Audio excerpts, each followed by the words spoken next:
a small resentment spirit, Fusong, who survives by absorbing resentment in the 21st century, is forcibly dragged into a Mary Sue world by a kitchen stove system. Tasked with raising children, two high-level green tea bitches maintain a superficial harmony while secretly competing with each other. However, these two little ones are quite cute. The antagonist is as docile as a puppy. The male lead is as mysterious as a cat. And Fusong's mission is to raise these two from childhood into genuinely good friends. The scene changes. Fusong gets out of the car. The scorching sun outside makes her frown. As a parrot born from the resentment of others, she is somewhat averse to this kind of weather. However, thinking about the male lead and the antagonist, both having extremely miserable childhoods, the resentment on them must be extraordinary. That's right, she shamelessly feels her heart stir. Just arriving at the orphanage, there's so much resentment. It seems agreeing to this task really wasn't a bad idea. As the granddaughter of the world's richest man, the director naturally wants to pick out well-behaved and obedient children for Fusong to choose from. Seeing such a beautiful young lady, the children all look at her with expectant eyes. Fusong looks around several times, but doesn't find her target. The system her mind suddenly comes online. The male lead is in the backyard. Director, please take me to the backyard to have a look. The expression on the director's face stiffens for a moment. Miss Gu, the backyard is too messy. It's all right, I'll just take a quick look. This one sentence successfully stops the director from saying anything further. As soon as she arrives in the backyard, she sees several children bullying the male lead. Despite their innocent age, the words they speak are exceptionally vicious. Chu Yin-sui, pushed to the ground, remains expressionless, his dark eyes watching them. But this only results in more vicious insults and kicks.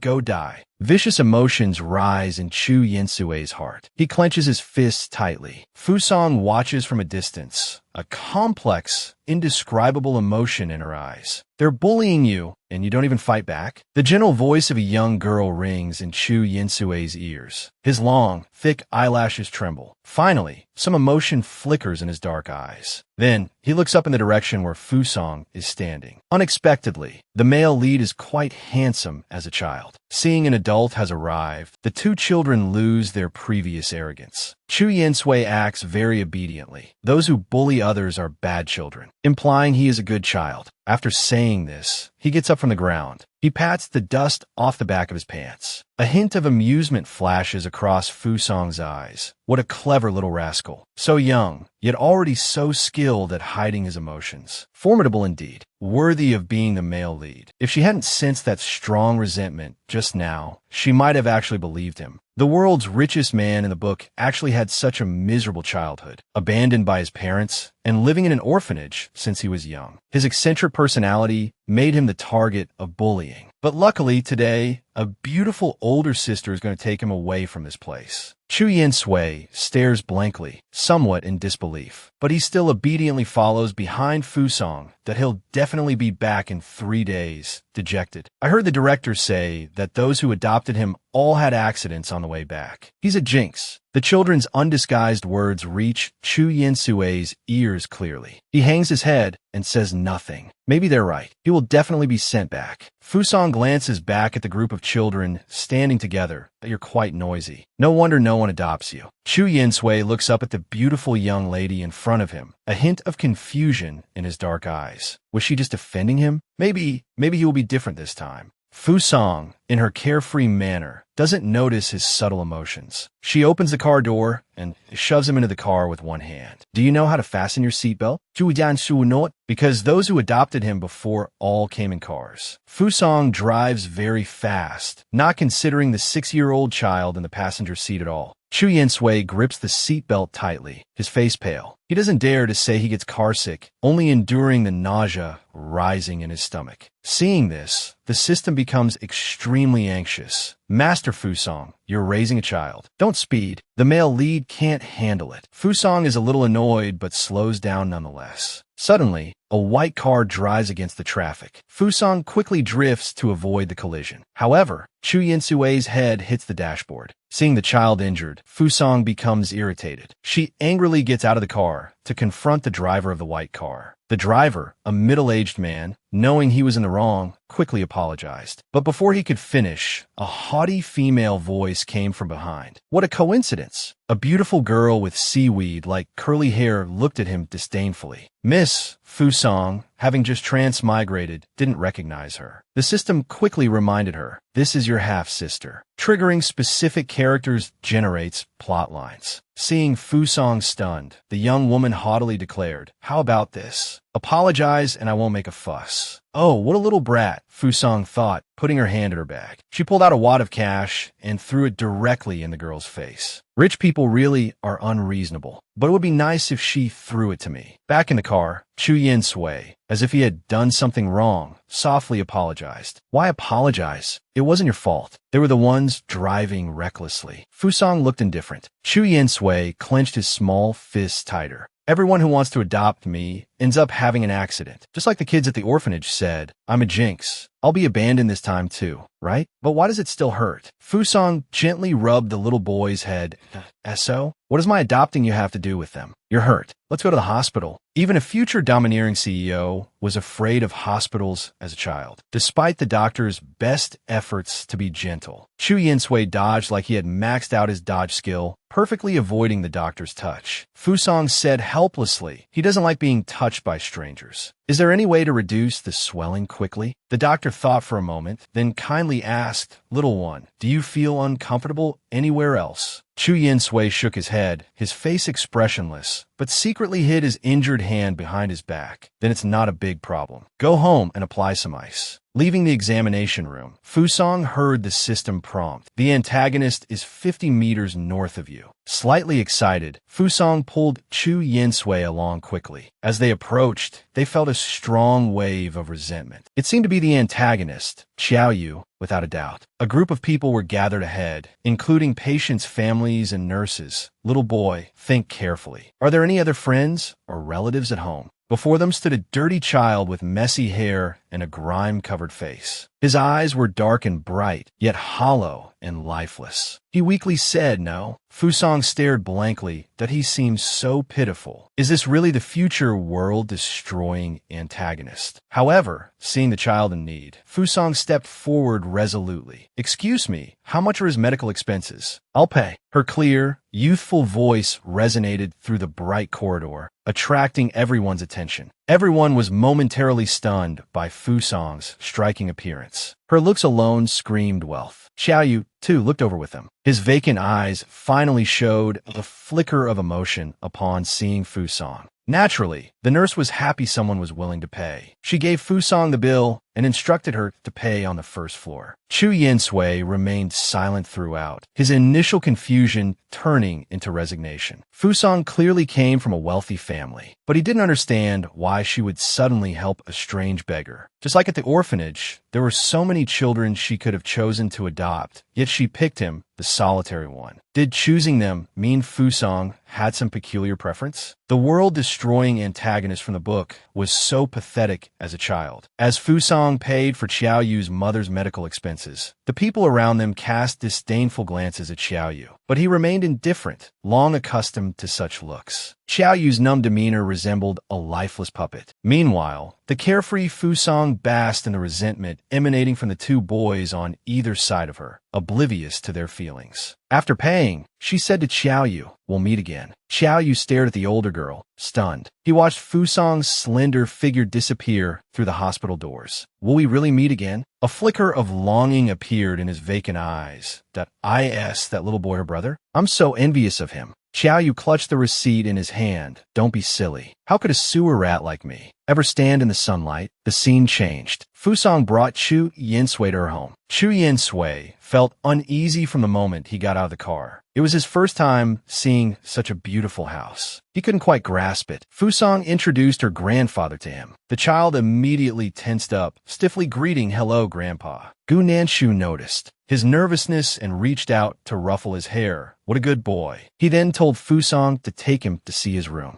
The boy almost gasped. Was this really his room?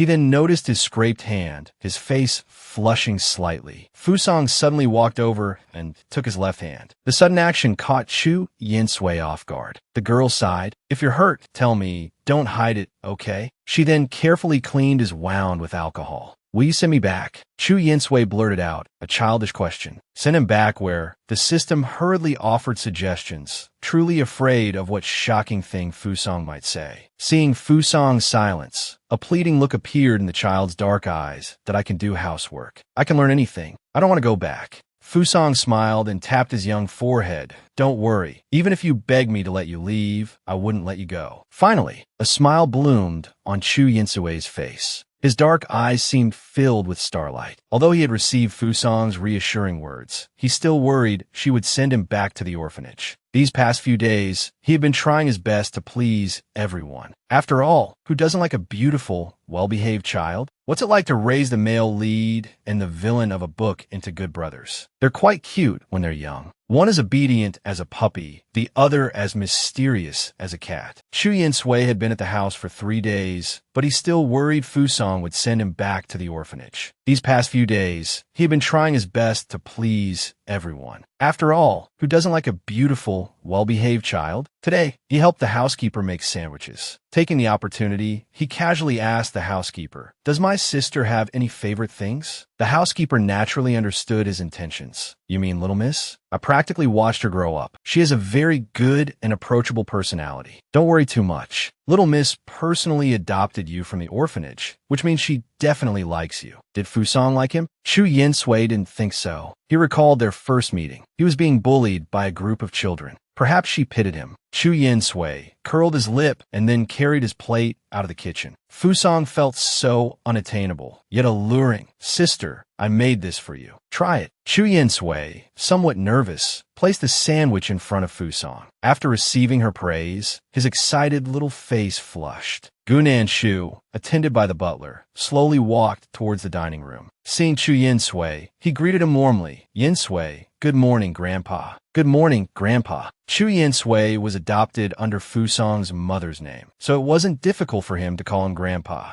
He was also very fond of this sensible little boy. "Yinsui, you're 6 years old now, right? Grandpa is thinking of sending you to school after the summer vacation." Hearing the old man's words, Chu Yinsui's eyelashes fluttered, and then he smiled. "I'll listen to Grandpa." Fusong dabbed her lips with a napkin, wiping away the remaining milk. "Wait until I bring the other child back, Grandpa. Then you can enroll them in school together. If everyone had a happy childhood, perhaps no one would become a villain." "Xiaoyu, this water is so hot. Are you trying to scald me to death?" The woman viciously cursed her child and then shoved him hard to the floor. She splashed the hot water, which she had deemed too hot for herself, onto the child's ragged clothes. Xiaoyu remained silent, enduring his mother's abusive rant. "What are you still standing there for, idiot? Don't you know to clean it up? Do I feed you for nothing?" The boy lay on the ground, his long hair covering most of his face. Even the patients in the other beds couldn't stand it. Why take your anger out on the child? It's not entirely his fault. Xiao Zhini perfectly embodied the term shrew. Despite the other person being a 50 or 60-year-old elder, the cursing continued. Xiaoyu numbly tried to turn and get the broom from the corner of the room. This kind of life happened every day. He was used to it, wasn't he? Suddenly, the door opened, revealing a familiar figure. Xiaoyu recognized him. It was the kind person who had paid his hospital bills not long ago. The girl's smile seemed to possess a magical quality. It chipped a small hole in the child's numb heart. His tightly clenched fists slowly loosened. Fusong's gaze swept over the villain. Then she asked who Xiao Zhini was. This woman looked rich at first glance. Xiao Zhini's expression immediately changed. "May I ask what you need?" she inquired. Fusong got straight to the point. "That I want your son. Name your price." Everyone in the room was stunned. What the hell? This is illegal. Even the system couldn't stand it. "Fusong, do you understand what tact is? Don't leave a bad impression on the villain." Fusong appeared indifferent. She directly handed the adoption agreement to Xiao Zhini, reminding her that any conditions were negotiable. Xiaoyu just stared blankly at them without saying a word. "You think you can take my son with just these conditions? Dream on." She threw the contract back at Fusang. After all, I carried him for 10 months. Clearly, she was on a haggle. Fusang didn't hesitate. 500,000 as emotional compensation. Xiao Zhini tried to compose herself. She looked directly into Fusang's eyes. Xiao Yu watched his mother with disappointment. He knew she wouldn't be satisfied. What's it like to raise the male lead and the villain of the book as good brothers? They're quite cute when they're young, though. One is obedient as a puppy, the other as mysterious as a cat. Will she really take me away? A glimmer of hope flickered in Xiao Yu's eyes. Seeing Xiao Zhini's silence, Fusang increased the offer to 1 million. Xiao Zhini trembled with excitement. In her eyes, the child was a burden. She'd rather enjoy a life of luxury. But greed already filled her gaze. 1 million as compensation? Don't be ridiculous. Xiao Yu is my precious baby. The last vestiges of hope in Xiao Yu's heart shattered. He had never felt even a shred of maternal love from her. As expected, she would never be satisfied. 2,500,000. If that's not enough, then there's nothing more to discuss. Fusang shrugged, having seen through her all along. This was how the rich insulted people. Xiao Zhini was afraid Fusang would back out the next second. Take Xiao Yu. Handle the adoption procedures. From now on, Xiao Yu and I have nothing to do with each other. She grabbed Xiao Yu's hand. She shoved Xiao Yu forcefully, and Fusang caught him. Xiao Yu stared intently at Fusang. He desperately wanted to escape this place. Fusang silently scrutinized him for a moment. She turned and walked towards the door. Mustering his courage, Xiao Yu called out from behind, "I'm easy to take care of. I won't be any trouble." Fusang smiled faintly. Clearly, the little guy was overthinking things. Xiao Yu quietly followed behind Fusang. He didn't know what awaited him. Even if Fusang's place was a den of tigers and dragons, it was still 1,000 times better than staying with his mother. He had imagined many possibilities for his future, but he never expected to be taken to a bathhouse. Fusang initiated her plan to transform the little guy. Xiao Yu's body was covered in scars. She wondered how he had endured all these years. His body was clean now, but some things could never be washed away. After putting away his clothes, Xiao Yu nervously tugged at the hem of his shirt, his whole body tense. Fusang finally got a clear look at him. He looked as delicate as a porcelain doll. Your hair needs a trim, and your clothes don't fit well. Let's go to the mall. The little puppy nodded obediently. A haircut and shopping. Activities like shopping at the mall had always been a distant dream for him. Now, because of Fusang, everything had changed. On the way home, Xiao Yu looked up at her. This was the first time he had felt the warmth of human kindness. What's it like to raise the male lead and the villain of the book as good brothers? One is obedient as a puppy, the other as mysterious as a cat. However, the atmosphere was somewhat delicate when the two met again. Fusang quickly said, "Grandpa, this is Xiao Yu. From now on, he and Chu Yinsui are both my younger brothers." Gu Nanshu cheerfully beckoned Xiao Yu. "Xiao Yu, you don't have to be so formal at home. You and Yinsui are both part of our Gu family. If anyone bullies you outside, you come back and tell Grandpa. Grandpa will back you up." Although the old man's words were rambling, they brought warmth to the two children's ears. "Yinsui, why don't you show Xiao Yu's room?" Chu Yinsui obediently stood up. He looked at Xiao Yu with a kind smile in his eyes. Watching the two children disappear at the top of the stairs, Fusang felt a little worried. Could these two get along? Chu Yinsui brought Xiao Yu to the room next to his own and said proudly, "The room closest to sister is mine." Xiao Yu grunted in response. This person was strange. Chu Yinsui, worried that Xiao Yu might steal Fusang's attention, smiled innocently. "Take care of me from now on."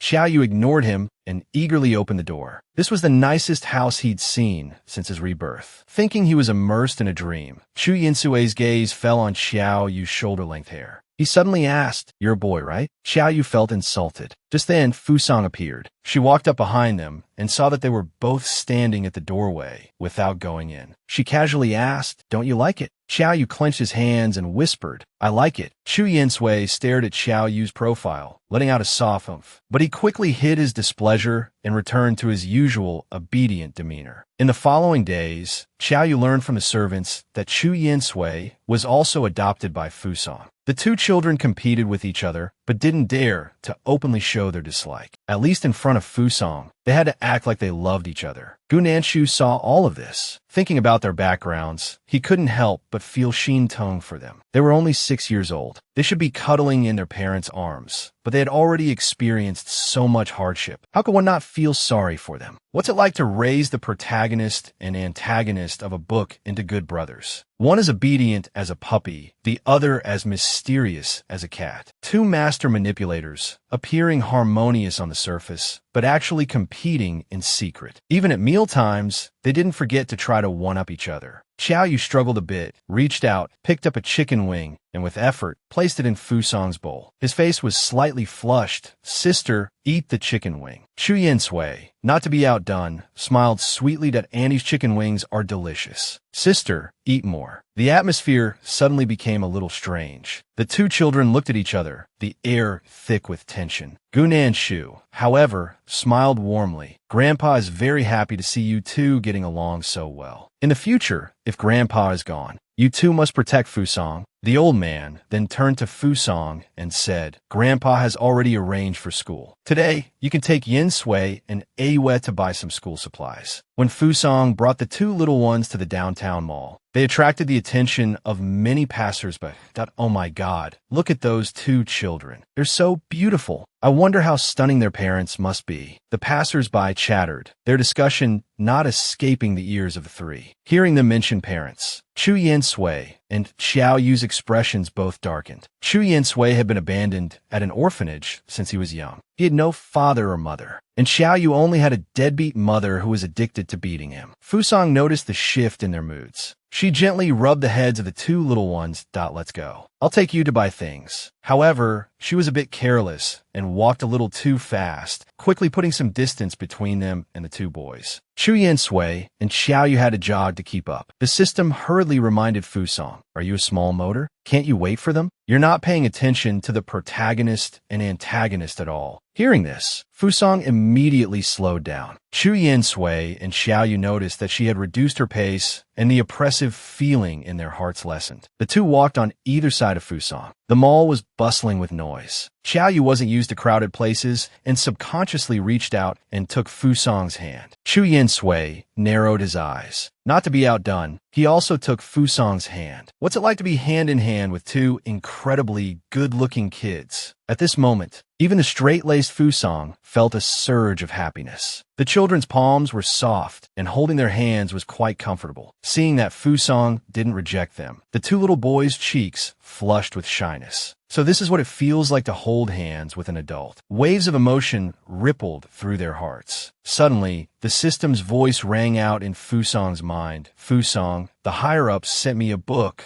101 Ways to Raise Children. I think you could use it." Fusong stopped in her tracks and firmly refused. "Just throw that thing away. It's questioning my abilities and intelligence. Can I raise kids?" Indeed, the system was genuinely afraid Fusong would raise the two kids poorly. The two kids also sensed Fusong's unusual behavior. Chu Yinsui asked with concern, "Sister, are you feeling unwell?" The child's expression was so obedient that one couldn't find a single flaw. It made one's heart soften even more. Xiao Yu thought he was quick to speak. Indeed, his first impression of Chu Yinsui was correct. He wasn't a simple person. "Sister, if you're not feeling well, we can go home. We can come back another time." Xiao Yu looked extremely cute when he smiled. His large eyes were bright and clear. Fusong felt her heart melting. "I'm fine. I just heard a dog bark." The two little ones exchanged a look and rushed off to buy things. The system was left fuming. It considered itself an excellent system, yet its host called it a dog. Fusong was truly the most insulting host it had ever had. She was definitely the most difficult host it had ever managed. Fusong didn't care about any of that. Arriving at the stationery store, she switched to free-range parenting mode. "You two choose something in the store first. I'm going to the restroom." Chu Yinsui nodded obediently. "Sister, I won't run around. I'll also watch Xiao Yu and make sure he doesn't run around either." Xiao Yu hurriedly added, "Sister, I won't run around." Perhaps because he was too anxious, the antagonist's face turned red. Once Fusong disappeared from sight, the two perfectly demonstrated what a sudden change in demeanor looked like. Turning around, they looked at the goods on the shelves with expressionless faces. Just then, the protagonist felt a gust of wind. Xiao Yu walked up to him, his voice childish but cold. "Chu Yinsui, Yin-sui, there's no need to try so hard. Chu Yin-sui chuckled softly, but didn't speak. Were the two masters of manipulation about to start a war? As the protagonist and antagonist, the two masters of manipulation were sizing each other up. A saccharine sweet voice suddenly called out from behind them, "Excuse me, you're blocking the way." The two little ones turned to look. It was a pretty girl leading a chubby little boy. She looked at the protagonist and antagonist haughtily.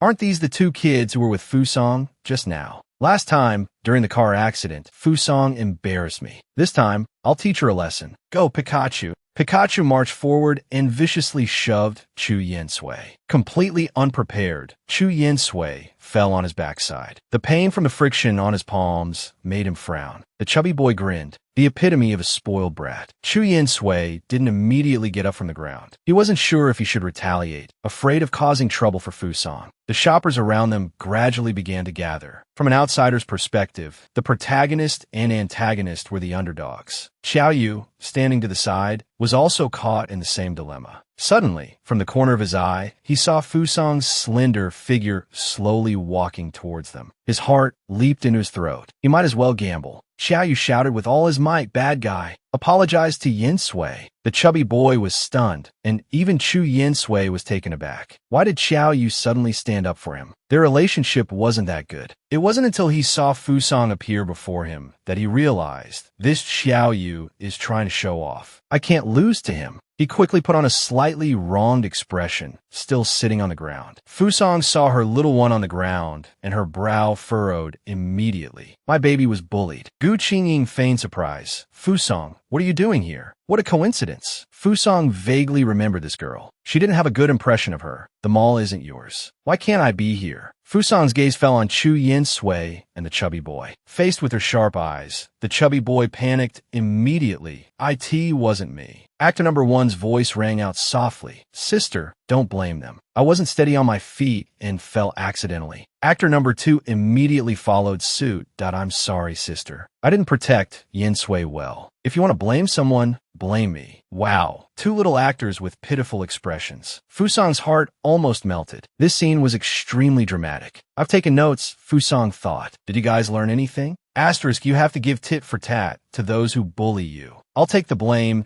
if anything happens." Asterisk Fusang had just returned and saw her little one pushed to the ground. This time, she was truly angry. She usually treated them like precious treasures. Fusang pulled Chu Yin-sui up from the ground. Looking up, she met Gu Qingying's eyes with an icy stare. "What kind of skill is it to bully a child? Come bully me." Gu Qingying's family couldn't compare to Fusang's. The previously arrogant siblings instantly lost their fire. Gu Qingying quickly coaxed. Xiao Yuan didn't do it on purpose. Quickly apologized to the older brother. Saying this, she pushed the chubby boy forward. The chubby boy, however, glared and muttered it was Chu Yin-sui's fault. Fusang gently patted Chu Yin-sui's shoulder. "Don't be afraid." "Did he push you?" Chu Yin-sui hesitated for a moment before nodding slightly. Fusang, using as gentle a tone as possible, said to the chubby boy, "So you're saying you pushed Chu Yin-sui because he was in your way?" "Right," the chubby boy said self-righteously. "Makes sense." Fusang pulled Chu Yin-sui in front of her.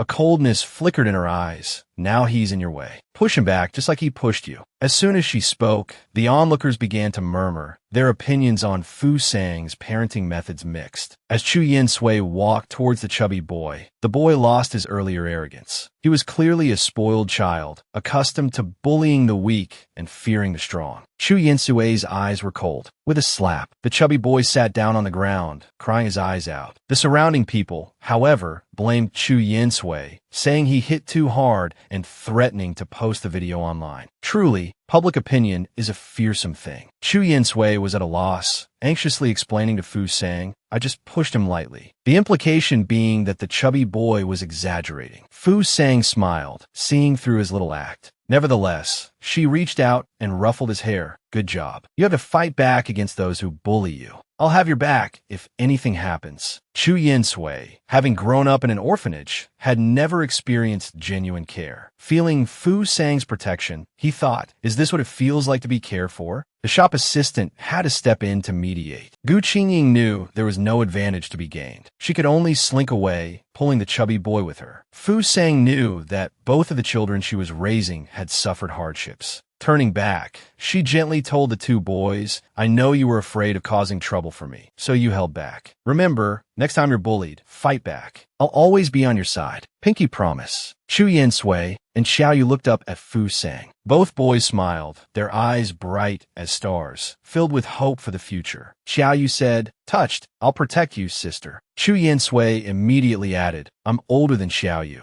I'll protect him, sister and grandpa. What's it like raising two little drama kings? When the protagonist gets bullied, the antagonist is the first to defend him. The little guy even tells the protagonist sympathetically, it's all my fault for not protecting you. Not only was the protagonist dumbfounded, but even Fu Sang, who adopted them, was stunned. The antagonist, however, was deeply into his role, earnestly telling the protagonist, next time, I won't let anyone hurt you. Chu Yin-sui knew Xiao Yu was putting on a show for Fu Sang, but with her there, he couldn't react. So Fu Sang witnessed the two little actors politely deferring to each other while buying stationery. This amused her greatly. She even disregarded the system's parenting manual, smugly believing her own methods were superior. Using the manual would be an insult to her intelligence. Only the system noticed the boys' unusual behavior and was worried. Sure enough, as soon as they got home, Chu Yin-sui angrily confronted Xiao Yu. Xiao Yu, did you take one of my books? Xiao Yu retorted, the shop assistant packed it wrong, and tossed the book to him. Chu Yin-sui, holding the book,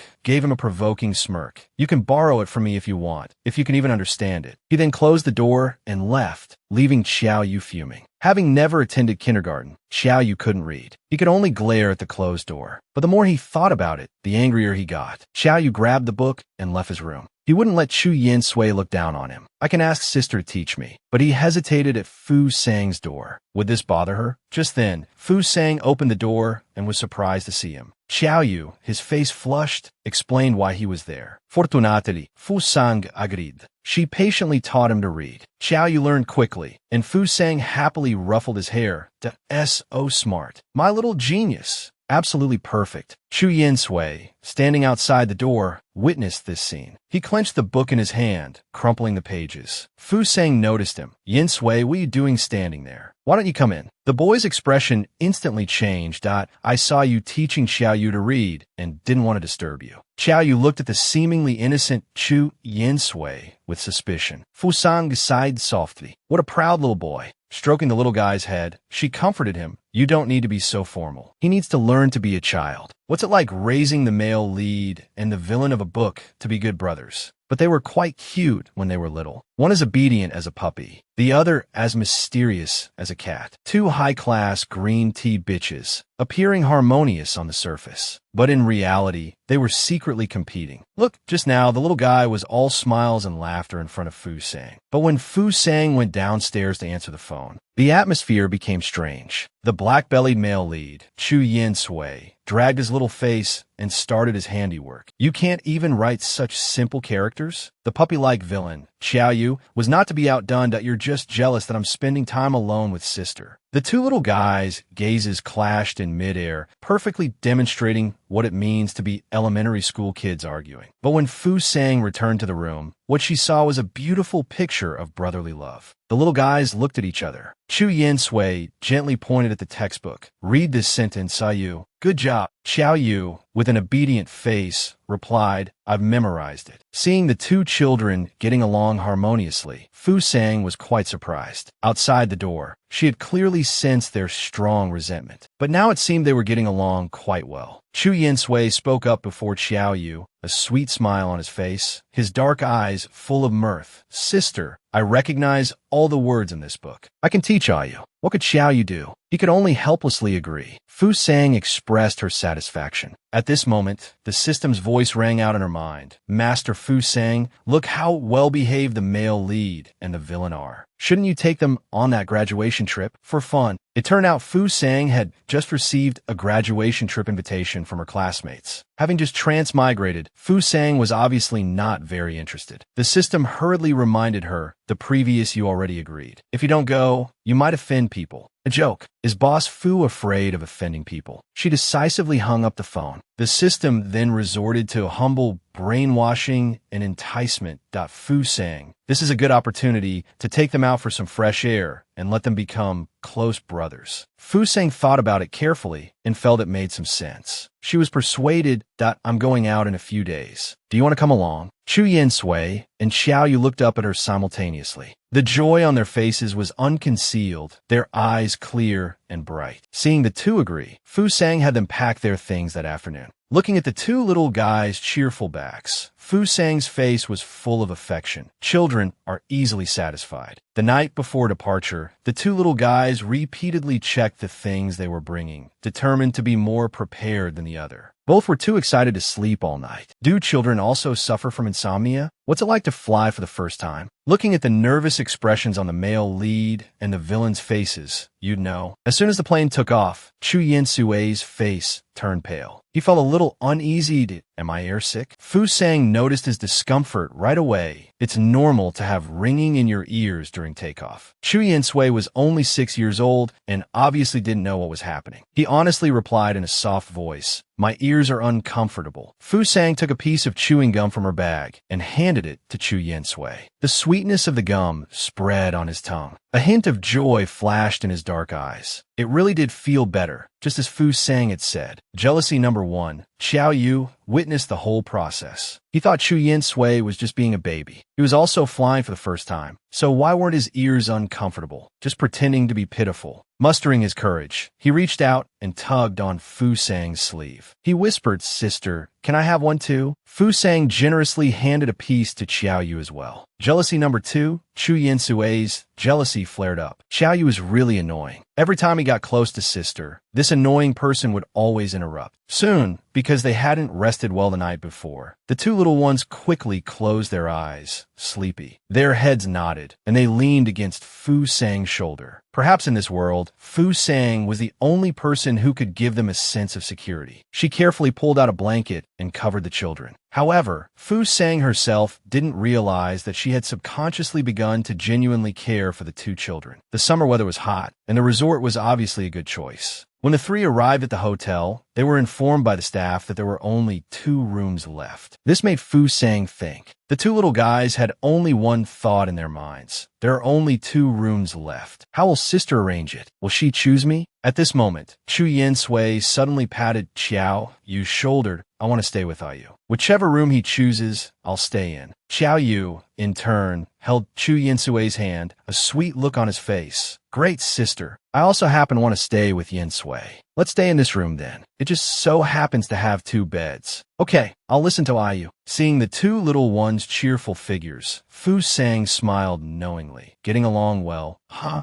It seemed this trip wasn't in vain. Just as Fu Sang was happy about the 2 kids getting along lovingly, the atmosphere between the two started to become subtle. Both little ones were diligently pushing their beds, trying to maintain a distance. Because neither wanted the other to stay with Fu Sang, they ended up with this back-and-forth maneuvering. But after all, they were children, and soon they ran out of energy. Their stomachs rumbled loudly. When a high-level green tea meets a super green tea, what kind of sparks will fly? While Fu Sang and the 2 kids were eating, she heard a sweet, cloying female voice calling her from behind. Curiously turning around, she saw a very attractive couple, that your Fu Sang's university classmate. "Lin Yujia," she greeted enthusiastically. Sang, "I'm so happy you graced me with your presence." The next second, she put on a wronged expression that I thought you were still angry with me and wouldn't come. "I'm so glad you can forgive me." Fu Sang was bewildered. Had this girl studied face-changing opera? And when had she ever been angry with her? The system hurriedly reminded Fu Sang, "Boss, this is your plastic sister from before you transmigrated. The super green tea who tricked you quite a bit during university." Lin Yujia really couldn't stay still. Her gaze fell on Chu Yin Sui and Xiao Yu. What beautiful children. Perhaps her tea-like aura was too strong. Chu Yin Sui and Xiao Yu both subconsciously wanted to dodge. She, however, looked excited and bent down to touch the 2 children. Glared at by Chu Yin Sui, she immediately switched to a frightened expression. Sang, "You really are still angry with me. Even your children are full of suspicion towards me. What did I do wrong?" Tell me, and I can change. Please don't be like this, okay? Good heavens, she could even blame this on her. Fusang, reacting, chuckled softly. Stroking Chu Yinsue's head, she said, "No, look, my little brother is very well behaved, isn't he?" Chu Yinsui beside her also acted incredibly obedient. Perhaps the slap in the face came too quickly, making the green tea a little embarrassed. Children are shy. It's normal, the green tea's boyfriend said from the side. Judgia is making a bit of a fuss. I'll apologize for her. He then extended his hand towards Fu Sang, but his gaze held a bit of fervor. Inwardly, he was thinking about how to pursue the Gu family's heiress. Seeing this, the two kids clearly couldn't sit still. The green tea girl posed no threat, but her boyfriend was a player. The two little ones suddenly stood up and grabbed the player's outstretched hand, their faces full of innocence that made it impossible to find fault. "We accept your apology." However, both little hands were secretly applying pressure. Zhou Yuqi felt a sharp pain in his hand. Is it my imagination, or are they doing this on purpose? Looking at the two kids' innocent faces, he couldn't quite decide to. Don't worry, brother. Sister won't fuss over such a small matter. But I wonder if this big sister will be angry. Lin Yujia felt a wave of tea-like fragrance wash over her, just as she was thinking about how to respond. She felt her clothes being tugged. High-level green tea, Chu Yinsui looked at her with innocent eyes. "Sister, I didn't mean to avoid you just now. I'm just a little shy. You won't be angry with me and cause trouble for my sister later, will you?"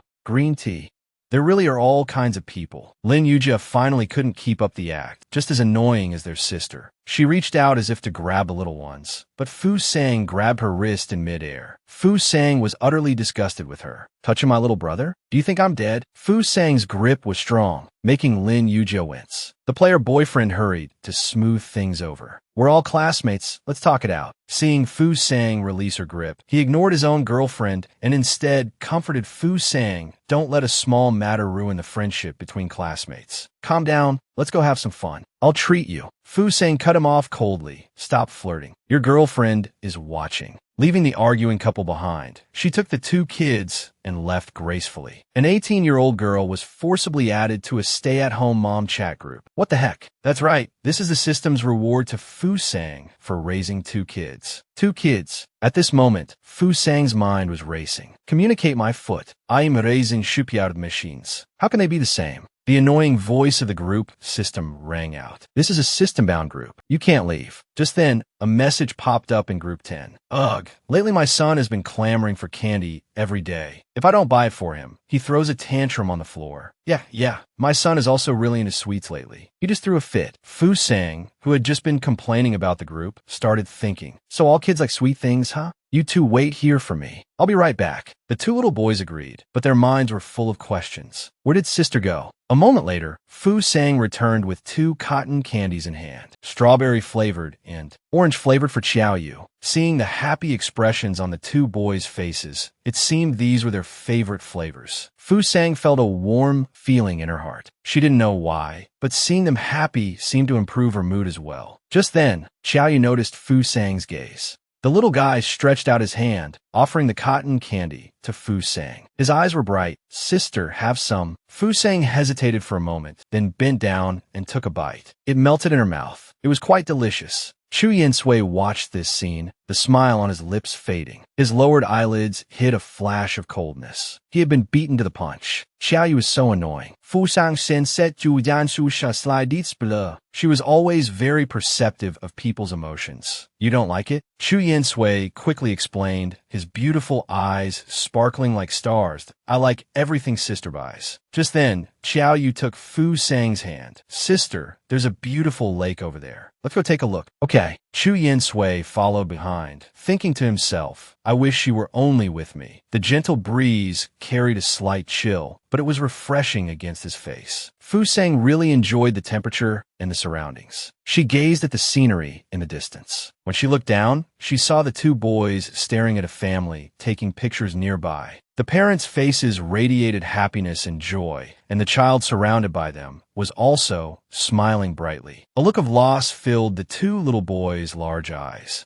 Fu Sang didn't have the experience of raising children, nor did she have much experience interacting closely with humans. But she could sense a subtle loneliness in the two boys' hearts. Let's take a picture together. As a memento, they looked up at Fu Sang, blinking in confusion. Take a picture? They asked uncertainly. Fu Sang nodded and took out her phone. She glanced around. Then she walked over to a girl and handed her the phone. Could you please take a picture of us? The girl readily agreed to her request. Fu Sang chose the spot where the family of three had been standing. The shimmering lake provided a beautiful backdrop. Fu Sang stood in the middle, the two children stiff and slightly awkward as they faced the camera. Hey, relax your expressions a bit. Miss, could you crouch down? Fu Sang followed her suggestion and crouched down, bringing herself to the same level as the two children. All three of them were incredibly good-looking. The children's features were still childish, but it was easy to see how stunningly handsome they would become. Countless girls would surely be captivated by them in the future. Just as the girl was about to press the shutter button, Chu Yin-sui casually turned his head and placed a cool kiss on Fu Sang's cheek. With a click, the moment was captured. I treat you like a brother. Why would you kiss my sister? With a click, the moment was captured. A faint blush crept up Chu Yin-sui's cheeks, reaching all the way to the tips of his ears. Fu Sang was a little stunned. Why did Chu Yin-sui suddenly kiss her? Did he want more motherly affection? Xiao Yu, still unaware of what had happened, blinked his large eyes in confusion. Fu Sang stared blankly at the photo. Do human children like to kiss when taking pictures? She clearly hadn't taken the incident to heart. At this point, Xiao Yu could no longer contain his curiosity. Sister, can I see the picture? But when Xiao Yu saw the photo, the joy in his eyes was instantly replaced by shock. Chu Yin-sui was too cunning. Xiao Yu tugged on Fu Sang's skirt, gently swaying it. He looked up at her, his voice soft and almost coquettish. Sister, I want to kiss you and take a picture like Yin-sui did. Chu Yin-sui, his rival, clearly sensed Xiao Yu's intentions. He couldn't let him succeed. So, he took Fu Sang's hand, feigning a yawn. Sister, can we go back to the hotel and rest now? Fu Sang checked the weather. It was indeed getting late. They still had other places to visit tomorrow. They should head back today. On the way back, Xiao Yu slowed his pace, watching the two laughing together. The child's heart understood clearly. Astra's sister, why wouldn't you take the same picture with me? Are feelings based on who came first? Perhaps she prefers Chu Yin-sui, who came first. Astra's little heart was already filled with self-doubt. Fu Sang, however, didn't notice anything unusual. She continued to take them out as planned. When Fu Sang asked the two little ones to row the boat, Xiao Yu, facing Fu Sang, could only pretend to be happy. Arriving at the grassy area, Chu Yin-sui gave the flowers he picked to Fu Sang. Seeing Fu Sang's happy expression, Xiao Yu stared blankly, at a loss. He didn't dare to give her the flowers he had picked, just as he didn't dare to confirm his suspicion that Chu Yin-sui was more important to Fu Sang. Finally, Fu Sang noticed Xiao Yu's state.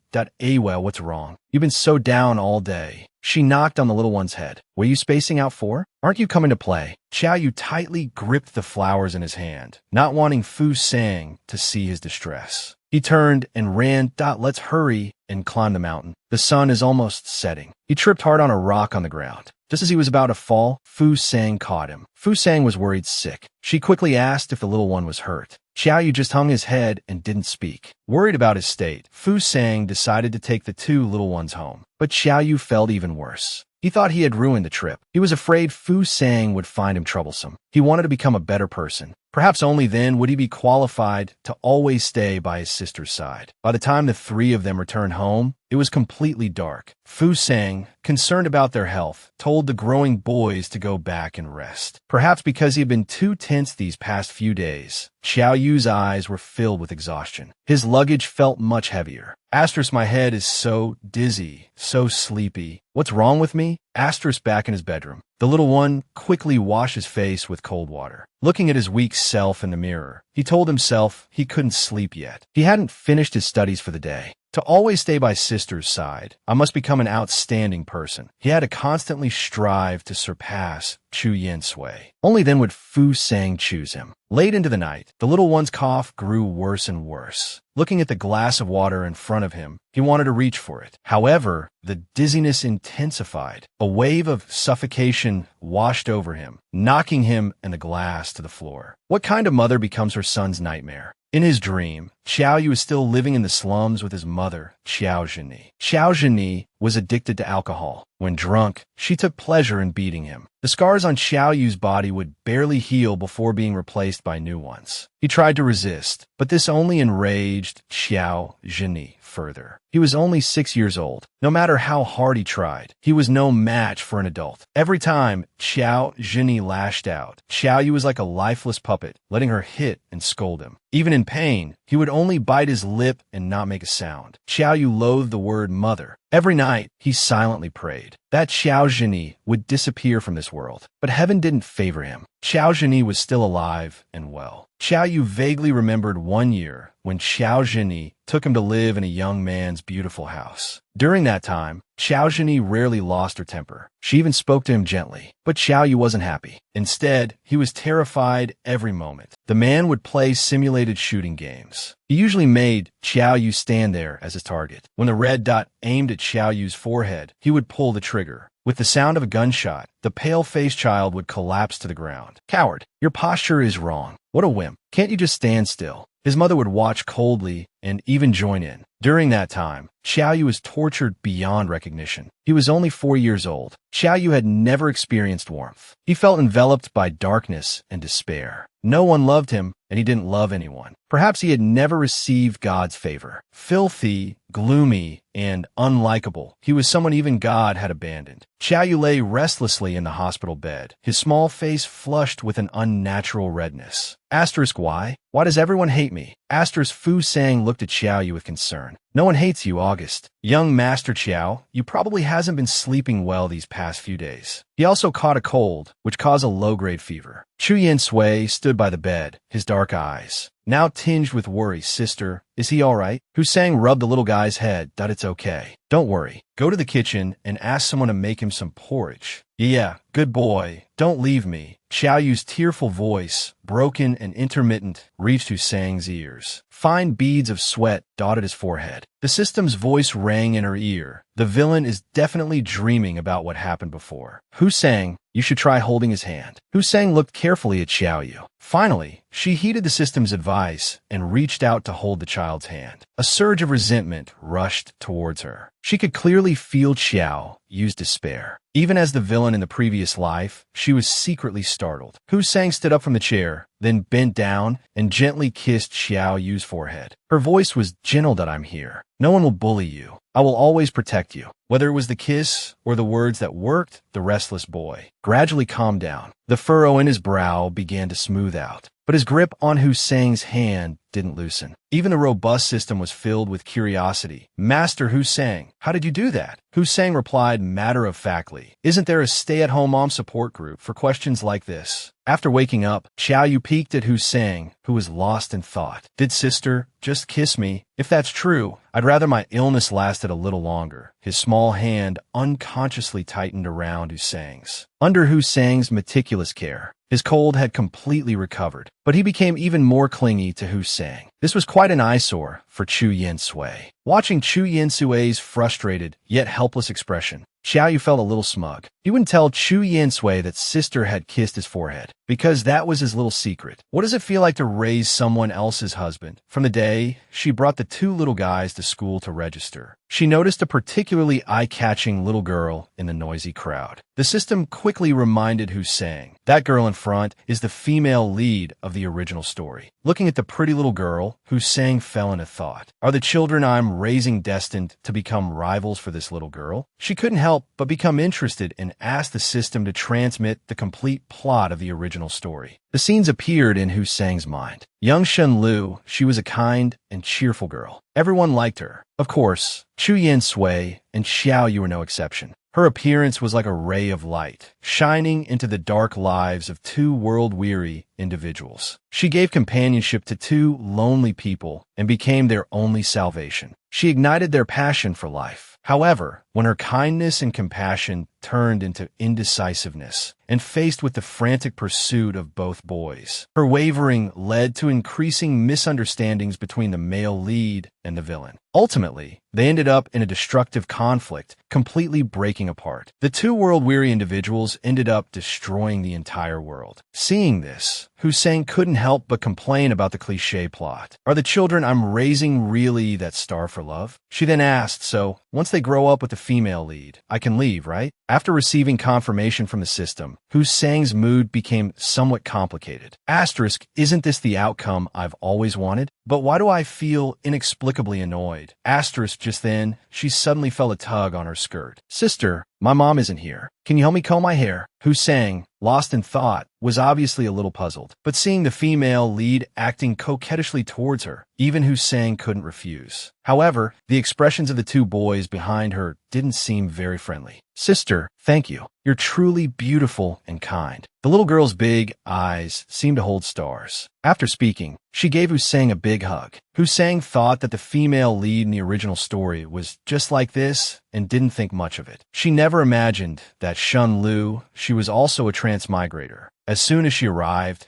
she went to orphanages, hospitals, and various other places but couldn't find the male lead. So, in the end, she decided to wait at the school. While she was happy to find the main characters, there was an extra sister beside them who didn't exist in the original story. Seeing how dependent the main characters were on her, Shinlu, she couldn't help but wonder, could my transmigration be affecting the plot? Asterisk, whatever. It's better with a sister. Asterisk, I can just get close to the male leads by getting on her good side. And Big Sister is so pretty. As a member of the Appearance Association, the female lead's eyes were full of little stars. She was already confident in her plan. That's why she hugged Hussein just now. But she didn't know that because of that hug, she left a bad impression on the main characters. Faced with their little glares, Shenlu, she couldn't help but wonder if she had the wrong script. However, with her superior transmigration skills, she quickly adjusted her state and still greeted the main characters with a bright smile. The two little boys' coldness made the atmosphere awkward once again, until Hussein rubbed the two little ones' heads, warning them that they were shy and not very sociable. She's being so enthusiastic. Shouldn't you respond? That's how you make friends. The two little boys quickly agreed. The next second, sunny, friendly smiles filled their childish faces as they enthusiastically greeted Shunlushi. As Hussein left, she reminded the two little ones to get along well with the other children. The adults all warmly bid farewell to Hussein. But after arriving in the classroom, the boys put on a do not approach expression. This made Shinlushi, the female lead, think, wow, are both of these future CEOs so moody as children? Forget it, I'll figure out how to win them over later. This is definitely the most unsuccessful transmigration I've ever experienced. She chose to transmigrate to the male lead's childhood, but their first meeting resulted in her being given the cold shoulder. Moreover, they were incredibly docile toward a sister who didn't exist in the book. To understand the situation, she tried to talk to them again, wanting to find out who this suddenly appearing sister was. The two boys' cold stares almost made her retreat. Why are you asking about this? Mind your own business. Don't be so cold. I'm just asking casually. Everyone appreciates beauty. A classmate chimed in, I saw your sister too. She's like a fairy. Can I trade my mom for your sister? My mom can cook and do laundry. Both little boys clenched their fists angrily. They knew Hussein was their age-defying. At this moment, a chubby boy walked over, his aura very powerful. The other students unconsciously made way for him. The two boys were no strangers to the newcomer. It was the same kid who caused trouble at the stationery store last time. The class bully, Yu Xiaoheng, disdainfully slandered Hussein that Hussein is like a shrew. She bullies people just because she's rich. The two little boys stood up, filled with righteous indignation. But Yu Xiaoheng wasn't fazed at all. He even mocked them, temporarily putting aside their differences. Working together with surprising Moachi, they left him speechless. Seeing that they dared to talk back, the chubby boy furiously glared at the surrounding classmates. Who do you think is more scared? The intimidated boys could only agree with him. At this point, the female lead angrily went to argue with Yu Xiaoying, but she was quickly suppressed by his status as the class bully. Xiao Yu and Chu Yinsui only felt that his behavior was childish. Bored, they packed their bags and prepared to leave. Seeing himself ignored, Yu Xiaoheng became even angrier. He suddenly grabbed Xiao Yu and yanked him back hard. And no one's here to back you up. Xiao Yu, completely unprepared, fell hard to the ground. Not satisfied, Yu Xiaoheng dumped the textbooks out of Xiao Yu's bag. A fatherless, motherless child doesn't deserve nice things. He then ripped Xiao Yu's notebook. Seeing their angry expressions, the chubby boy thought he had one. What are you going to do about it? Xiao Yu, sitting on the ground, suddenly jumped up and punched him in the face. You're messing with my sister's things. You're asking for it. Xiao Yu vented his anger on him. The sight of the fight scared the surrounding classmates. Hearing someone go to get the teacher, Chu Yin-sui and Shun Lu, she hurried to stop Xiao Yu. Stop hitting him. You'll get big sister in trouble. Hearing about his sister, Xiao Yu finally calmed down. By now, the chubby boy on the ground was already in tears. Soon, the chubby boy's mother, Mrs. Yu, arrived at the school. Without bothering to understand the situation, she demanded an explanation from the teacher and scolded Xiao Yu for being a wild child. Are you deaf? You hit someone and can't even apologize? The chubby boy hid in Mrs. Yu's arms, putting on a pitiful act. Xiao Yu didn't care about the insults. He was more worried about causing trouble for his sister. Would big sister not like him anymore? Shun Lu, she couldn't stand it and spoke up for Xiao Yu. However, she was no match for the loud and unreasonable Mrs. Yu. She was quickly silenced by Mrs. Yu's barrage of words. After confronting Shun Lu, Mrs. Yu turned to berate Xiao Yu's parents. Kids with such bad manners must have terrible parents. Clearly, the chubby kid's arrogance was inherited. Hearing their sister insulted, the two silent boys instantly bristled. You can scold me, but you absolutely cannot scold my sister. A wife must have a mother. Evil people are never self-aware. The younger one can't win, so the older one comes to school to fight their battles. Facing the shrewish Mrs. Yu, even one of the main characters, a transmigrator, was defeated. But her arrogance continued.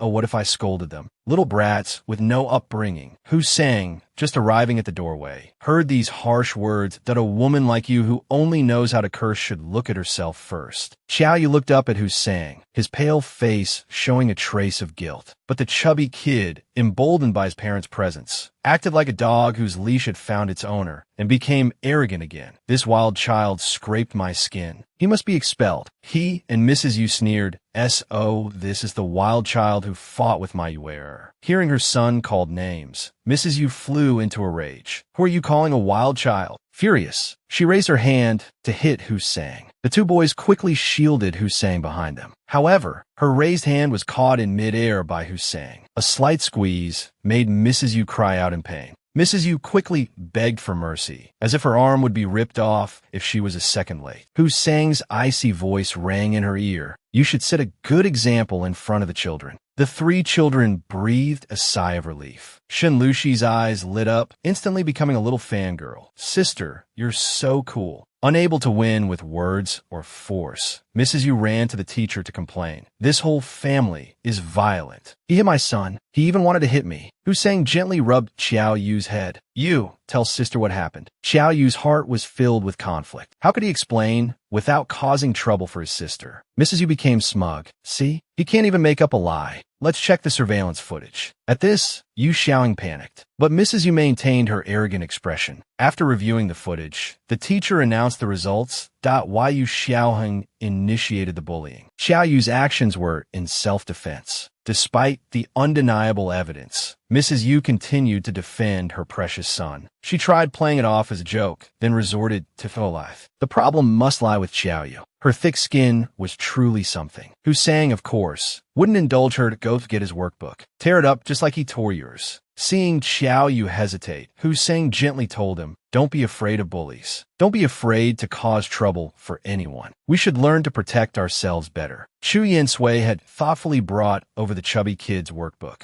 Don't let me look down on you. Xiao Yu took the workbook. He seemed to have grown accustomed to enduring, gradually forgetting what courage was. A coward wasn't qualified to stand by his sister's side. If he couldn't even protect himself, how could he protect his sister? As the workbook was torn in half, Xiao Yu's gaze became firmer. The chubby kid, seeing Xiao Yu's look, burst into tears. I didn't do anything wrong. I just returned what you did to me. As Hussein took the two children back, Mrs. Yu was still arguing with the teacher. Hussein rubbed the little one's head. You were great. Chu Yin-sui also felt he did well this time. Xiao Yu felt, for the first time, the feeling of being protected by his family. The little boy took their arms.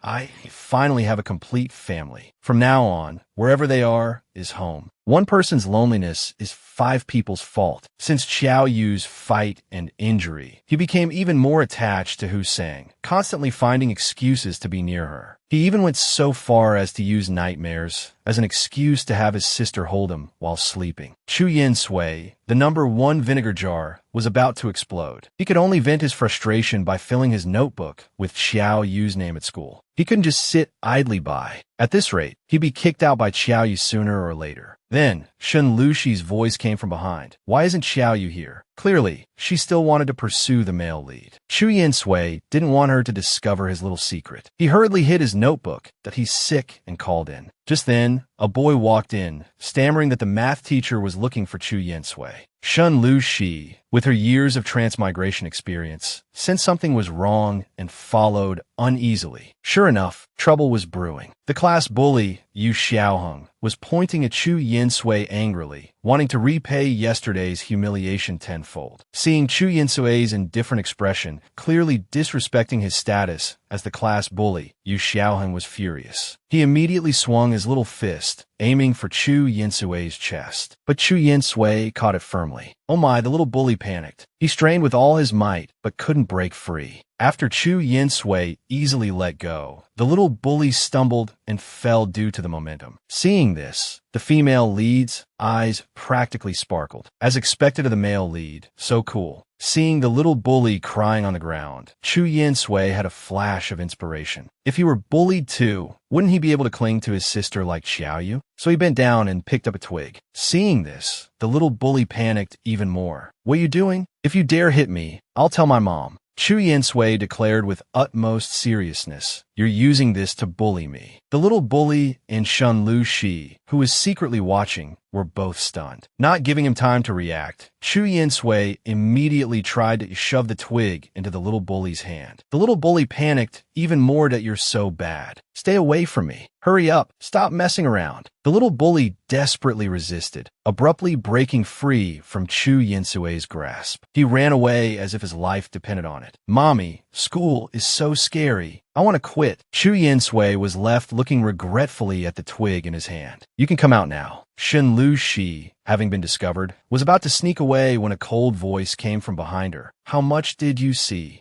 The whole thing. It was quite a show anyway. Now that the charade was exposed, Shun Lu, she voiced her question. "Why did you want Yu Xiaoheng to hit you?" Chu Yin Sui didn't answer, instead looking up at the sky at a 45-degree angle. "The perfect picture of a melancholy little prince that I have a question for you now." Shun Lu, she was practically swooning. How could she refuse? Chu Yin Sui's face flushed slightly.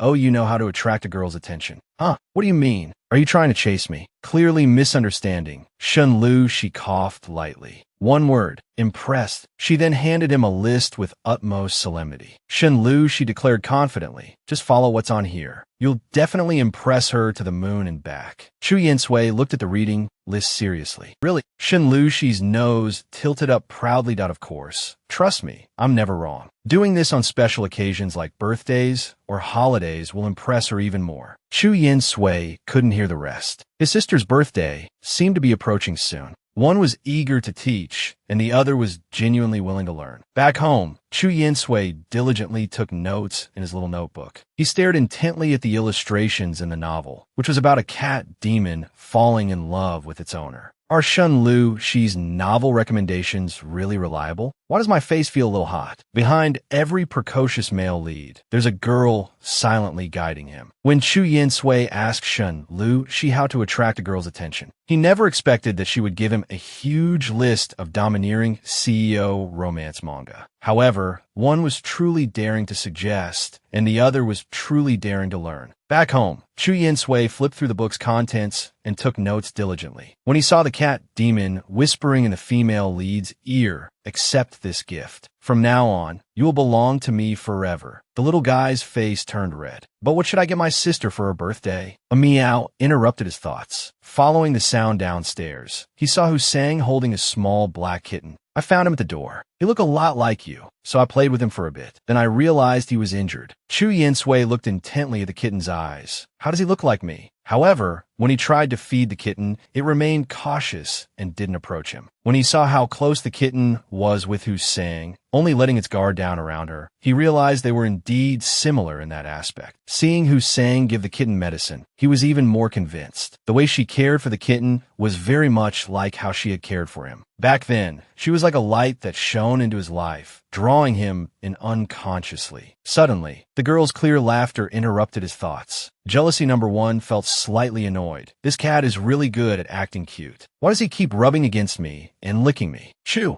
Yinsui recalled the domineering CEO manga he had just read and put on a thoughtful expression that I saw it in a tree before. Cats mark their owners with their scent. He's doing that to declare his ownership. Hussein teased the kitten that's an interesting theory. But unfortunately, Grandpa has asthma, so we can't keep him. But I'll send him to the best animal shelter. Chu Yinsui didn't know why, but seeing the kitten being sent to the shelter gave him a strange sense of empathy. If Hussein hadn't chosen him at the orphanage, would he be the same as the kitten? I never want to leave Hussein, but how can I make him belong to me forever? The little guy fell into deep thought. Looking at the drawing of the gift in front of him, he thought, if I give this to Hussein as a birthday present, will it leave my mark on him? Meanwhile, Xiaoyu stared at the ceiling, also lost in thought. Sister's birthday is coming soon. What should I give her as a present? Chu Yinsui has been acting suspiciously lately. I wonder if he's secretly preparing a gift for sister. But then I remember Chu Yinsui saying that when he grows up, he'll earn a lot of money and buy Xiaojini. Should I get the little guy to help me investigate? But when he arrived outside Chu Yinsui's room, he found him gone. Huh, what's on his desk? Xiaoyu curiously opened it. A book titled Domineering CEO's Guide to Picking Up Girls suddenly appeared before his eyes. I didn't expect him to have this kind of hobby. At school, Xiaoyu was still thinking about what gift to give his sister. He noticed a few girls in the class playing a wish paper game. Shenlu Shi, after spotting him, invited him to join. Seeing Xiaoyu's confused expression, she explained it to him. You write your wish on this piece of paper, then put it in the magic envelope. 3 months later, your wish will come true. Shenlu Shi saw Xiaoyu's interest. Oh, you want to play together? I'll give you a few. They're very effective. The little guy smiled happily, his beautiful peach blossom eyes exceptionally charming. The female lead was smitten again. With a grand gesture, she gave Xiaoyu many sheets. However, both of them had ulterior motives. Shenlu Shi thought that after Xiaoyu finished writing, she could take one and know his wish to better strategize her pursuit. And Xiaoyu was thinking of using this method to find out who Sang's wish. There are always people who use the guise of magic to create surprises for you. Xiaoyu returned home and saw Hussein lying lazily on the sofa. While admiring his sister's beauty, he felt a little reserved. Sister, can you play the wish paper game with me?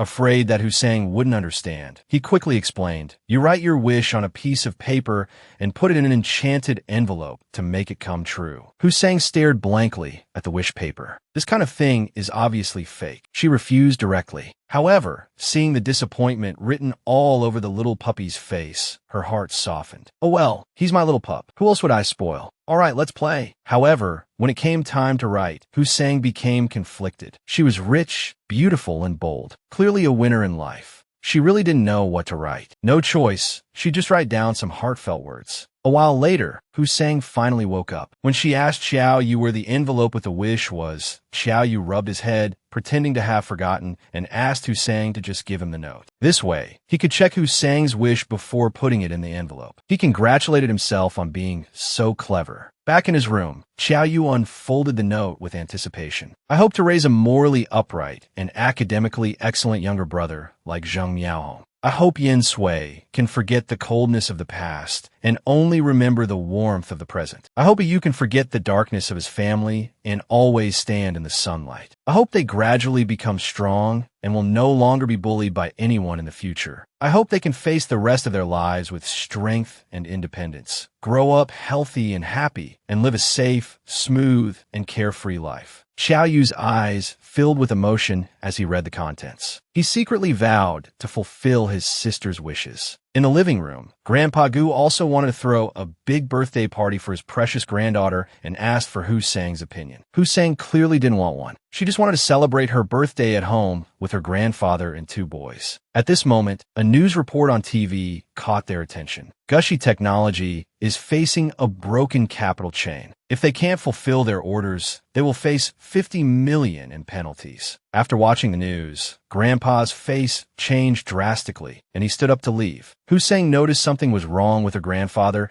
and summoned the system to ask what was going on. The man on TV was Hussein's father, Gu Shuai. He had married into the family, changing his surname, and relied on Hussein's mother to become rich. He was a quintessential social climber, but he had an affair and had an illegitimate daughter with another woman. In the end, Hussein's mother died of depression because of him. After hearing this, Hussein couldn't help but curse this scum. She silently prayed to never see him. But who can escape Murphy's Law? Hussein never expected that on her birthday, someone would play such a trick on her. To surprise Hussein, the two boys started a fierce competition. Chu Yin-sui was learning to bake a cake with the housekeeper, while Xiaoyu meticulously decorated the birthday party venue. The mansion's servants were exhausted, feeling like the country owed them a younger brother. On her birthday, the two boys led Hussein downstairs, wanting to surprise her. However, as soon as they reached the living room, a nasty voice ruined their mood. "What is this? How dare you bring this out?" Hussein was startled to see the person before her. It was her deadbeat father, Gu Shuai, sprawled on the sofa, arrogantly complaining, "The service at the Gu residence is getting worse and worse. This kind of tea is actually served to guests." Upon seeing Hussein, he immediately switched to a warm demeanor that it's been a few years, saying, "You've become even more beautiful." Faced with this fake enthusiasm, Hussein didn't want to engage with him. She told him to get to the point. Gu Shuai waved his hand dismissively. "Nothing important, just that your aunt and I miss you." Hussein fought back her disgust. "Then why didn't you come to see me before?" Gu Shuai was taken aback. His naive daughter, who was easily appeased, seemed different today. Regardless, he had to coax her today. Only then could his business turn around. He then looked at Hussein with a feigned, loving expression. "Dad has neglected you all these years. This time, Dad has arranged a birthday banquet for you at the most expensive hotel, and I've also invited prominent figures from society. I just want everyone to see that I have a beautiful and outstanding daughter." His words sounded sincere, but Hussein couldn't help but think he practically had "I have ulterior motives" written all over his face. The system also quickly warned her that this was a Hongmin banquet. Yet, Hussein agreed. The two boys also sensed something was wrong and tried to dissuade Hussein. Seeing their downcast expressions, Hussein comforted them. "I'll be back soon. Remember to tell Grandpa. Trust me, there are just some things I have to do." Arriving at the banquet, Hussein felt out of place. Why such a grand affair? She couldn't understand his motives. Gu Shuai put on a doting act, but Hussein couldn't muster any interest. She turned away coldly, making Gu Shuai grind his teeth in anger. For the sake of his plan, he had to endure it. They say there's a lot of drama in wealthy families, but only by experiencing it firsthand can one understand how terrifying it can be. Hussein saw that her scumbag father had organized such a grand birthday party for her. Wasn't this clearly a sign of some scheme? And Gu Shuai put on a doting act with Hussein. Faced with the cheating scumbag, she turned away coldly, giving him the most polite response. Gu Shuai seethed inwardly. At this moment, a guest asked why Gu Qingying wasn't present at the birthday banquet. Gu Shuai knew his opportunity had arrived. He took the microphone and introduced Hussein to the business elites as his publicly acknowledged daughter. He emphasized that she was Gu Nanshu's granddaughter of the Gu Corporation. This revelation sparked a flurry of discussion among the guests, surprised that he had climbed onto the Gu family's high branch. Hussein also understood. She was brought here as a prop. She just didn't know what tricks he was planning. Soon, Gu Shuai began his performance. While celebrating Hussein's birthday, he casually revealed to the guests that Hussein was the apple of the Gu family's eye and deeply loved by Grandpa Gu. "I'm also benefiting from her." These words took on a different meaning in the ears of the guests. Did benefiting mean that the Gu Corporation would invest in his new project? Could he make money lying down? They all started to consider investing. Seeing the desired effect, Gu Shuai was overjoyed that, of course, everyone present is my friend and will also be a friend of the Gu family. He never explicitly mentioned leveraging the Gu family, but every word implied it, playing the word game perfectly. He dared to use the Gu family's name to commit fraud. Hussein couldn't stand it anymore. She directly tore off Gu Shuai's mask of loving fatherhood. As soon as she spoke, Gu Shuahai froze, his celebratory drink halfway to his lips. He almost lost his composure. However, this was his only chance to save his company. He put on a loving facade again and turned to tell Husang a fairy tale. Husang, however, was full of mockery, meeting his every move. What did our Gu family say they would invest in you? These words sobered the onlookers. It turned out they were almost victims of Gu Shuahai's deception. Gu Shuahai seethed with hatred. Still blocking Fusang, he said calmly, "Don't worry, everyone. A child can't represent the Gu family." Then, do my words carry any weight? A deep roar interrupted the chaotic scene. The man was Grandpa Gu, the family patriarch. Although leaning on a cane, the wealthy old man still commanded a powerful presence. He looked at his granddaughter with pure adoration. "I'm afraid someone might bully our Sang-Sang." But facing the now stunned crowd, his expression turned. "I see why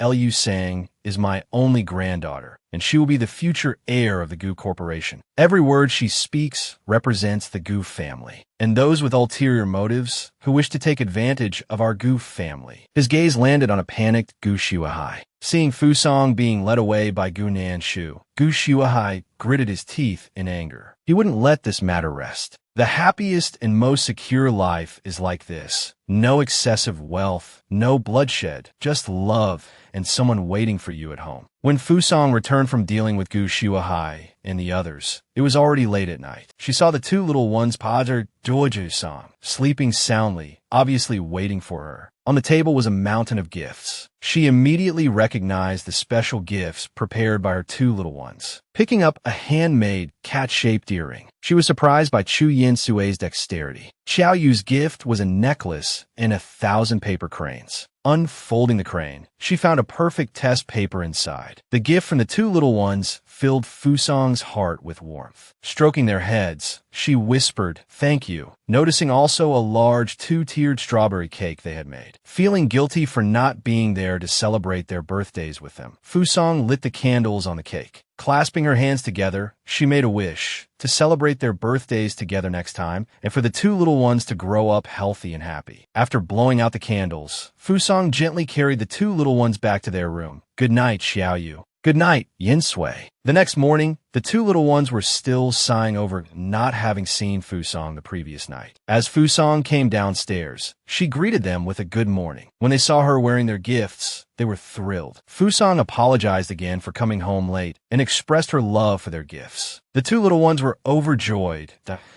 As long as Jia likes them, they said. Gu Nanshu couldn't help but tease. They were moping around all morning. You arriving instantly cured them. The little ones blushed at being called out. Then, Grandpa Gu abruptly changed the subject, deciding to transfer his company's shares to Fusang. Fusang was surprised. "Grandpa, why are you suddenly bringing this up?" The two little ones also looked curious. Clang! Gu Nanshu nearly dropped his bowl in shock. Remembering how Gu Shuahai had bullied his precious granddaughter yesterday, the old man's anger flared. He wanted Fusang to rightfully represent the Gu Corporation. Fusang quickly comforted her grandfather, assuring him she hadn't been harmed and that such a person wasn't worth his anger. As for the shares, Fusang said she didn't want them, knowing she wasn't suited for business. Seeing her grandfather's insistence, Fusang, acting as a hands-off manager, transferred the shares to the two little ones. Seeing their shocked expressions, she, of course, couldn't reveal that she knew they would both grow into domineering CEOs.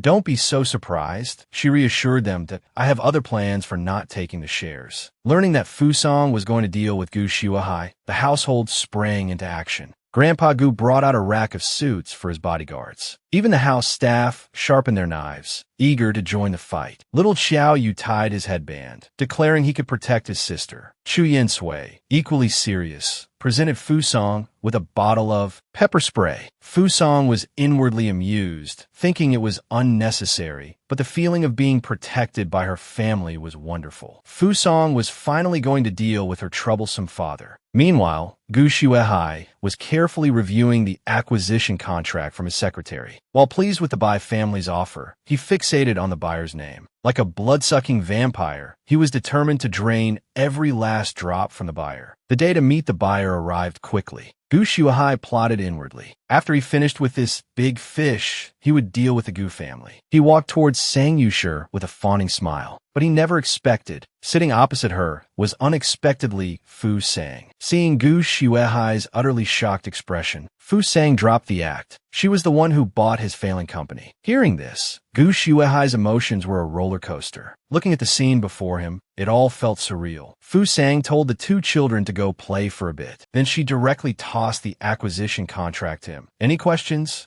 Gu Xuehai carefully examined the contract, confirming its authenticity. But why would she help him? Could it be that she didn't want Balanshu to find out? Gu Xuehai, feeling incredibly self-satisfied, started to set a trap for Fu Sang, trying to get her to invest in his new project. Fu Sang watched his tearful expression and asked what new project. Gu Xuehai pulled a chair next to her and began to lavishly praise the charity project he was currently negotiating. Fu Sang fought back her inner turmoil. Isn't your father still 20 million in debt? Why are you doing charity work? Gu Xuehai, seeing his parents in a bad light in her mind, shifted to a melancholic expression and told Fu Sang a tragic love story. Everything was for Fu Sang's mother. If she were still alive, she would definitely support him. Fu Sang thought to herself, the biggest act of charity my mother ever did was marrying you, you scum. But she still asked how much the project budget was. Gu Xuehai rubbed his hands together and asked for 30 million. Perhaps Fu Sang felt the power of love, as she indicated she knew more. But this project would no longer have anything to do with him. Gu Xuehai's jaw dropped in disbelief. The filial Fu Sang made herself clearer. She announced that she was firing Gu Xuehai, telling him to leave the company and retire early. Hearing this, Gu Xuehai became enraged, furious at Fu Sang's supposed lack of filial piety. He slammed the table and chairs, spewing a string of highly offensive words. Fu Sang calmly reminded him that he would have to pay for any damaged items. Then she took out the share confirmation document, forcing him to acknowledge the current situation. She then dialed the security department. Seeing Fu Sang about to leave with the two children, Gu Xuehai, refusing to give up, tried to attack Fu Sang from behind.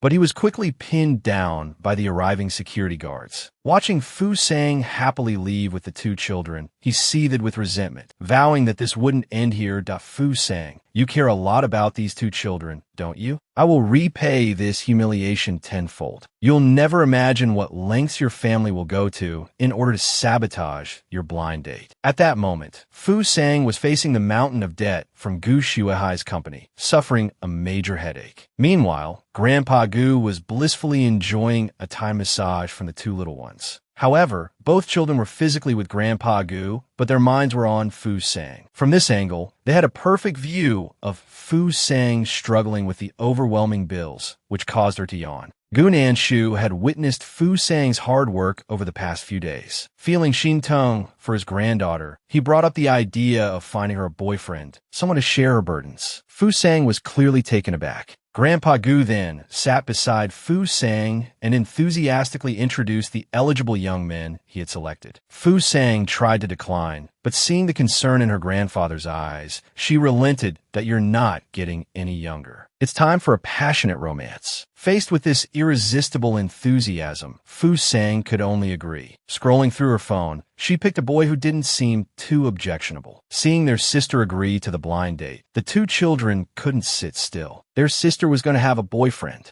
A level 10 alarm went off in their minds. No one could steal their sister's affection. At 2 a.m., inside a hastily erected tent, the two little ones began a heated discussion. Chu Yensui held a photo with a serious expression. The situation is dire. I hope we can temporarily put aside our previous disagreements and work together to find out this guy's background. Xiao Yu smirked. I will never let someone of unknown origin steal our sister. The cat and dog alliance was officially formed. Looking at the photo in front of him, he stabbed it with a pen. The unfortunate Jiang Liu, just like that, became the sacrificial lamb of the protagonist and antagonist collaboration. 2 days later, Xiaoyu brought information to Chu Yensui. I found out. This guy is Shun Luxi's cousin. Chu Yensui added, I've also found out the time and place of the date. Tomorrow at 10 a.m. at Ronghui Plaza. Time was running out for the two. Chu Yensui suggested calling Shun Lu Shi first to scout out the enemy. But Xiao Yu, saying time was of the essence, directly dialed Shun Luxi's phone. Shun Luxi's voice soon came through the phone. After the two identified themselves, Shen Lu, she was somewhat flattered. After all, the male lead she'd been pursuing for so long hadn't even met the prime minister. Xiao Yu cleared his throat.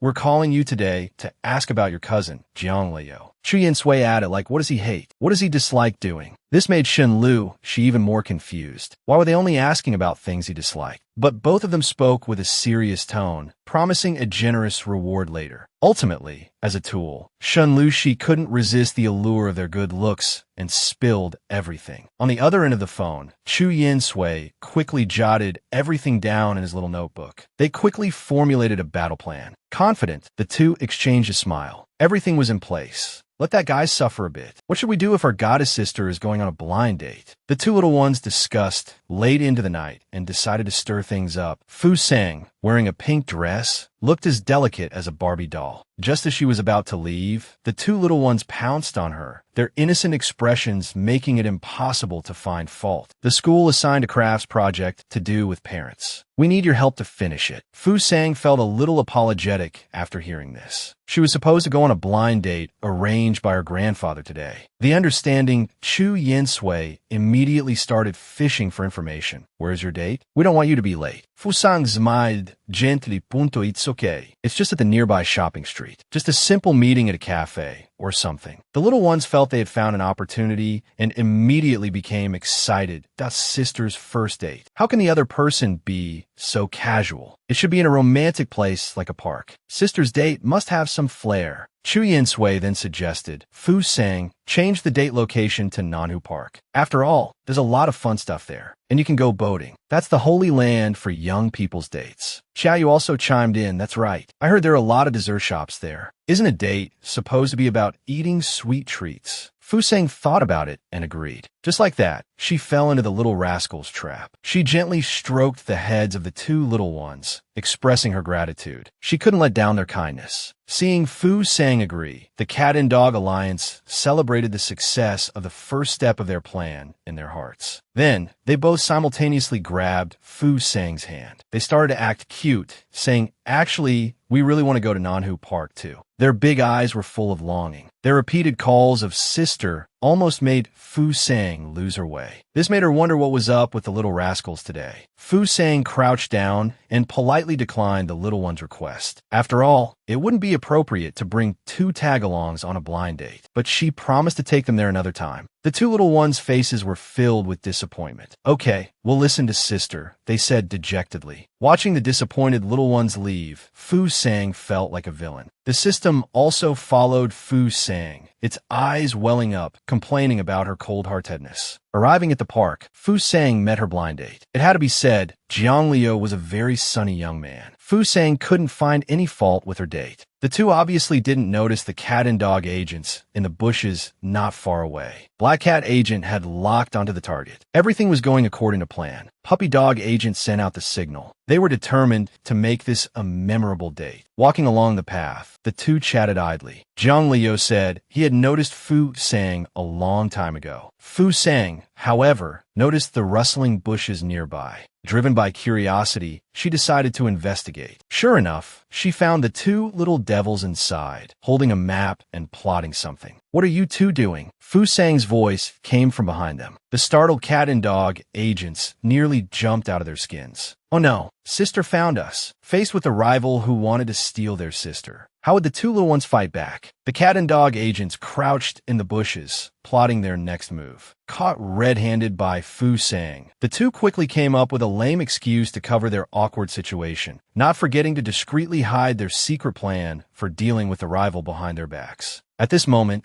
Jiang Liu walked over, his face full of curiosity. Fu Sang awkwardly explained, these are my two younger brothers. They wanted to come so badly. They secretly followed me. Would you mind if we brought them along? Jiang Liu ruffled his hair, but it's no problem. But he didn't know how much psychological damage this decision would cause him. To lighten the mood, Jiang Liu suggested they go to the tea shop ahead to quench their thirst. Chu Yinsui suddenly perked up. August 8th. I heard there's an ice cream shop here with amazing ice cream. I really want to try it. Xiao Yu chimed in, playing the supportive role. Yes, yes, yes. I want to eat it too. Fu Sang looked at Jiang Liu with a helpless expression. What could poor Jiang Liu do? He could only agree, unaware that he was falling step by step into the two little ones' trap. Step 1. The taste bud attack. When the two little ones joyfully shared the dessert with Fu Sang, Jiang Liu could only smile and force himself to swallow the food he hated most. Step 2. The physical attack. On the cruise ship, the little ones flanked Fu Sang, admiring the beautiful scenery. Meanwhile, Jiang Liu, steering the boat from behind, had already thrown up multiple rainbows. Don't worry, there's still a third step. They dragged Jiang Liu, who was allergic to pollen, to a flower field. Mimi, give Jijia some flowers. Jiang Liu, lost in a sneezing fit, still maintained his masculine stubbornness, wanting to give Fu Sang flowers. Seeing this, the two little rascals' eyes were filled with mischief. Even if Fu Sang were slow-witted, she finally understood their little scheme. She stopped Jiang Liu, who was about to buy flowers. She apologized. Sorry, wait for me a moment. She angrily pulled the two little ones aside. After scolding them for a while, she finally stopped. Do you two not want me to go on this blind date? Their little scheme exposed, the two hung their heads guiltily. Fu Sang sighed. Just tell me what you're thinking. I won't be angry. The two little ones mumbled, we don't want Jieji to go on a blind date. Fu Sang was puzzled. Chu Yin Sui finally worked up the courage to say, I'm afraid someone will take Jieji away. Xiao Yu also confessed, I'm afraid Jijia won't want me anymore after she gets married. After confessing, the two avoided her gaze, awaiting judgment. Fu Sang wondered, are all orphanage kids this adorable? The system, seeing the male lead and villain so dependent on Fu Sang, was nearly moved to tears. Fu Sang crouched down and gently told the children, Jijia won't go on any more blind dates. Hearing this, the children's eyes lit up, but they still seemed unsure. Fu Sang stroked their heads and reassured them that she wouldn't leave them. However, she criticized their prank. Poor Jiang Liu. How innocent is he? She flicked them on the forehead. Never do this again, understand? The two little ones acknowledged their mistake and sincerely apologized. Fu Sang smiled with relief. Then she stood up. Wait here for me. I'm going to apologize to Jiang Liu. A moment of silence for Jiang Liu. After Fu Sang left, the little ones smiled triumphantly. But they overlooked the danger behind them. By the time they reacted, someone had covered their mouths. Life is like a box of chocolates. You never know what you're going to get. Just as the two kids were celebrating their victory, they ignored the danger behind them and were abducted with a drug cloth over their mouths and noses. Jiang Liu couldn't believe that his encounter with the girl he admired was just a fleeting moment. When Fu Sang said goodbye, he belatedly sensed a loss. He reached out and grabbed Fu Sang's wrist, his face flushed with nervousness. He expressed his hope to see her again. Then, realizing his forwardness, he blushed even more. Fu Sang helplessly confessed to Jiang Liu that her blind date was arranged by her grandfather, so they could only be friends if they met again. Jiang Liu watched the girl he admired walk away, leaving a beautiful regret. When Fu Sang returned to find the two children, they were gone. She took out her phone and called Xiao Yu, but there was no answer. This made Fu Sang feel uneasy. Her well-behaved boys would never leave without saying goodbye. Where could they have run off to? She quickly called the system to check their location. The system hurriedly opened the GPS to search for the two brothers. When the system found it couldn't locate them, they finally panicked. It was as if the children had vanished into thin air, evaporated. And this wasn't even part of the original plot. Just then, Fu Sang's phone suddenly rang. After the call connected, a grating voice on the other end said, Fu Sang, Chu Yin Sui, and Xiao Yu are in my hands. If you want them safe and sound, prepare 2,000 by 9 o'clock tomorrow morning. And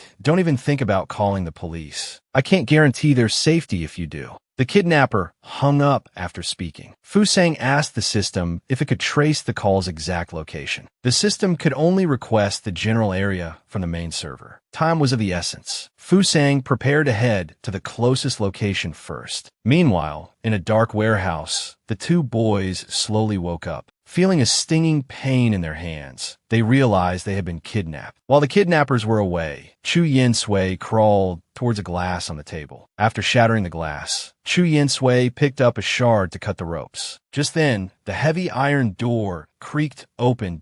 Oh no, they're back. Xiao Yu nervously warned. Quick, let's pretend to be asleep. We'll act when they let their guard down. Not long after they lay down on the ground, they heard footsteps. They're still out cold? We gave them a hefty dose. Then they vaguely heard the two kidnappers expressing dissatisfaction with the price offered by their boss. At that moment, the long-haired kidnapper noticed the broken glass shards on the floor. He sinisterly alerted his companion. Looks like our little mice aren't so obedient. He quickly found Chu Yin Sui clutching a shard. Trying to pull a fast one on me? You're looking for death. The kidnapper viciously tried to wrest the shard from his hand. Chu Yin Sui gritted his teeth and held on tight. The pain in his palm made him tremble. Xiao Yu, disregarding the danger, yelled at the kidnapper, "Let him go. You won't get the ransom if you hurt us." He was met with a kick from the thug. While Chu Yin Sui was distracted, the long-haired kidnapper snatched the glass shard. Did you really think the Goof family would pay the ransom and you'd get away with this? The kidnapper hauled Xiao Yu up, clearly having other plans. Chu Yin Sui desperately shouted, "We're worth more alive than dead." This piqued the kidnapper's interest. Chu Yin Sui tried to remain calm as he faced him.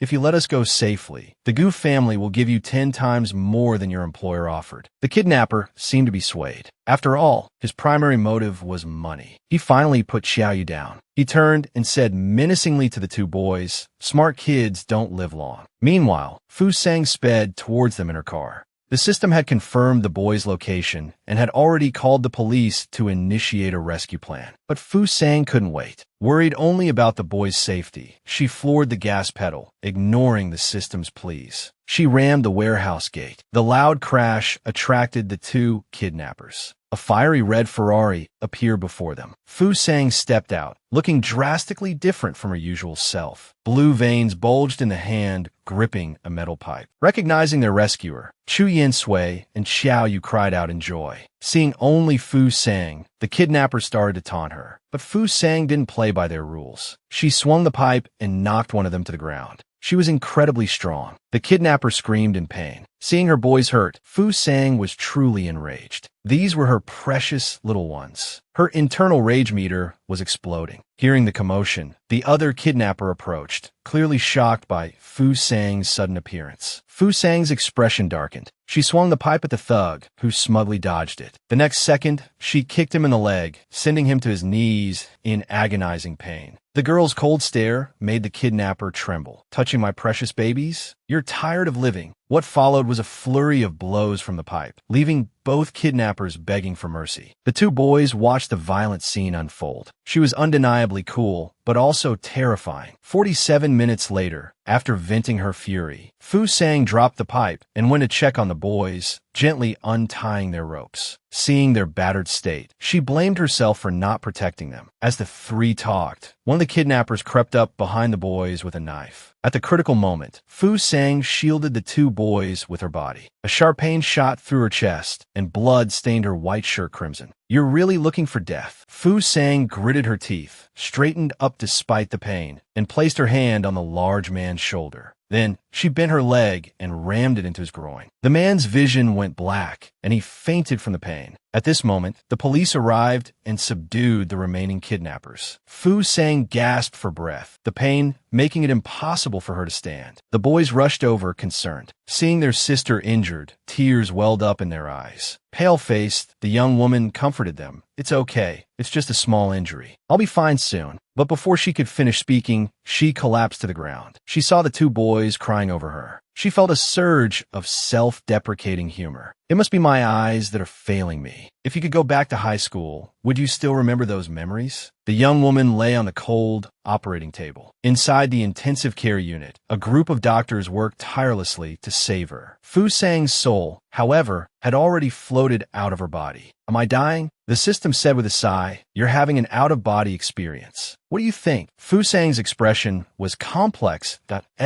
mission is interrupted. "Do you think I can go back now?" But why did she feel a pang of reluctance? With a sigh, she turned to leave. At this moment, the system stopped her. The mission isn't complete. You can't run. Fu Sang's expression was complicated. You want me to go back to that half-dead body? No thanks. I'm afraid I'll just dissipate completely. The system smirked. I have other ways for you to continue the mission. Then, with a sly smile, it continued. This body might be useless, but we can just switch to a new one. 9 years passed in a flash. A white-haired young woman arrived at the school. She was strikingly beautiful. The young woman's arrival became the hot topic among the students. They all discussed how lucky class 3-1 was. The school's heartthrob was already there, and now the school beauty had arrived. Mom, I want to transfer to class 3-1 too. Inside the classroom, the teacher asked her to introduce herself.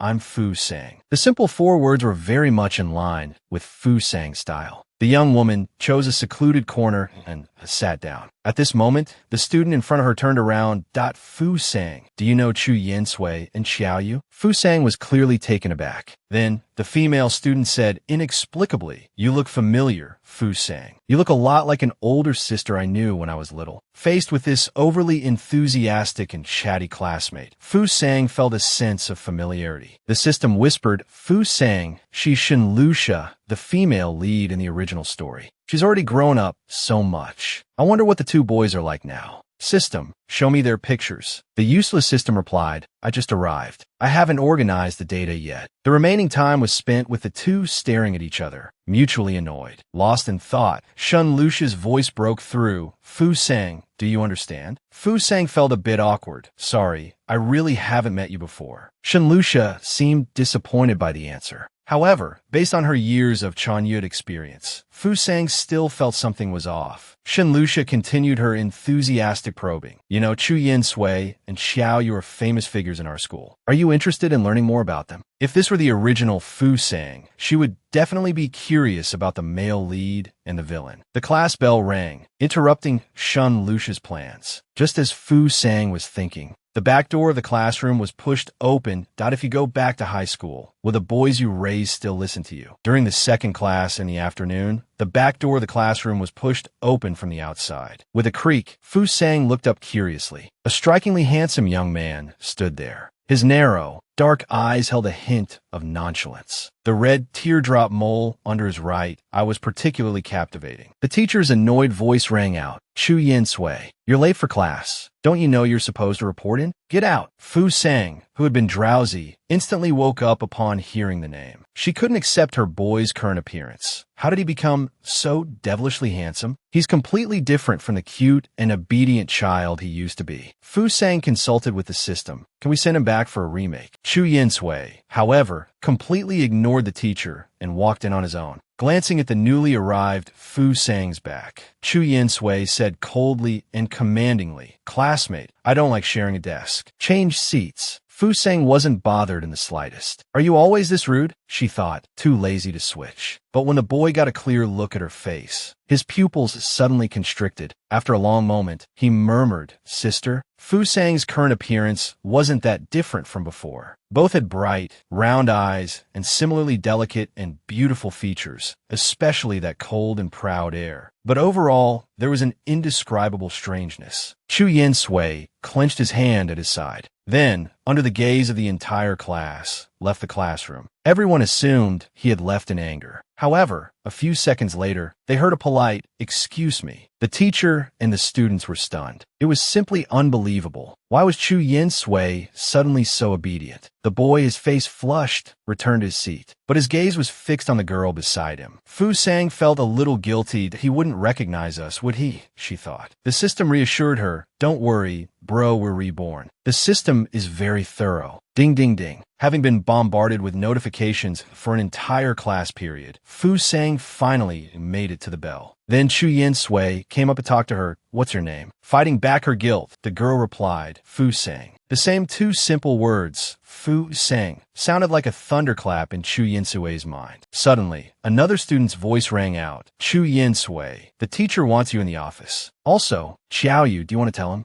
Chu Yinsui looked annoyed. I'm not close with Xiaoyu. Don't bother me with his business. Then he turned and left abruptly. After hearing this, Fu Sang was a little anxious. That shouldn't be. They were so close before. How did they become enemies? She questioned the system. You better give me a reasonable explanation. The system tearfully explained the situation. After your death, there was a misunderstanding between them. Now, your task is to help them reconcile. Fu Sang expressed her confusion. How can there be a misunderstanding just because someone died? At that moment, Shun Lucia's voice reached her. Fu Sang, you're so amazing. Chu Yinsui actually talked to you on his own initiative. Fu Sang was dumbfounded. Wow, him taking the initiative to talk to someone is a big deal. This piqued Shun Lucia's curiosity. You don't know? He's famously aloof and hard to approach. Him being so proactive now might mean he wants to pursue you. Wow, Chu Yinsui pursuing me? Isn't that a fantasy? What would you do if you went back to high school and found out the kid you raised became the school heartthrob? Shun Lucia was clearly enjoying the drama. You don't know? He's famously aloof and hard to approach. Him being so proactive now might mean he wants to pursue you. Wow, Chu Yinsui pursuing me. Isn't that a fantasy? Fu Sang had a look of utter despair. Shun Lucia took all of this in that,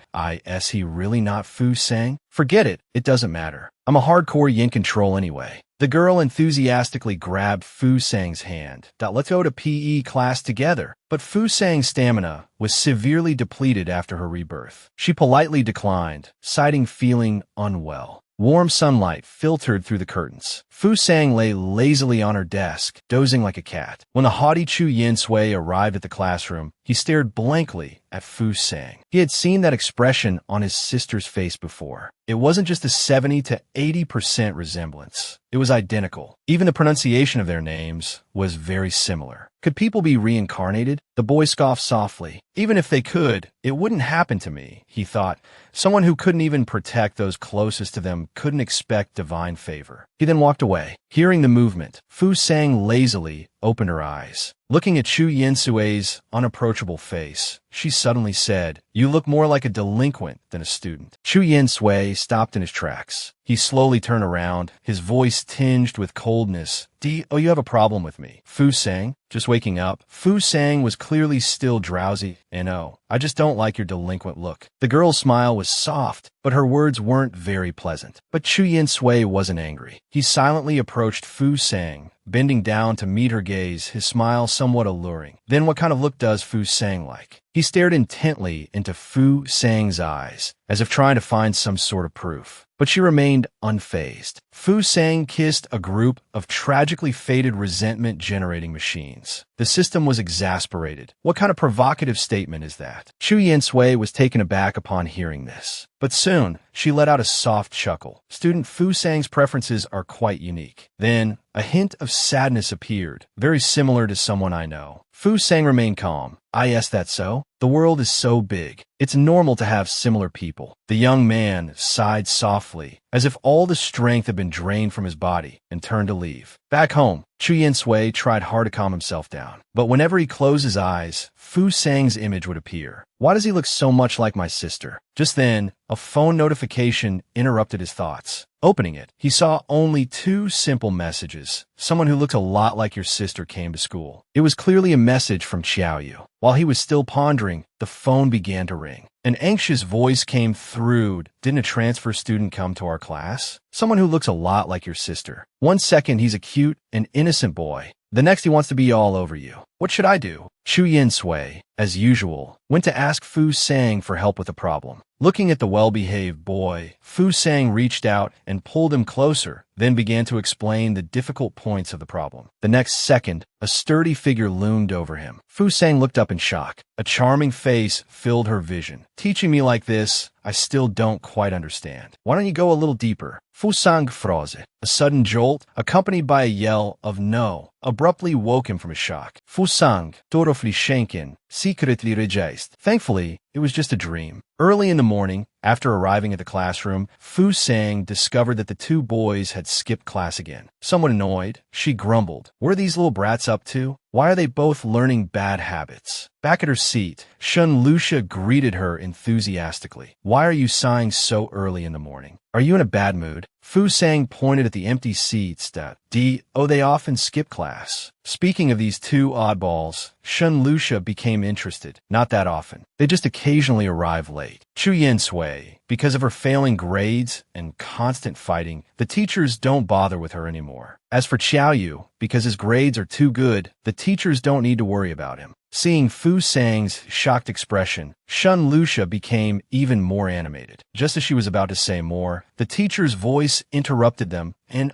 idle chatter during morning reading. Fu Sang rested her chin on her hand, clearly preoccupied. What happened during the years I was gone? How did these two kids change so much? After class, walking down the hallway, Fu Sang asked the system to gather information about the boys' recent activities. While going upstairs, passing a corner, she accidentally bumped into someone. Before she could apologize, the other person snapped, "Are you blind? Or are you trying to get reincarnated?" The boy in front of her had extremely short hair, with a few strands falling around his ears. His long, beautiful peach blossom eyes stared straight at her. Standing before him, Fu Sang appeared particularly petite and vulnerable. Fu Sang looked up speechlessly. With just one glance, she called out his name. "Xiao Yu." The young man subconsciously called out, his voice choked with suppressed emotion. Xiao Yu's entire being seemed to lose control, a look of ecstasy flashing in his beautiful peach blossom eyes. The next second, however, it was replaced by disappointment. "I'm so sorry. I mistook you for someone else." Fu Sang felt incredibly depressed. How did my Xiao Yu learn to act? Xiao Yu's handsome face was filled with dejection. He was just a transfer student who looked a lot like her sister. Very similar, but ultimately not her. The young man's retreating figure looked somewhat desolate. This scene was witnessed by other students, who quickly took pictures with their phones. The school beauty and the school hunk bumped into each other. There's something going on between them. Quick, post it on the school forum. Back in the classroom, Fu Sang felt a splitting headache. She became increasingly worried about the two boys' situation. Just then, Shun Lucia rushed over and grabbed Fu Sang. "Fu Sang, come quick. They say Chu Yin Sui went to the hospital." This seemingly delicate girl was actually quite skilled at arguing with shrewish women. Fu Sang had just returned to the classroom when she heard the news about Chu Yin Sui going to the hospital. When she arrived, she saw a middle-aged couple pointing at Chu Yin Sui and cursing. Their harsh words clashed sharply with their expensive attire. The boy being scolded, however, remained indifferent. The enraged woman raised her arm to strike. However, her raised arm was caught mid-air. Fu Sang looked at the wealthy couple with an icy expression. She absolutely wouldn't allow anyone to harm her boys. The woman she stopped became even more furious. Where did this little brat come from? Mind your own business. Chu Yin Sui was very surprised by the girl's appearance. What are you doing here? Fu Sang glanced at the two people. With narrowed eyes and raised eyebrows, she replied, "Backing you up." Backing him up? The woman looked at Fu Sang's figure as if she had heard the funniest joke. "You? Can you even handle this? You've clearly never experienced the harsh realities of society." Fu Sang gesmirkt. Looking at the haughty expressions of the two in front of her, she continued, "You think Chu Yin Sui's family is rich, so you're targeting him, right?" The woman's face paled, clearly having been exposed, but her expression quickly changed to anger. She shrieked, "Targeting him for money? Get your facts straight. He beat my son so badly he ended up in the emergency room. Isn't it only right that he pays for it?" Fu Sang remained calm. She turned her head and asked Chu Yin Sui, "Who started it?" Seeing Fu Sang's face, Chu Yin Sui's Adam's apple bobbed up and down. Looking inexplicably wronged, he insulted my sister. "I was just defending myself." Fu Sang, of course, believed Chu Yin Sui. "Did you hear that? We were in self-defense." The man clenched his fists, furious, and wanted to hit someone. Fu Sang's tone took on a teasing lilt. "You want to hit me? No problem at all." The next second, she told Chu Yin Sui, "Get your phone out and record this. Record him hitting me first. I'm just a weak little high school student acting in self-defense." Chu Yin Sui, though finding it amusing that Fu Sang described herself as weak little, obediently took out his phone and started recording. Then, Fu Sang puffed out her chest and strutted forward. "Come on, hit me. I promise I won't extort you." The man backed up a few steps, flustered, and looked at his wife. The woman cursed and lunged at Fu Sang with her hands, but Fu Sang easily caught them. "Honestly, I don't hit women, but you're so asking for it. I'll have to make an exception." Then came Fu Sang's counterattack. Fu Sang was strong. She shoved the woman to the ground, who wailed in pain. "You little brat with no manners. I'm not leaving until you're bankrupt." Fu Sang told her seriously, "You were clearly trying to hit me and fell down yourself. I was acting in self-defense. It's all recorded on the phone." The woman lay on the ground. "I don't understand anything about recordings. All I know is that you hit me." Chu Yin Sui, watching Fu Sang argue with the woman, was lost in thought. She really was like his sister. When he was bullied before, his sister would also support him without question. Chu Yin Sui tugged on Fu Sang's sleeve, lowering his eyes and saying softly, "I can handle this myself. You can go back." Fu Sang looked reluctant. "In a way, you're my." Before she could finish, the system warned her in her mind, "Do not reveal your identity as Fu Sang to anyone. It will cause major chaos." Meeting Chu Yin Sui's gaze. Fu Sang calmly changed her words. "Students should help each other out. I can't just let you be bullied by these people. In this world, there are always some people who will believe you unconditionally." Chu Yin Sui, looking at the girl defending him, still asked her to leave. Hearing this, Fu Sang became a little annoyed. She shook off his hand. "But I didn't realize you were so ungrateful before." Chu Yin Sui instantly caught the key word. Before. Had he met her before? Doubt lingered in his mind. Before he could ask, a doctor walked over. "The patient is awake. Where are his family members?" The woman rushed to the doctor.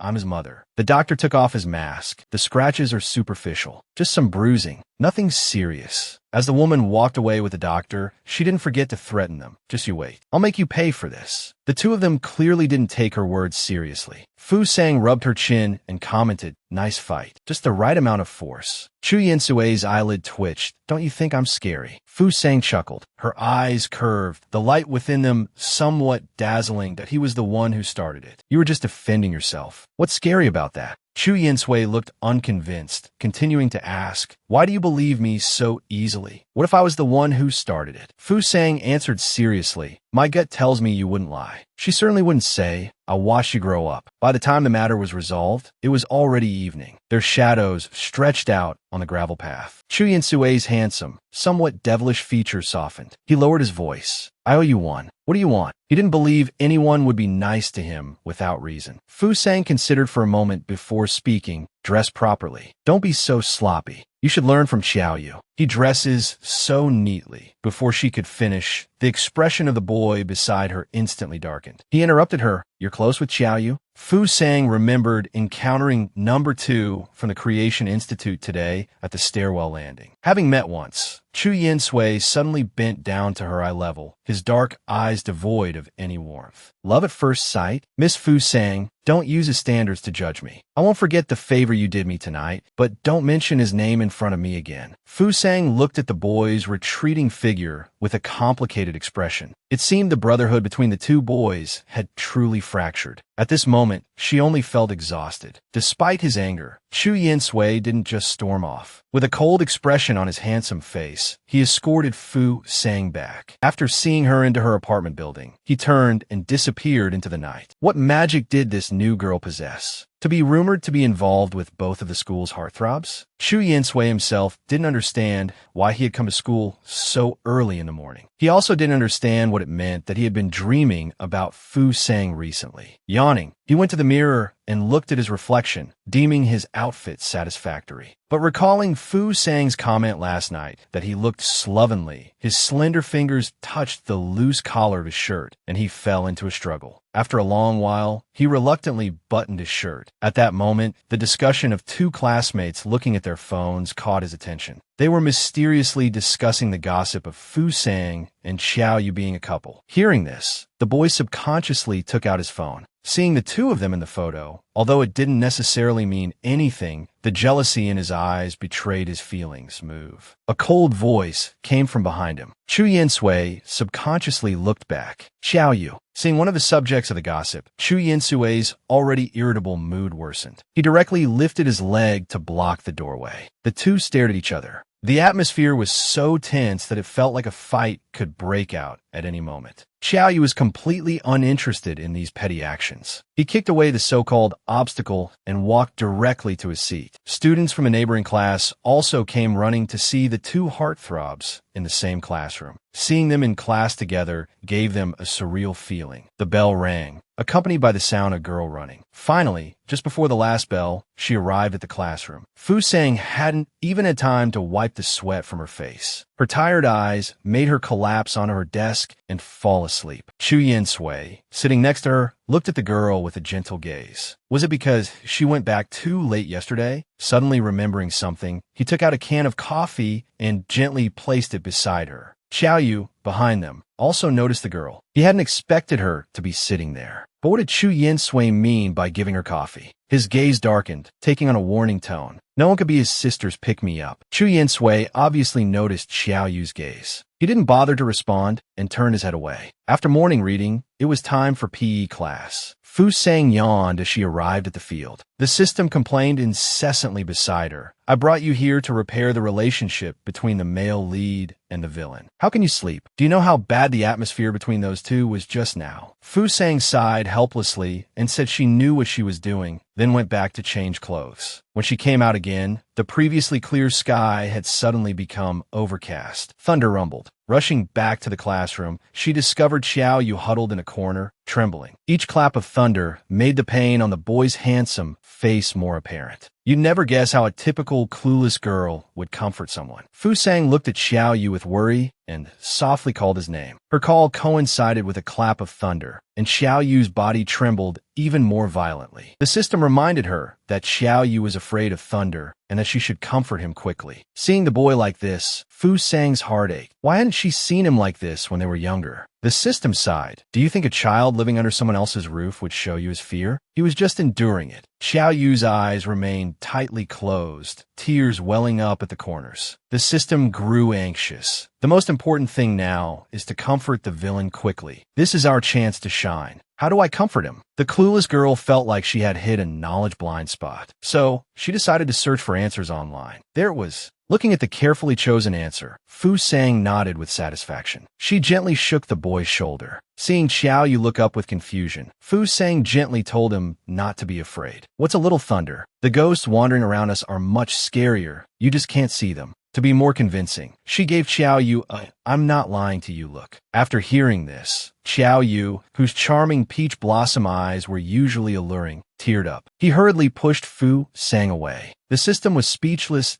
Fu Sang, you little devil. Who tells someone they're surrounded by ghosts when they're scared? Don't make such a fuss. Don't be so naive. Fu Sang scrolled down a bit further. Most of the advice was about distracting him or hugging him. She immediately grabbed Xiaoyu's wrist, almost knocking the boy over. Xiaoyu was shocked by her bold move. Before the next clap of thunder, Fu Sang quickly covered his ears with both hands. Don't be afraid. Along with the thunder, her warm words fell upon his ears. Xiaoyu's breathing evened out. He stopped resisting and gripped the girl's hand. He clearly sensed her scent. Like his sister, she had a faint fragrance. He couldn't place it, but it was very comforting. Sister, the boy murmured into Fu Sang's ear. Is the person who used to protect you still around? In her embrace, Xiaoyu clearly sensed her scent. She had a faint fragrance, like his sister. He couldn't place it, but it was very comforting. Sister, the boy subconsciously murmured. Bored, Fu Sang looked at his ears. Her fingers intentionally, yet seemingly unintentionally, brushed against Xiaoyu's ear, which quickly turned red. Amused, Fu Sang touched them again enough. Xiaoyu suddenly snapped, looking up abruptly. He unexpectedly locked eyes with Fu Sang. The boy's face was pale, but with a hint of flush. His beautiful peach blossom eyes were clear and bright. He had just recovered from his fear and was momentarily dazed, not scared anymore. Fu Sang withdrew her hand, carefully studying the villain's appearance. Xiaoyu blushed and quickly looked away, his reply as soft as a mosquito's buzz. Seeing Xiaoyu's shyness, Fu Sang's eyes filled with reminiscence. Yuezai is still so easily embarrassed when he grows up, but he was cuter as child. He would cling to me and wouldn't try to act cool. Another clap of thunder suddenly boomed, startling him into instinctively grabbing Fu Sang's wrist. Fu Sang didn't pull away, letting him hold on. Then, she gently stroked his head. I had a younger brother a lot like you. He was also afraid of thunder. It's okay. I can stay with you until the rain stops. The rain, which had been pouring down from the eaves, finally ceased. The puddles on the road reflected their figures. Xiaoyu continued to hold Fu Sang's hand. They remained silent for a long time. Then, Xiaoyu softly murmured, "Thank you." His words coincided with the last drop of rain. Not far away, Chu Yinsui stared blankly. The sight of them holding hands was particularly jarring. The boy's dark eyes were filled with an unreadable expression. What was their relationship? Could there be a replacement in matters of the heart? Standing in the rain, Chu Yinsui watched them holding hands, a strange feeling stirring within him that he couldn't decipher. By the time he got home, soaked from the rain, it was already late at night. In the entryway, he saw Qiao Yu's shoes. A servant,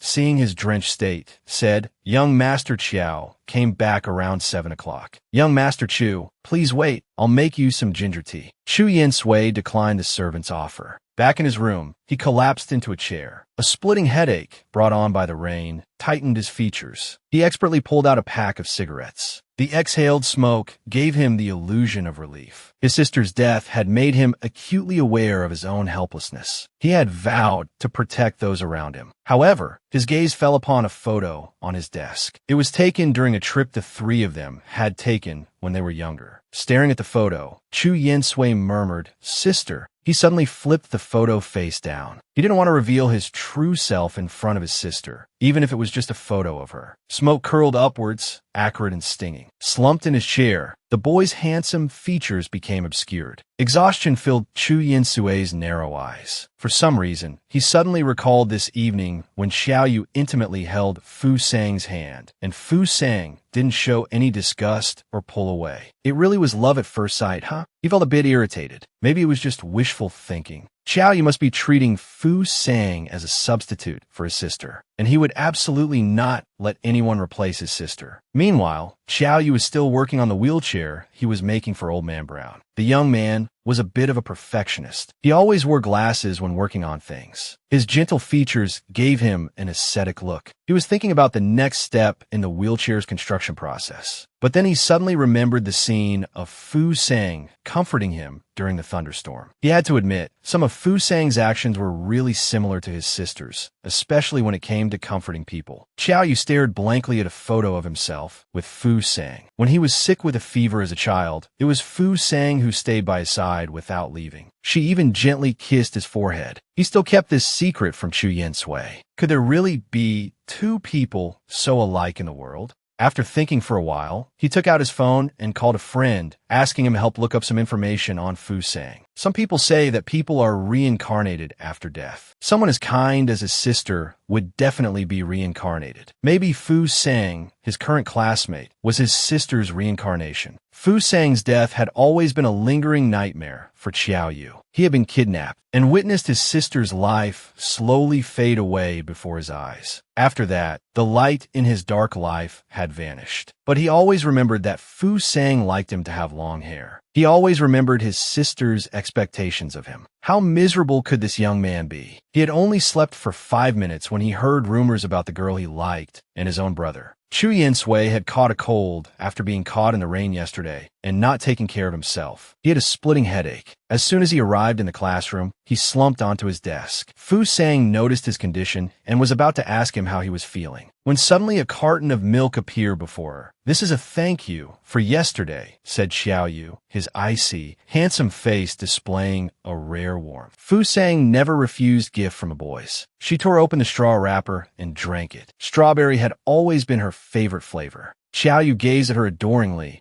"I knew you'd like it." He knew his sister liked this flavor too, but from a distance, the scene took on a different meaning in the eyes of their classmates. They began to whisper amongst themselves. Some said they were in love and had known each other since they were childhood sweethearts. Others thought Fu Sang was holding something over Qiaoyu's head, forcing him to be with her. The classroom buzzed with gossip. Chu Yinsui's sleep was restless, especially hearing Fu Sang's name linked with Xiaoyu. His headache worsened with the added irritation. A dry cough ripped through his throat, silencing the class's discussion. The hostility in his eyes was intimidating. He stood up, enduring the throbbing in his head, and walked over to Fu Sang. He grabbed her wrist and walked out of the classroom under the shocked gazes of their classmates. Fu Sang was completely bewildered by Chu Yinsui's sudden action. Xiao Yu watched them leave, his eyes filled with gloom. This further fueled the classmates' gossip. Was this a love triangle? Fu Sang followed behind, looking at the young man's slender figure. She didn't understand why Chu Yin Sui had done this. Perhaps she was too lost in thought, because she bumped into his back. Are you dating Xiao Yu? Chu Yin Sui's voice was cold, yet strangely earnest. Fu Sang was even more confused now. Dating Xiao Yu? She just wanted to give them both motherly love. How childish could boys be when they got jealous? Chu Yin Sui, after hearing rumors about the girl he liked and his brother, angrily took Fu Sang to the rooftop. Childishly and seriously, he asked Fu Sang if she was dating Xiao Yu. Fu Sang thought the boy in front of her must have slept wrong and become delusional. Why was he acting so strangely? The system chuckled mischievously. The male lead is jealous because you're close to Xiao Yu. Delusional, my foot. Fu Sang sighed. Perhaps this was the trouble with raising two boys. She had to spread her affection evenly. The young man's tall figure loomed over her. His complexion was pale, and his narrow, dark eyes gazed at Fu Sang. He leaned down, suddenly moving closer. Fu Sang shifted uncomfortably, wanting to step back, but the young man's arm blocked her. Do you know Xiao Yu is just using you as a substitute? The warm air of the words made Fu Sang feel a little uncomfortable. Curious, Fu Sang asked who he was a substitute for. Chu Yin Sui chuckled softly, his voice cold. Has anyone ever told you, you look a lot like Gu Fu Sang? Being so close, the strength emanating from the boy made Fu Sang feel very good. She involuntarily moved closer to Chu Yin Sui. If you want to think of me as your sister, that's totally fine. The boy was flustered by this action, a blush creeping onto his pale, handsome face. He suspected Fu Sang was feigning ignorance. A normal person, upon hearing they were being treated as a replacement, should be angry, not as cheerful as Fu Sang. Fu Sang watched the boy, his head seemingly splitting from thinking so hard. Suddenly, she reached out and grabbed his collar, pulling him to bend down until she could reach. Only then did she raise her hand and touch his aching temples. The temperature of the girl's fingertips was cool. He didn't know if it was a psychological effect, but the pain seemed to lessen. Do you get headaches often? Fu Sang asked indifferently. Chu Yin Sui looked at the girl with a complicated expression. He swallowed the words on the tip of his tongue. Suddenly, he straightened up and Fu Sang's hand slid down his cheek. Putting some distance between them, he asked Fu Sang with utmost seriousness, "Who are you?" The girl in front of him felt exactly like Gu Fu Sang. Except for the age discrepancy, everything else matched. Fu Sang met his scrutinizing gaze without fear and smiled innocently. "Who do you think I am?" Chu Yin Sui suddenly fell silent. Just then, the bell rang for class. Hearing the crisp ringing, Chu Yin Sui turned and left. He only left behind a cold sentence. Xiao Yu is not a good person. Stay away from him. Watching the boy's unusual behavior, Fu Sang felt that he had just issued a dangerous warning. The system, however, sensed that things were starting to head in the wrong direction. After school, Fu Sang was walking down the street, still pondering how to repair the brothers' relationship, when a dozen delinquent teenagers stopped her. The boy with bandages all over his head pointed at Fu Sang excitedly. "Big brother, it's her. She's the one who interfered at the hospital last time." What was going on?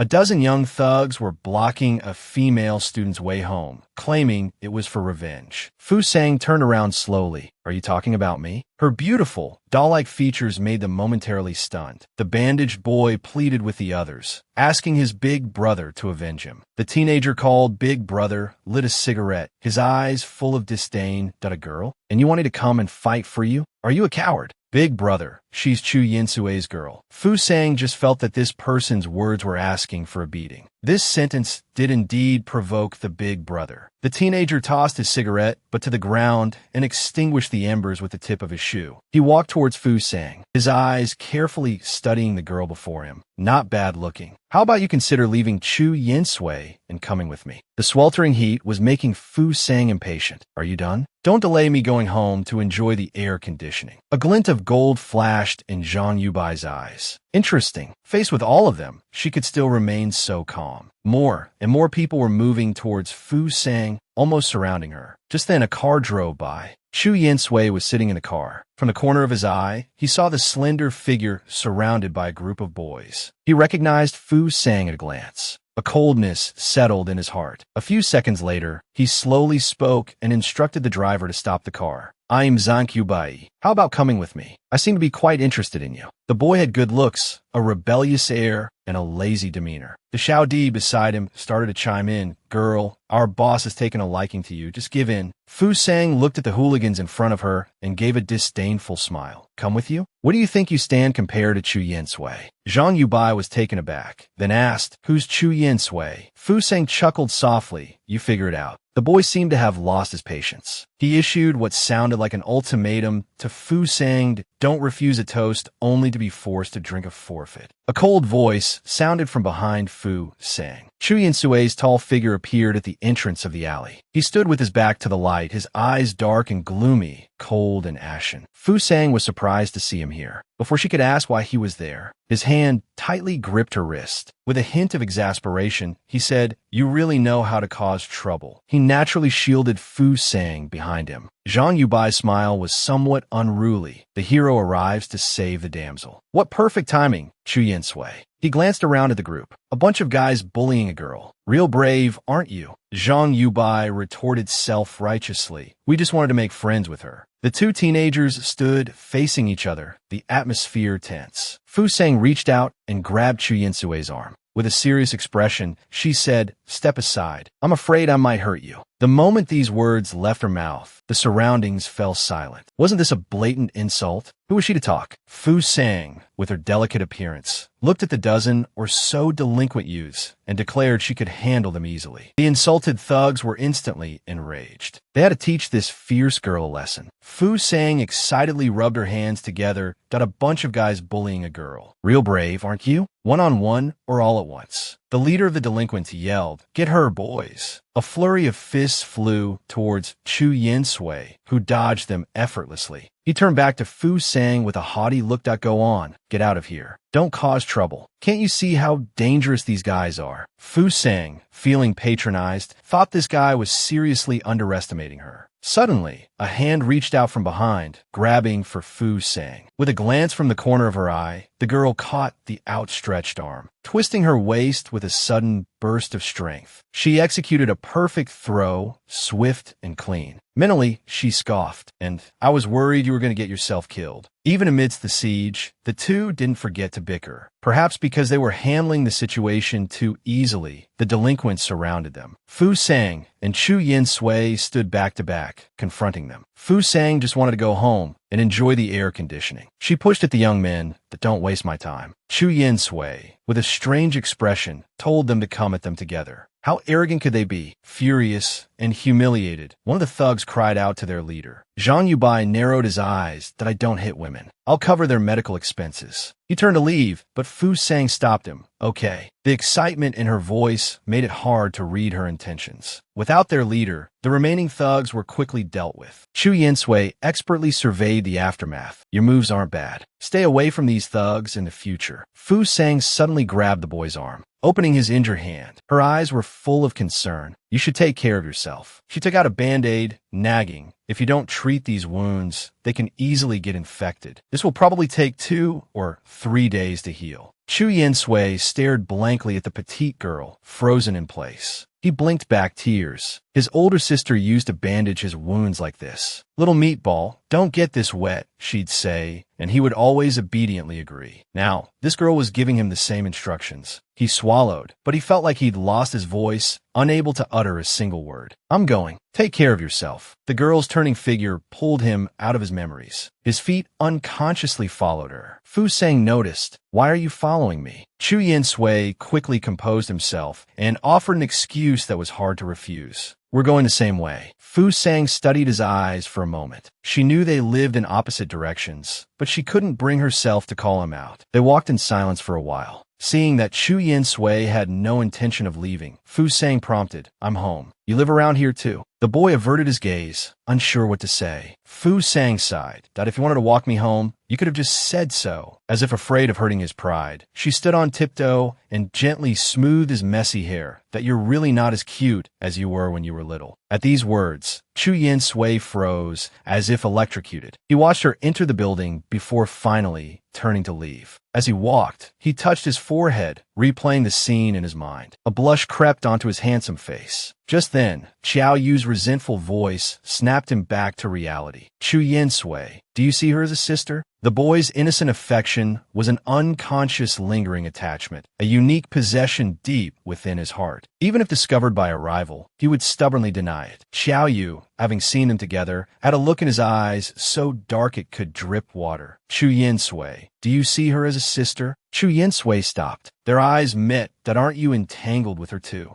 You even held hands. Don't tell me you fell for Fu Sang at first sight. He didn't see her as a sister at all. Xiao Yu narrowed his eyes, just helping a classmate. Chu Yinsui scoffed, as if he'd heard something funny. He shoved past the boy blocking his way. Walking straight past, Xiao Yu's alluring peach blossom eyes flashed with a complex emotion. He knew they both felt the same conflicting emotions towards Fu Sang. But this scene marked the beginning of a new rivalry between them. The scene changes. The system anxiously calls out to the sleeping Fu Sang, interrupting her pleasant dream. Fu Sang just wants to swat the system away with a pillow. However, the little system anxiously explains its distress. It's not that I don't want you to sleep. Due to our poor performance, future tasks will be mandatory. If Miss Fu Sang fails to complete them, there will be penalties. Hearing this, the older girl finally woke up. Propping her chin on her hand, she lazily asked what kind of garbage order this was. However, the next second, the system announced a new task. Please go to the hotel immediately to rescue the male lead. Time limit, 3 hours. Exceeding the time limit will result in a random penalty. Fu Sang instantly sobered up. She wasn't afraid of any penalty. She only knew that she wouldn't allow anyone to bully her precious boy. Fu Sang quickly took a taxi to the 5-star hotel where Chu Yinsui was. The place reeked of extravagance. Fu Sang didn't need to ask the system for confirmation. She knew Chu Yinsui was definitely inside. She reached the room without attracting anyone's attention. Inside, it was noisy and chaotic. A group of older men were constantly forcing drinks on Chu Yinsui.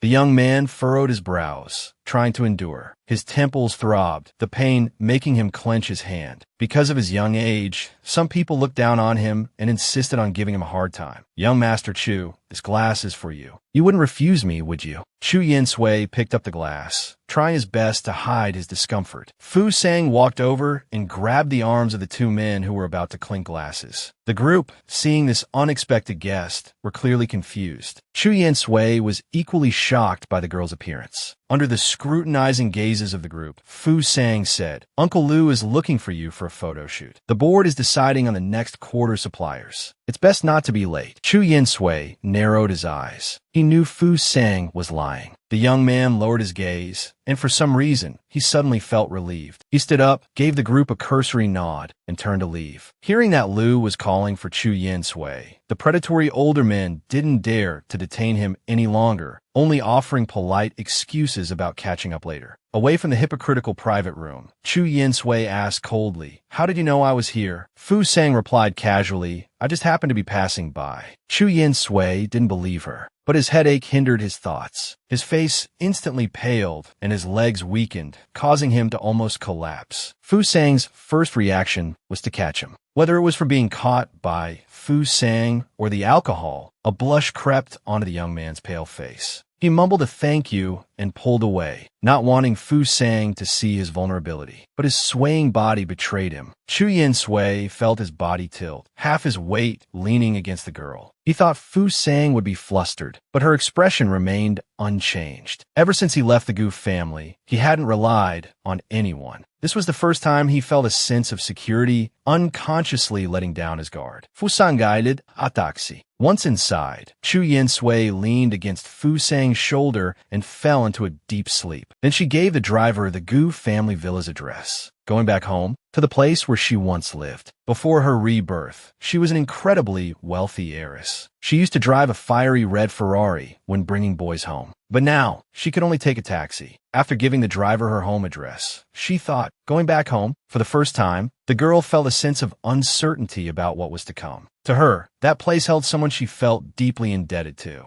The car ride was a bit bumpy. Fu Sang carefully supported the young man's head with her hand. The burning touch instantly alerted her. An unnatural flush stained the young man's handsome face. His furrowed brows reflected his poor condition. Fu Sang was worried.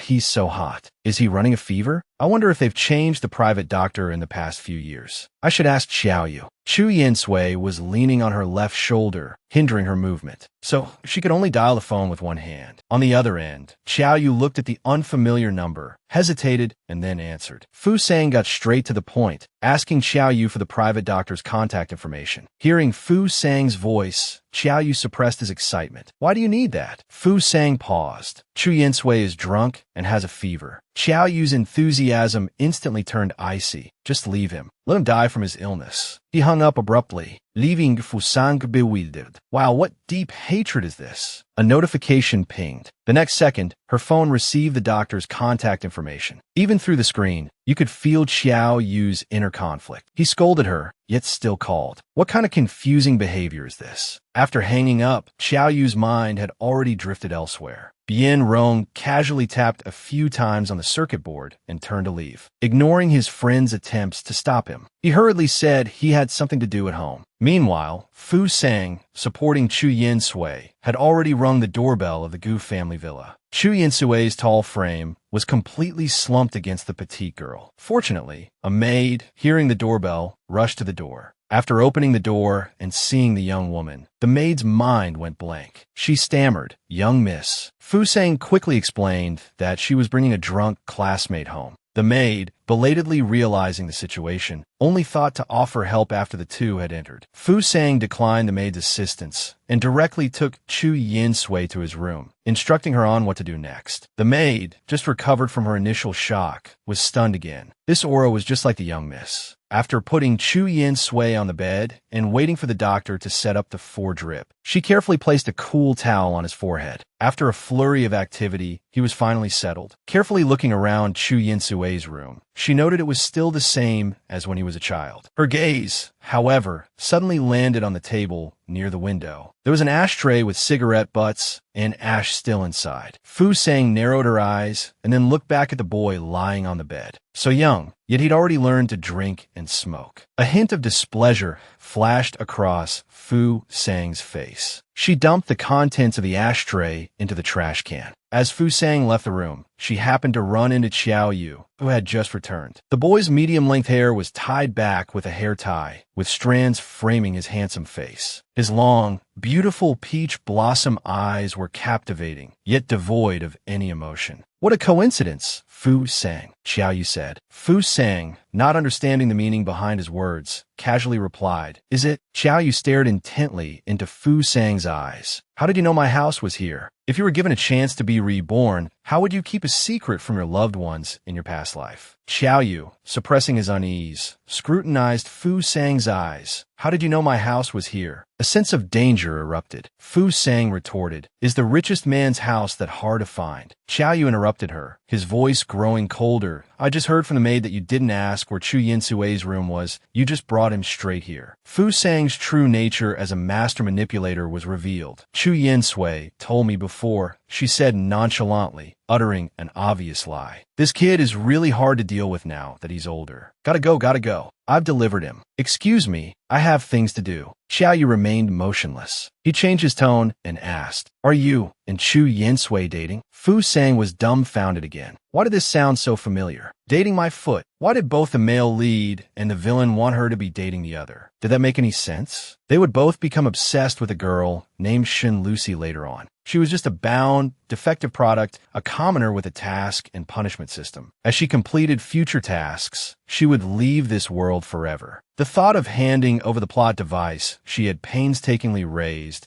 made Fu Sang a little melancholic, a little unhappy. This feeling showed on her face, which Xiaoyu interpreted as the awkwardness of being caught in a lie. Xiaoyu suddenly felt a pang of pain in his heart, a tightness in his chest that made it hard to breathe. Chu Yinsui isn't a good person. He's using you as a substitute. Fu Sang had heard similar words from Chu Yinsui, though not verbatim. Fu Sang sighed. She knew exactly why she was in this world. Just as she was about to say something, a frail voice called out from behind her, "Sang, Sang." The old man's voice trembled slightly. Fu Sang turned around. Gu Nanshu, leaning on his cane, emerged from a room. He looked at Fu Sang, her face so similar to his granddaughter's, and his eyes suddenly welled up. The hand gripping his cane visibly trembled. Gu Nanshu had aged considerably. He was now in his 70s, his face lined with wrinkles, his back hunched. Compared to others his age, he looked much older, having endured the loss of his wife and daughter. Later, his only granddaughter also passed away due to an accident. This was undoubtedly a devastating blow to the old man. His health was failing, and he no longer had the energy to manage the company. That was why Chu Yin Sui was so eager to learn how to run it. If it weren't for the company of Chu Yin Sui and Xiao Yu, Gu Nanshu would have probably lost all hope in life. Xiao Yu stepped forward to help the old man. The old man's eyes filled with tears, his voice trembling. Sang, you've finally come back. Fu Sang looked at Gu Nanshu, her composure almost crumbling. She couldn't reveal that she was Gu Fusang. Fighting back tears, she greeted him, "Hello, Grandpa. I'm a classmate of Xiao Yu and Chu Yin Sui. My name is Fu Sang." Fu, with the person radical. Gu Nanshu's eyes dimmed, filled with loneliness. According to the plot, Gu Nanshu only had a year left to live. The system's voice rang in her mind.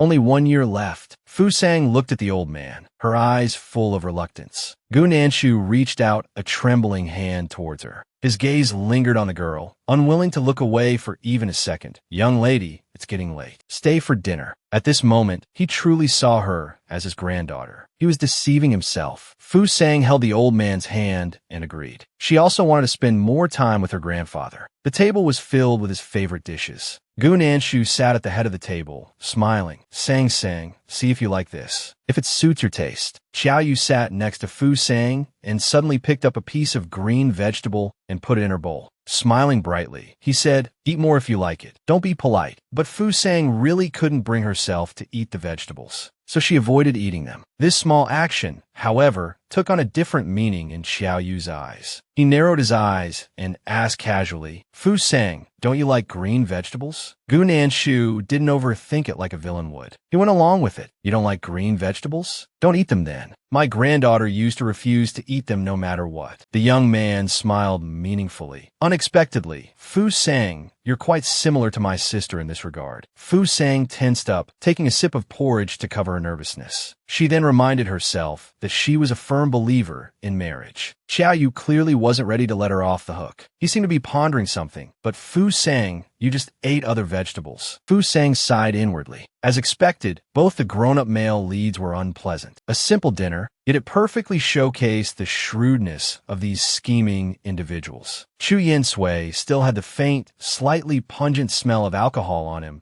"Fu Sang, you're here too?" The young man feigned ignorance. Hearing this, Fu Sang turned around to greet him. Chu Yin Sui sat down without acknowledging her. Xiao Yu's eyes instantly darkened. Gu Nanshu also sensed something. He too caught a whiff of the alcohol. "Yin Sui, is your cold any better? Tell me if you want anything. I'll have Mrs. Lu make it." Chu Yin Sui responded gently, saying he enjoyed the food on the table. He then picked up a piece of green vegetable and put it in his mouth, not forgetting to add that he wasn't a picky eater like Fu Sang. He had clearly overheard their earlier conversation. "What's going on? Why are these kids acting so strange today?" Fu Sang instinctively complained to her grandfather about Chu Yin Sui's drinking. Hearing this, Gu Nanshu sighed, his face looking even older. "Those old fogies at the company asked you to go out for business dinners? You could have just refused. I still have that much authority." As he spoke, Gu Nanshu's eyes teared up. Xiao Yu pulled out a tissue and handed it to the old man. "Grandpa,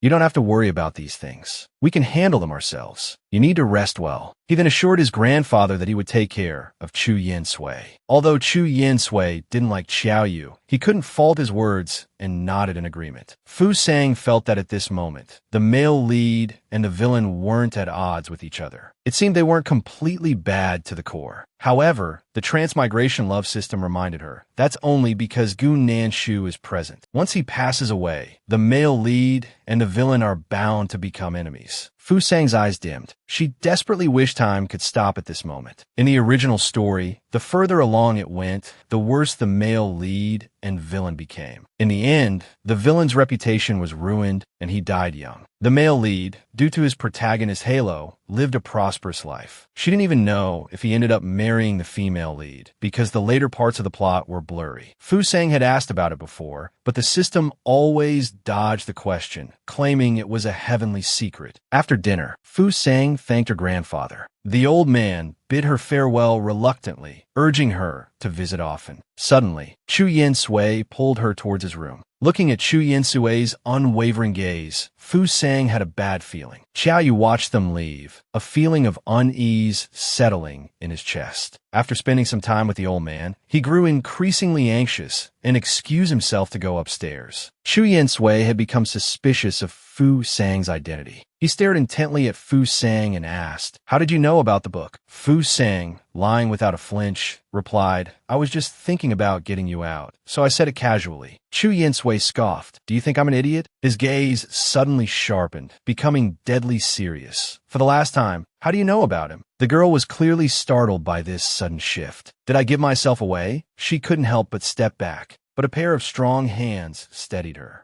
Chu Yen Sui was close to the answer, but Xiao Yu interrupted. His gaze grew sharper, his hands clenching into fists. Xiao Yu shielded the girl, his sharp gaze fixed on Chu Yen Sui. He said teasingly, "What secrets are you two whispering about?" This girl almost turned the male lead and the villain into best buddies. But after being reborn, he was relentlessly pursued by the grown-up kid. To survive in this world, he could only hide the secret of his rebirth. But the grown-up kid wasn't so easy to deal with. Faced with the male lead's relentless questioning about his identity and that piercing gaze, Fu Sang panicked and stepped back, but a pair of strong hands steadied her. Chu Yen Sui was close to the answer again, but Xiao Yu interrupted. His gaze grew even more intense. He was practically itching to fight the villain right then and there. Xiao Yu steadied the girl, teasingly asking, "What secrets are you two whispering about?" Fu Sang looked up into the young man's eyes. "That you've been waiting here the whole time." But Xiao Yu denied it immediately. "You're overthinking it." He was incredibly calm. A playful glint flickered in his beautiful peach blossom eyes. Fu Sang felt a headache coming on. Before she could say anything, Chu Yen Sui's gaze turned icy. "Just admit you were eavesdropping." Xiao Yu, caught red-handed, met Chu Yen Sui's murderous gaze without flinching. "This is a public area. I can be wherever I want." "Great, two grown men arguing, with me stuck in the middle." Fu Sang sighed with the weariness of someone who'd seen it all. Asterisk, at least I dodged the questioning. Time to slip away. Asterisk. Xiao Yu watched the girl's retreating figure, his eyes filled with unspoken words. After Fu Sang left, the young man seemed to make a decision. Chu Yen Sui, you'd better stay away from Fu Sang. Mind your own business. He seemed to think that saying another word would be a waste of time. The next morning, Fu Sang arrived at school and saw Chu Yen Sui's empty seat. Is this guy being a good boy for once? Or is he skipping class again? Just then, Xiao Yu approached from behind and gently touched the girl's hand. "Here you go." A rare, gentle smile graced the young man's already handsome face. It was almost mesmerizing, but Fu Sang, unfazed, took the milk and asked, "Isn't your seat somewhere else, Xiao Yu?" Xiao Yu, looking at the girl, said he wanted to get closer to Fu Sang. "I wonder what this kid is up to." Fu Sang quietly drank her milk, lost in thought. She suddenly asked, "Is Chu Yen Sui still sick?" Xiao Yu's voice lost some of its warmth. "I don't know." His indifferent tone and those three simple words made Fu Sang exclaim, "You two can't keep going on like this." The smile on the young man's face vanished. A cold voice sounded beside her ear, "Don't mention him in front of me." His hand reached for Fu Sang's milk, as if to pull out the straw. He then threatened, "If you drink my milk, you have to be my girl." Asterisk, wow, he's getting worse with age. Only children have to choose. Adults can have both. Asterisk. This pure and innocent transfer student was, in the eyes of the other girls, a total vixen. She'd only been there a short time, but she was already cozying up to the two most popular boys in school, holding hands and hugging, and doing it all so openly. But they didn't know that it was the boys who were initiating everything, because the girl looked a lot like their deceased older sister. As Fu Sang drank Xiao Yu's milk, looking like the picture of friendly classmates, The sound of knuckles rapping on the desk echoed through the room. Fu Sang looked up. It was a girl with a neat and tidy appearance, but the sneer on her lips gave a cold impression. The class monitor stared sternly at Fu Sang. Homework. The next second, she turned to Xiao Yu with a sweet smile. Xiao Shun, she said, using an affectionate nickname. A classic case of treating boys and girls differently. Xiao Yu looked away, seeming indifferent, forgot to do it. His reply was short and simple, but the class monitor's face lit up like an apple, her demeanor girlish. She offered to help Xiao Yu with his homework. No need, he refused just as concisely. Seeing this, Fu Sang was secretly gloating. The next second, the system issued a task. Please assist the villain in completing the test paper. Time limit, 1 hour. Failure to complete within the time limit will result in consequences. What kind of bizarre task is this? I felt overwhelmed. Somewhat awkwardly, I raised my hand to interrupt. I picked up the test paper and told Xiao Yu, homework must be done. If you don't know how to do it, I can teach you. Both of them were dumbfounded. The class monitor felt it was Fu Sang who had severed the red string of fate between her and her male idol. Turning around, she told the classmates around her without any attempt to hide her feelings. Fu Sang is a fake nice person. That vixen, on one hand, is ambiguously involved with Chu Yin Sui, and, on the other hand, she's hooking up with Xiao Yu. Who knows what shameful things she's done in private? Gu Jia's veiled words naturally fell into the ears of the two. Xiao Yu lazily propped his chin with one hand, his eyes full of displeasure as he reminded Fu Sang. The young man tried to find anger on Fu Sang's face, but there was nothing. She appeared very calm. Does a dog bite back after it bites you? Time waits for no one. Hurry up and do the test. Xiao Yu spread out the test paper with one hand. He didn't know why, but a desire to tease her arose. The young man pointed to the most difficult question and slowly said, teach me. Fu Sang directly blurted out the answer. Now it was Xiao Yu's turn to be stunned. Didn't she agree to teach him? Why did she just give the answer? Fu Sang saw that he still lacked motivation, so she looked up and asked, is there a problem? Xiao Yu raised an eyebrow. Do you consider this teaching? Fu Sang retorted, why doesn't it count as teaching? The young lady seemed to have a deep misunderstanding of the meaning of the word teaching. Xiao Yu felt it necessary to remind her, you just gave me an answer. No process. Fu Sang's tone was not gentle that you're a top student. Do you need me to teach you the process? Are you looking for trouble? Xiao Yu felt like all the bamboo shoots on the mountain had been picked by this girl. What followed was Fu Sang directly reciting the answers, and Xiao Yu writing them down cooperatively, giving off a harmonious vibe of one genuinely learning and the other pretending to teach. The scene was so beautiful that it made the class monitor and other female classmates even more annoyed. She wants both of the school idols. They had clearly already labeled the newly arrived Fu Sang as a seductive vixen. Someone nearby couldn't stand it anymore and wanted to teach Fu Sang a lesson. The class monitor finally waited for this sentence. A bad idea had already formed in her mind. Oh, you know how the new students confess. When Fu Sang arrived at school and was discussing with the system how to educate the rebellious 7 children, she was stopped on the road by a handsome, delinquent-looking boy. Zhang Yubai stood there, looking slovenly and laid back, a half-smoked cigarette held between his index and middle fingers. Smoke curled upwards as he slowly exhaled. He didn't know why he had come to this school. Zhang Yubai liked girls with large chests. The few girls he had dated before were all of the voluptuous type, but somehow he had only glanced at her in the crowd and couldn't forget her face. Today, he had come here as if possessed. Fu Sang obviously recognized the young man in front of her. Although Fu Sang's personality seemed quite interesting, judging by her appearance, she was a model student. She wore a neat autumn school uniform, and her almond-shaped eyes seemed to be filled with sparkling starlight. With a high-nose bridge and bright red lips, she could even pass for a doll. Seeing Fu Sang, Zhang Yubai took a drag of his cigarette and slowly exhaled the white smoke. The smile on his lips was unruly and rebellious. Why aren't you with that bastard Chu Yin Sui? Don't dirty yourself. The pungent smell of smoke wafted over. Fu Sang narrowed her eyes and casually fanned away the smoke. No matter what, Chu Yin Sui was still her mission target, and she wouldn't tolerate a random delinquent slandering him. Her haogong towards him plummeted. Zhang Yubai saw that Fu Sang was so protective of Chu Yin Sui. He dropped the cigarette, but ground it out with his toe. The dying embers seemed to mirror his fading interest. He stepped closer to Fu Sang. You don't understand Chu Yensui at all. That kid, why not consider following me? Fu Sang's expression was one of shock. The boy's rebellious gaze held a hint of sincerity, yet was also full of possessiveness. I've got my eye on you. Want to be my girlfriend? The sudden confession left Fu Sang speechless. She felt that this boy was seriously ill. They barely even knew each other.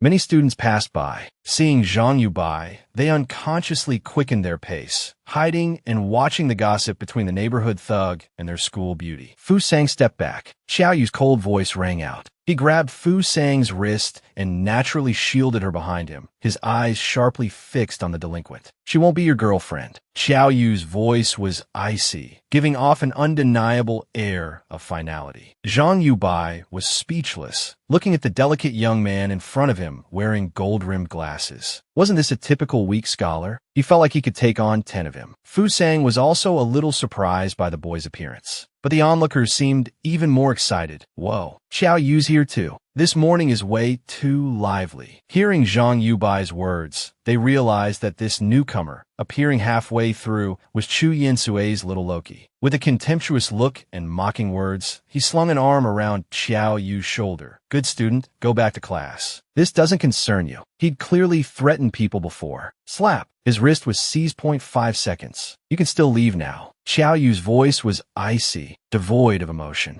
Zhang Yubai felt the pain in his wrist, and his smug expression was instantly replaced with panic. He was surprised the boy was so strong. Time was up. With a powerful twist of his waist, Xiao Yu threw the sneering boy to the ground. Now it was too late to run. The sharp pain made Zhang Yubai's face drip with cold sweat. He felt like this whole family was insane. What's it like to raise the male lead and the villain from a book? Before her rebirth, the two boys were cute and obedient. But after her rebirth, the studious male lead's grades plummeted, and he became the school bully in the students' eyes. The villain's grades, on the other hand, skyrocketed, making him the teacher's pet. When the girl was bullied, the villain stepped forward. He easily handled the thugs. She couldn't help but complain to the system. Xiao Yu is so good at fighting too? I really don't know what they've been through all these years. The system replied helplessly. Maybe they trained each other. You know, after you passed away, the war between them never stopped. The two boys stared at each other in speechless silence. Xiao Yu clapped his hands with a smile, as if nothing had happened, and turned to ask Fu Sang, "Are you okay?" Zhang Yubai seized the opportunity and ran away with a yelped, "Oh my God, I'm so embarrassed." Afterward, worried that something similar might happen again, Xiao Yu walked with Fu Sang. But the journey wasn't peaceful. Shrill voices whispered incessantly. My Xiao Shun actually fought with Zhang Yubai for Fu Sang. My hopes for school life are dashed. She's such a flirt. Chu Yinsui and Xiao Yu aren't enough for her. She even has to go after the ultimate school bully, Zhang Yubai. What vixen? These hurtful words trailed off. Xiao Yu felt a pang of sympathy and glanced at Fu Sang. But her expression was calm, as if she were an outsider. Did you hear what they were saying about you? He asked. Fu Sang responded indifferently, seemingly unfazed. He offered a well-meaning suggestion. Aren't you going to say something back? At this rate, you'll be isolated. Fu Sang thought for a moment before replying. Useless socializing is pointless to me. I only care about the people I care about. The people you care about. Xiao Yu's emotions were stirred. He stopped Fu Sang. Then who do you really care about? Fu Sang looked up at Xiao Yu, remembering how cute the male lead and the villain were his children. Lowering her eyes, she reminisced about the good old days. Nothing is insurmountable, but some things are irreversible. She cleared her throat to ease the awkwardness that you're too young to ask so many questions. Stepping into the classroom, she heard Shun Lucy's voice. Class monitor, what did you put in Fu Sang's desk? Fu Sang was still wondering what was going on when she was angrily called over by Shun Lucy. The class monitor was sneaking around your desk, like she put something in it. Shun Lucy pointed accusingly at the class monitor, who looked flustered, further confirming the suspicion. It's in your desk. Fu Sang glanced over and then reached into her desk, pulling out a box. This school beauty was bold, daring to grab a toad barehanded. Fu Sang reached in and took it out. Inside was an extremely ugly toad.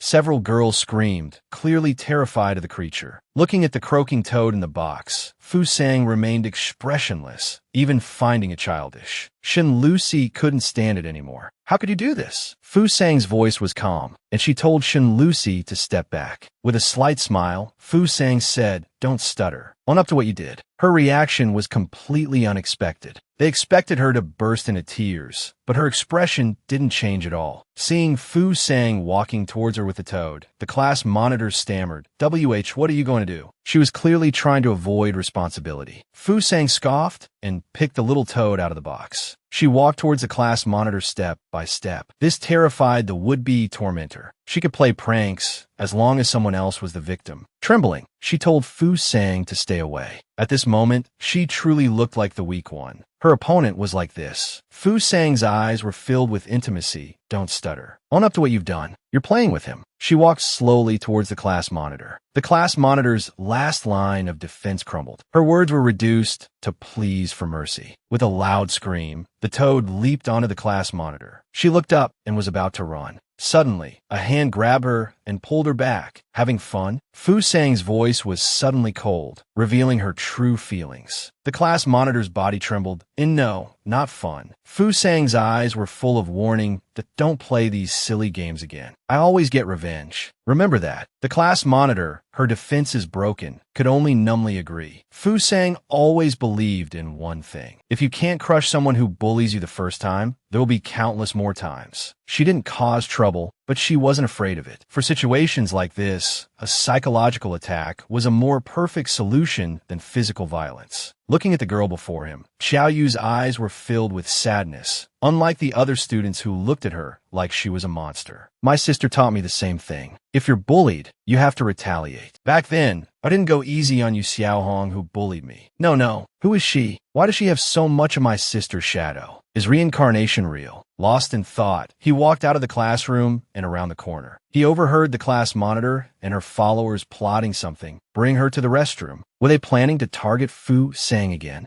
Xiao Yu had just arrived back in the classroom when he heard a girl call Shun Lucy out, claiming to be sent by the English teacher. The two walked away together. Shun Lucy suddenly sensed something was wrong. Just as she was about to question the other girl, hands reached out from behind her. They covered her mouth you know how terrifying school violence can be. The girl had told her classmates that someone was planning to prank her, and now she had been lured out by someone pretending to be a teacher. Without giving her time to react, they covered her mouth and dragged her into the restroom. The class monitor shoved her against the wall. Several other students surrounded her. The class monitor's usually sweet voice turned sharp. Snitching on Fu Sang means you're against me. Understand? Shin Lucy's expression was a mixture of emotions. Even a transmigrator like her was about to be bullied. Perhaps not satisfied with the effect, the class monitor's voice became even sharper. You snitching little bitch. I'm going to teach you a lesson today. The girls surrounding her smirked. Seeing this, Shin Lucy knew she couldn't use force. She nervously tried to explain it was a misunderstanding. But seeing the class monitor's eagerness to get physical, Shun Lucy had a premonition of what was about to happen. Her voice grew more anxious as she naively reminded them of the consequences of their actions. Her weakness only fueled their cruelty. The class monitor, holding a bucket of water, sneered, "What a righteous little angel. We're so scared." She abruptly threw the water all over Shun Lucy. With a scream, Shun Lucy collapsed in the corner of a stall, soaked and miserable. She was completely at a loss. Suddenly, a hand grabbed her and dragged her forward. Ignoring her struggles, "Take a picture of her. Let's see if she dares to meddle again." One of the followers took out her phone and agreed. As if that wasn't enough, she yanked Shin Lucy's hair. Her clothes were pulled open. Restrained, Shin Lucy couldn't break free, let alone stop them from taking pictures. Tears streamed down her face. She comforted herself with the thought that once she got her golden finger, she would make them pay. She huddled in the corner, motionless. The class monitor nudged her with her foot, her face full of disdain. "Serves you right. Whose dog couldn't you be? You had to be Fu Sang's." The door suddenly opened. The unexpected sound startled everyone. Fu Sang saw the pathetic state Shin Lucy was in and, not yet understanding what had happened, her voice laced with anger, exclaimed, "What the hell?" Shin Lucy was trembling, her clothes disheveled. Fu Sang took off her own jacket and draped it over her. Then she turned to face the bullies, hand over the phone. It had just been a guess, but when she saw the panic in their eyes,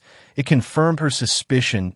Don't accuse us falsely. What makes you think we took pictures? The class monitor stammered, her eyes darting around, avoiding Fu Sang's gaze. Fu Sang didn't have much patience. She reached out and grabbed the class monitor's shirt. Then, with a gentle lift, the other person, whose feet were close together, was hoisted into the air. Their face turned crimson. Then Fu Sang's effective voice was heard. Own up to what you've done. What's the big deal about answering a call? Fu Sang reached for the phone in the class monitor's hand, but just as she was about to grab it, someone from the side suddenly rushed over. Fu Sang reacted quickly, and with a swift knee strike, took them down. The attacker lay on the ground, grimacing in pain, their eyes filled with resentment towards Fu Sang. You should be glad I held back. Otherwise, you'd have at least 3 broken ribs. Too lazy to bother with them further, she snatched the phone. If you don't want to end up like them, just unlock this for me. Fu Sang was beautiful, her features gentle, especially her round, doe-like eyes, which made her look very soft. But at this moment, she was inexplicably frightening. The class monitor wasn't stupid. She knew that if Fu Sang got the evidence, she would face disciplinary action from the school. She wouldn't agree. Disgust filled Fu Sang's expression. Why don't you ever learn? She immediately commanded the system to delete the photos from the phone. Then, step by step, she approached the class monitor. She truly felt extreme disgust for this kind of scum. This kind of person needed to be dealt with through force. Just as she raised her fist to strike, everyone stopped. A large group of teachers poured into the restroom. They saw Fu Sang's fist about to land on the class monitor's face, and then looked at the girl writhing in pain on the floor. They instantly understood what had happened. This was a major bullying scene. Reputation is crucial for girls, because she was pursued by 2 of the school's heartthrobs. The girl was branded a fox spirit by her classmates, just like the student who had indecent photos taken by the class monitor and her group. This violent scene was witnessed by the arriving teachers. The incident quickly spread throughout the school. Did you hear? Fu Sang beat up the class monitor and her group. Now she's been called to the office. If she wasn't so pretty, I wouldn't feel so bad for her. A 2-timing, 3-timing slut. Her character is so trashy. Xiao Yu heard everything they said. He didn't know why, but a burning rage filled his chest. A sudden bang interrupted the heated discussion. The young man stood up with a gloomy expression, his beautiful peach blossom eyes carrying a menacing glint. The few who had been gossiping the most gulped and fearfully hid behind their friends, inwardly complaining. What's gotten at Xiao Yu? They were talking about Fu Sang. Why was he so agitated? If you're so brave, why didn't you say that to Fu Sang's face? You're all cowards like dogs, just whispering behind people's backs. Xiao Yu used sharp words to expose them.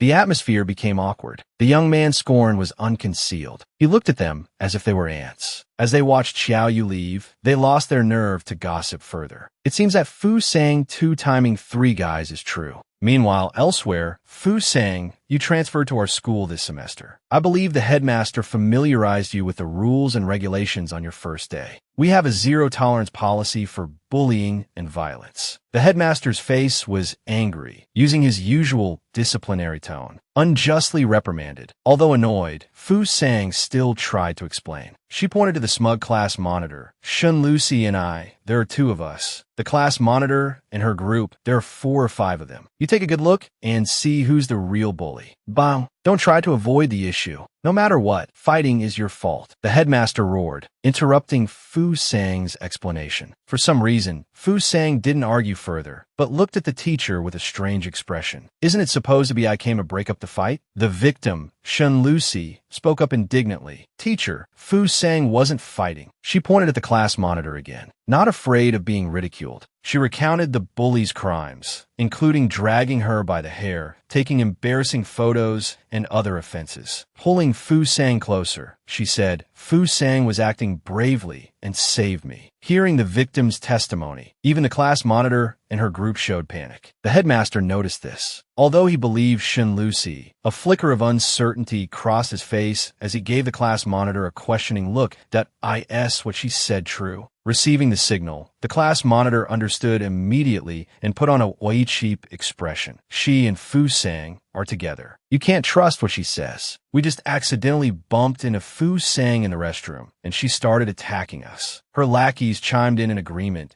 Didn't you see it when you arrived? She finished with a smug glance at Fu Sang. After all, there were no cameras in the restroom. With their numbers, they could say whatever they wanted. Their ability to lie through their teeth was truly a wasted talent. Enough. Everyone says you were the one fighting, and I saw it myself. Don't make excuses. Write a 3,000-word essay reflecting on your actions, the headmaster declared, bringing the chaotic scene to a close. After all, the class monitor and her friend's parents are all investors in the school. He can't offend them. This trick of his always works. Even if the students are unhappy, no one will directly confront him. But the next second, Fu Sang's voice reached his ears. Shen Lucy and I have been bullied for so long. You weren't there when we needed you. You show up now, but your favoritism is way too obvious. He had been observing them, naturally seeing their little actions just now. Seeing a student dare to talk back to him, the headmaster immediately glared at Fu Sang, using his ultimate move that I've never seen such a perfect student like you. Not only do you not admit your mistakes, but you also accuse the teacher. I should send you a rice cooker. This trick of his never fails. Even the most arrogant students would endure it and even obediently admit their mistakes. But reality reversed again. Teacher, are you getting angry out of embarrassment? Fu Sang's delicate face showed no panic, even a hint of playful doubt. She wouldn't give a good look to this kind of scum who wore a sacred cloak, but was actually a bootlicker. Knock, knock, a knock on the door. Xiao Yu was standing outside. A girl saves a classmate from being photographed indecently, but the teacher punishes her for being violent. Even the victim, disregarding her embarrassment, told the teacher the truth, but he still insisted on punishing her. Just because the parents of the perpetrators are investors in the school. Fu Sang wouldn't give a good look to this kind of scum who wore a sacred cloak, but was actually a bootlicker. If she weren't considering the teacher's identity, she wouldn't mind letting him see what a violent young lady looked like. Knock, knock. A knock on the door attracted everyone's attention. Xiao Yu had heard their conversation clearly from outside the door. Teacher, I can testify that the class monitor was bullying Shun Lucy. Also, Du Shuang went to see Yong Mei. Fu Sang was a little surprised to see who it was. She didn't want her cub to get involved in this. Xiao Yu, how did you know what happened inside? The teacher's voice was countless times gentler when speaking to Xiao Yu, who was first in the grade. Xiao Yu's handsome face wore a smile. His alluring peach blossom eyes slightly narrowed, looking charming. But the words he spoke were icy.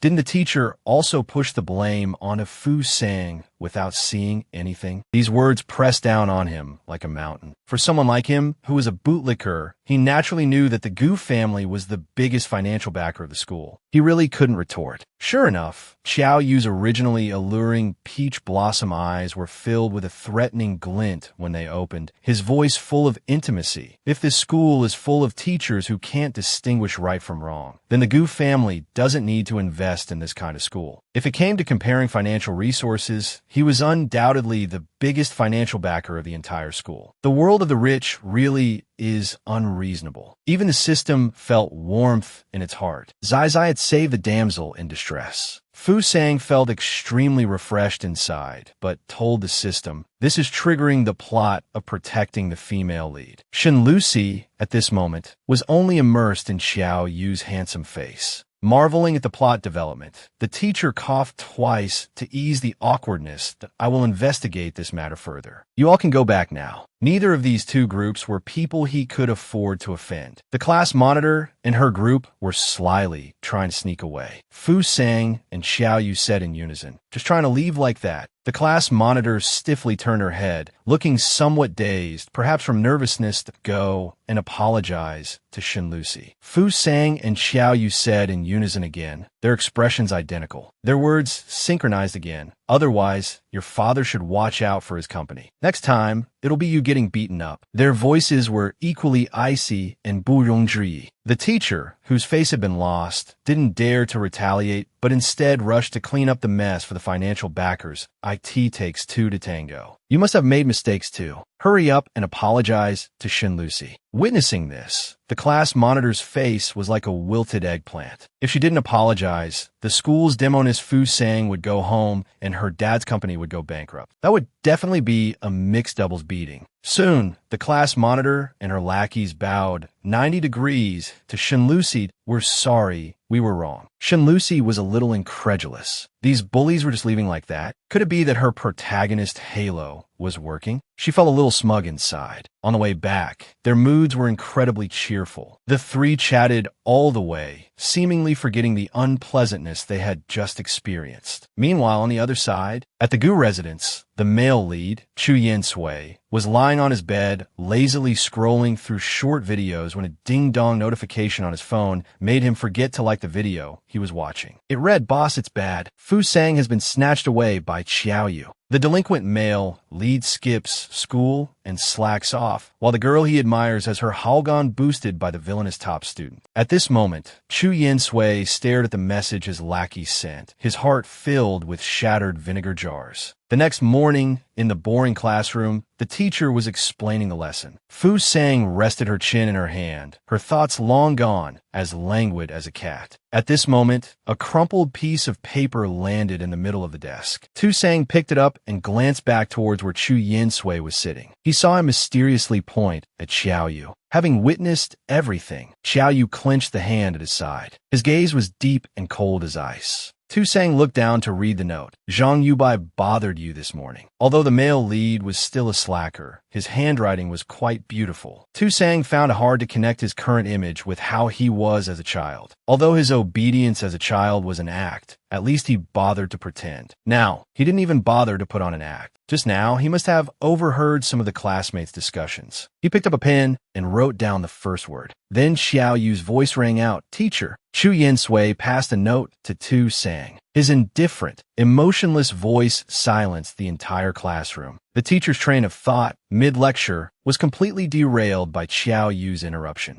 Chu Yin-sui turned his head and looked at Xiao Yu with a cold expression, tattling like a little kid. How childish. A sly look flashed across the young man's face. Xiao Yu retorted, "You disturbed Tu Sang's learning by passing notes. Don't be so selfish." The two locked eyes, their gazes sharp and hostile. Seeing this scene, Tu Sang felt a headache coming on. Why were the male lead and the villain so childish? Especially the villain. He passed a note and then immediately tattled. What kind of grudge did they have? In the end, Chu Yin-sui was made to write a 1,000-word self-criticism essay. Would he even write it? Suddenly, the system came online and quickly issued a task to Tu Sang. Please have the male lead accept the villain's apology. Time limit, within half an hour. Overtime, and you'll suffer the consequences. Tu Sang looked at the system's mischievous expression with a strange look. Are you sure you're not making things difficult for me? Let's not even talk about whether Chu Yin-sui will accept the apology. Xiao Yu definitely won't apologize on his own. He reported him so readily in class. Do you think an apology is possible afterward? But the system was full of confidence. There are no difficult tasks, only brave hosts. If you want the boys to get along, a little scheming is necessary. Tu Sang never would have thought that after the male lead and the villain, two childish boys, had a quarrel, the system would give her the task of making them reconcile. The system, full of curiosity, asked Tu Sang, who was taking a drink, to Chu Yin-sui, "What are you doing?" Tu Sang proudly revealed her plan. The task only requires Chu Yin-sui to accept Xiao Yu's apology. It didn't say Xiao Yu had to apologize in person. I can do it on his behalf. Seeing Tu Sang's smug expression, the system was speechless. She actually stated this loophole so matter-of-factly. The scene changed. When Tu Sang arrived at the basketball court, she saw Chu Yin-sui playing, facing the opponent's block.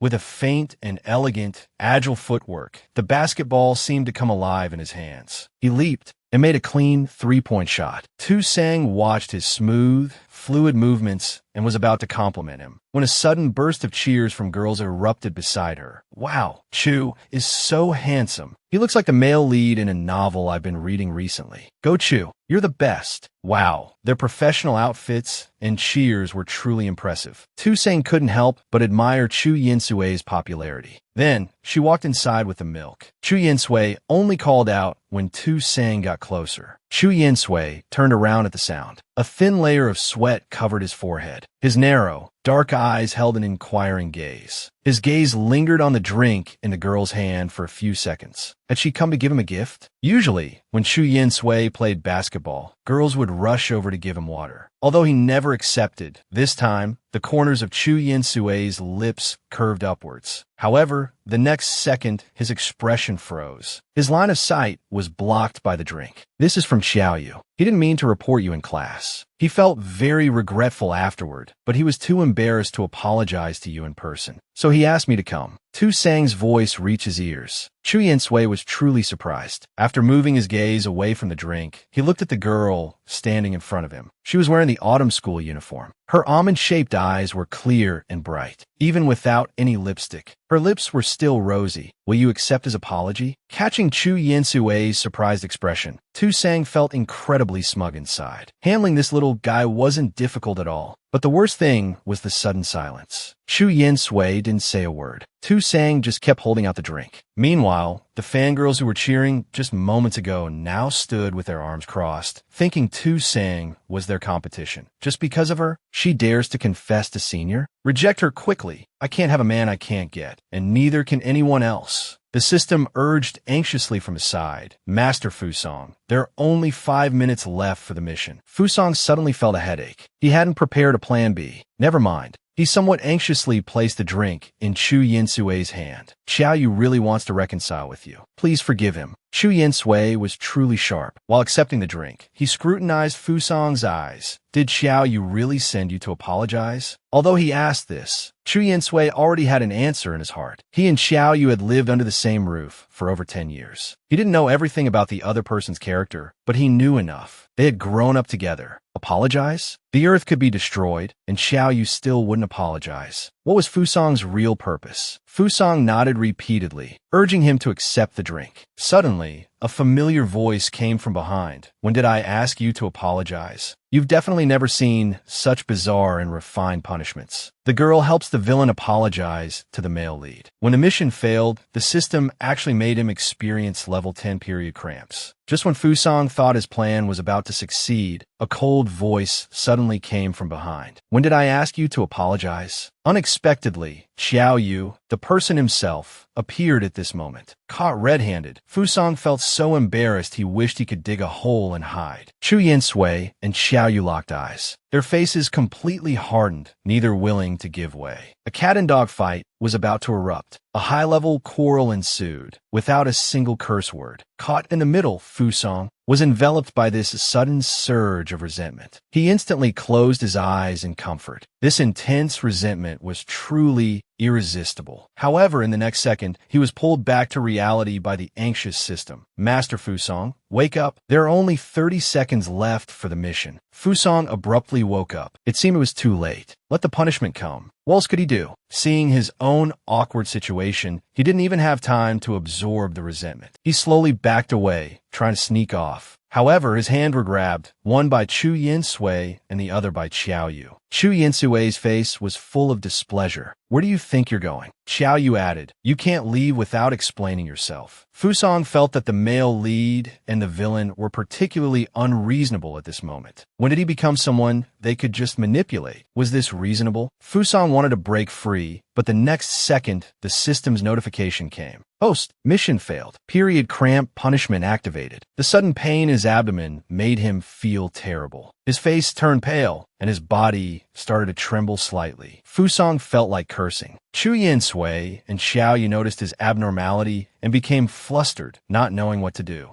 His face was far too pale. Then, he fainted directly onto the ground. Chu Yin-sui hurriedly supported Fusong. Seeing the physical contact between the two, Xiaoyu suddenly snatched Fusong away, scooping him up horizontally to, "I'll take him to the infirmary," he said, his voice cold and laced with a meaningful warning. By the time Chu Yin-sui reacted, Xiaoyu had already turned and left. Staring at Xiaoyu's back, Chu Yin-sui clenched his fists even tighter. This feeling was like having his wife stolen. Chu Yin-sui quickly followed. The girls watching exchanged glances, bewildered by this sudden turn of events. Was that Xiaoyu just now? Could he also like that girl? A four-way love triangle? I'm so jealous. How could she get the attention of two school heartthrobs? Fusong lay on the infirmary bed, the hair at his temples damp with sweat. Beside the bed, two figures watched Fusong with deep concern. Despite their usual composure, their voices were now filled with anxiety. At that moment, a doctor walking outside the door caught their attention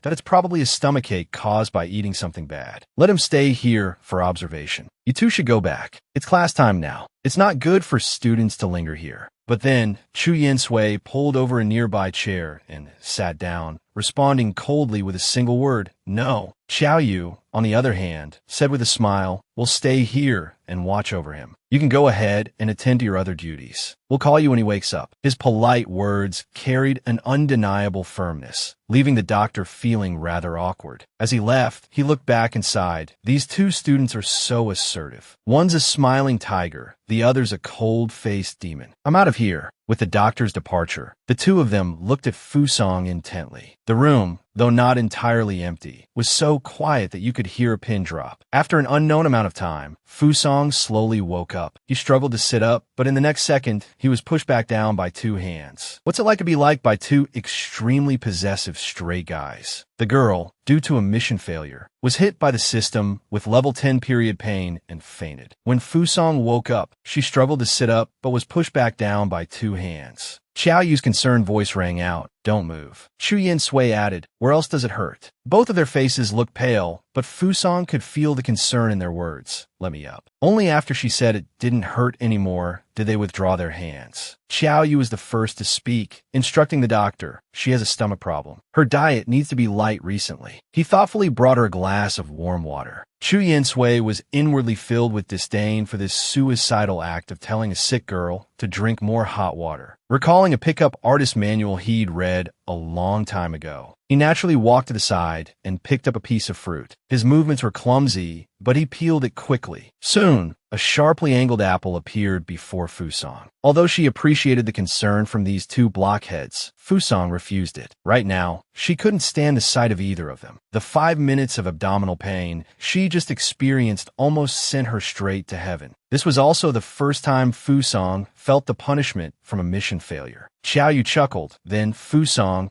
shouldn't you explain the matter of me asking you to apologize to Chu Yin-sui? Fusong was the first person who dared to act using his name. Chu Yin-sui chimed in, you should explain yourself. Faced with their pressing questions, Fusong blushed and hurriedly thought of a countermeasure. She was originally trying to exploit a loophole in the system's mission, but this whole thing had backfired spectacularly. After a while, Fusong recovered slightly. Is it wrong for me to want you two to be friends? It's a shame for two such handsome guys not to be friends. Fusong spoke sincerely. Chu Yin-sui and Xiao Yu felt that this reason was quite absurd. Could they believe it? Definitely not. The problem was, how could she say it with such a straight face? Xiao Yu's lips curled into a smile. He leaned forward, his alluring peach blossom eyes fixed on Fusong. That I won't lie to you. Why are you suddenly concerned about my affairs? Before Fusong could answer, she was suddenly pulled over by the sly Chu Yin-sui. Fusong came to give me a drink. A smug look appeared on his handsome face. Xiao Yu was furious, but he couldn't really refute it. If looks could kill, Chu Yin-sui would have died 50 million times already. Seeing that the cat and dog fight 3.0 was about to begin, Fusong felt a sense of foreboding. This would never end. She had to think of a way out. Her eyes fell on the spare school uniform nearby, and she suddenly had an idea. Reaching out, she began to untie her bow tie. I'm sweating all over. Are you two going to stay here and watch me change? As she removed her bow tie, her delicate neck was revealed. Seeing this, Xiao Yu was mortified, and Chu Yin-sui was stunned. They had never seen such a scene before. Both of their faces flushed crimson. The two school idols awkwardly walked out of the room with their hands in their pockets, looking like delinquents. Fusong finally breathed a sigh of relief. These two were getting harder and harder to deal with. She thought the matter was over, but she didn't know this was just the beginning. In class, the teacher suddenly announced that the monthly exams were coming up and that they needed to form study groups. Those with higher rankings would choose first. The group with the highest average score would receive a mysterious gift prepared by the teacher. The word gift piqued everyone's interest. Fusong yawned lazily, resting her chin on her hand and looking at the blackboard. She wasn't very interested in the gift the teacher mentioned. Chu Yinsui, sitting next to her, kept staring at her, seemingly still embarrassed about what happened in the infirmary. The girl, in order to get rid of the two male school idols' harassment, used the excuse of changing clothes to drive them away. But she didn't know that her unintentional action had planted a strange seed in someone's heart. Fusong suddenly remembered something and asked the system why she always felt so tired and weak lately. The system, with a knowing look, frantically hinted, "Isn't it because you're getting old?" If it were before, Fusong would have slapped the system away. But she was preoccupied that don't you think it's strange? Recently, you've also become a garbage system that issues mandatory missions and implements punishments. The system felt wronged and tried to explain, "Boss, this isn't my fault. It's because the higher-ups detected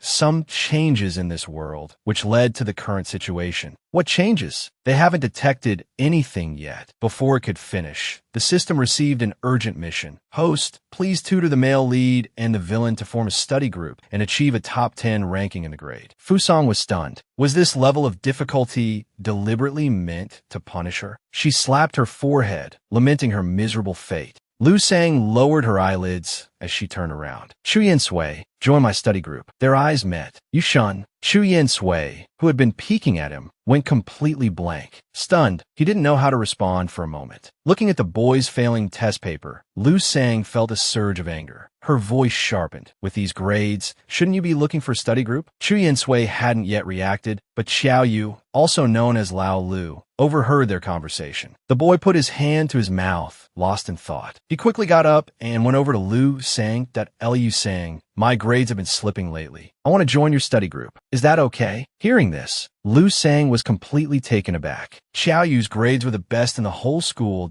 "In no way," Lu Sang blurted out. Chu Yinsui's face darkened. He flatly refused. Xiao Yu, on the other hand, asked with a smirk, "What right do you have to object?" Chu Yinsui, the struggling student, argued, "Just because I'm a member of the small group." Great, the cat in Dogfight 4.0 was starting again. Lu Sang, already weak, was caught in the middle. Her head was spinning. She slammed her hand on the desk. "Stop it. Both of you come to my house for tutoring this weekend." The two rivals quieted down. The arguing stopped. Only the thick air of resentment hinted at their unfinished battle. The weekend soon arrived. Chu Yinsui and Xiao Yu arrived at Lu Sang's house as agreed. One looked energetic, the other nonchalant. Seeing the two boys already deflated before they even started, Lu Sang stepped between them. She snapped her fingers and slapped the table. "Hey, get yourselves together. From now on, I'll be tutoring you." Xiao Yu chuckled, his alluring peach blossom eyes captivating. "Group leader, how do you plan to tutor us? Just give us the answers directly." Hearing him mention the last time she helped him with a test, Chu Yinsui's face darkened. Judging by Xiao Yu's tone, Lu Sang had tutored him recently. Their familiarity irritated him. He pulled out the chair beside him. "Come here," his low voice rang out abruptly. Lu Sang shook her head. "No, I'm fine standing here." But the next second, Chu Yinsui pulled her closer. "Lu Sang, since this is a tutoring session, wouldn't it be better to be closer?" Now it was Xiao Yu's turn to be unhappy. He felt a pang of jealousy. He reached out to grab something, but grasped only air. Noticing Chu Yinsui's flushed cheeks, Lu Sang asked with concern, "Why is your face so red? Haven't you recovered yet? Your forehead is still a little warm. Take a nap first. We'll start in the afternoon."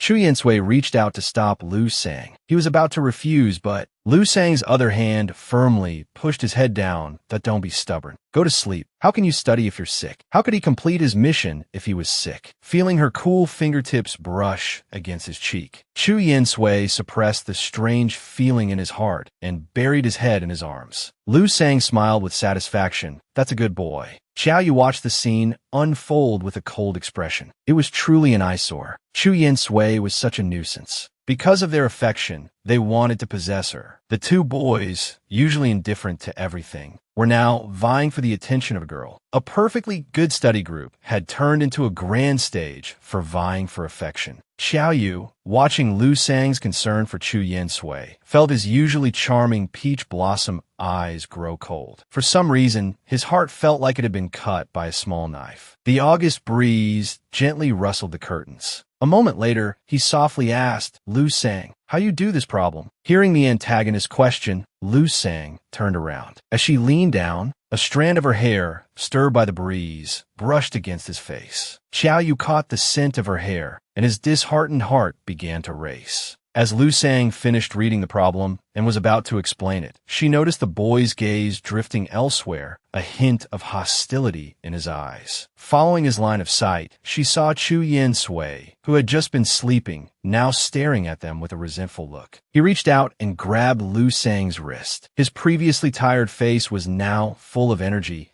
"Lu Sang, I can't sleep." Before Lu Sang could react, the boy had already stood up and picked up his textbook. His slightly husky voice echoed, "Lu Sang, I still don't understand the problem you explained to me earlier. Let's continue." There was a hint of ambiguity in his words. He hadn't deliberately lowered his voice, but rather intended for others to hear. As Lu Sang looked at him, completely puzzled, wondering when she had explained a problem to him, Xiao Yu was fuming. He immediately grabbed Fu Sang's hand, complaining with a look of grievance, "You haven't finished explaining the problem to me yet. Can you teach me?" The room was filled with the resentment emanating from the two boys. Fu Sang lamented inwardly. If they kept arguing, how would she ever complete her mission? She took the exercise book and looked at the problem Xiao Yu was pointing at. Her mind was filled with shock. Poetry questions just rely on memorization. Xiao Yu, however, said he didn't know it. Chu Yen-sui, standing beside them, sneered, "You're asking about poetry? Do you not even know how to read?" Mocked by Chu Yen-sui, Xiao Yu appeared very calm. He glanced at Chu Yen-sui's exercise book impassively. A second later, he retorted, "You can't even explain such a simple problem. If you don't understand it after hearing it once, will you understand it the second time?" The underachiever had been hit where it hurt by the top student. Chu Yen-sui's expression turned cold. He met Xiao Yu's eyes and raised an eyebrow.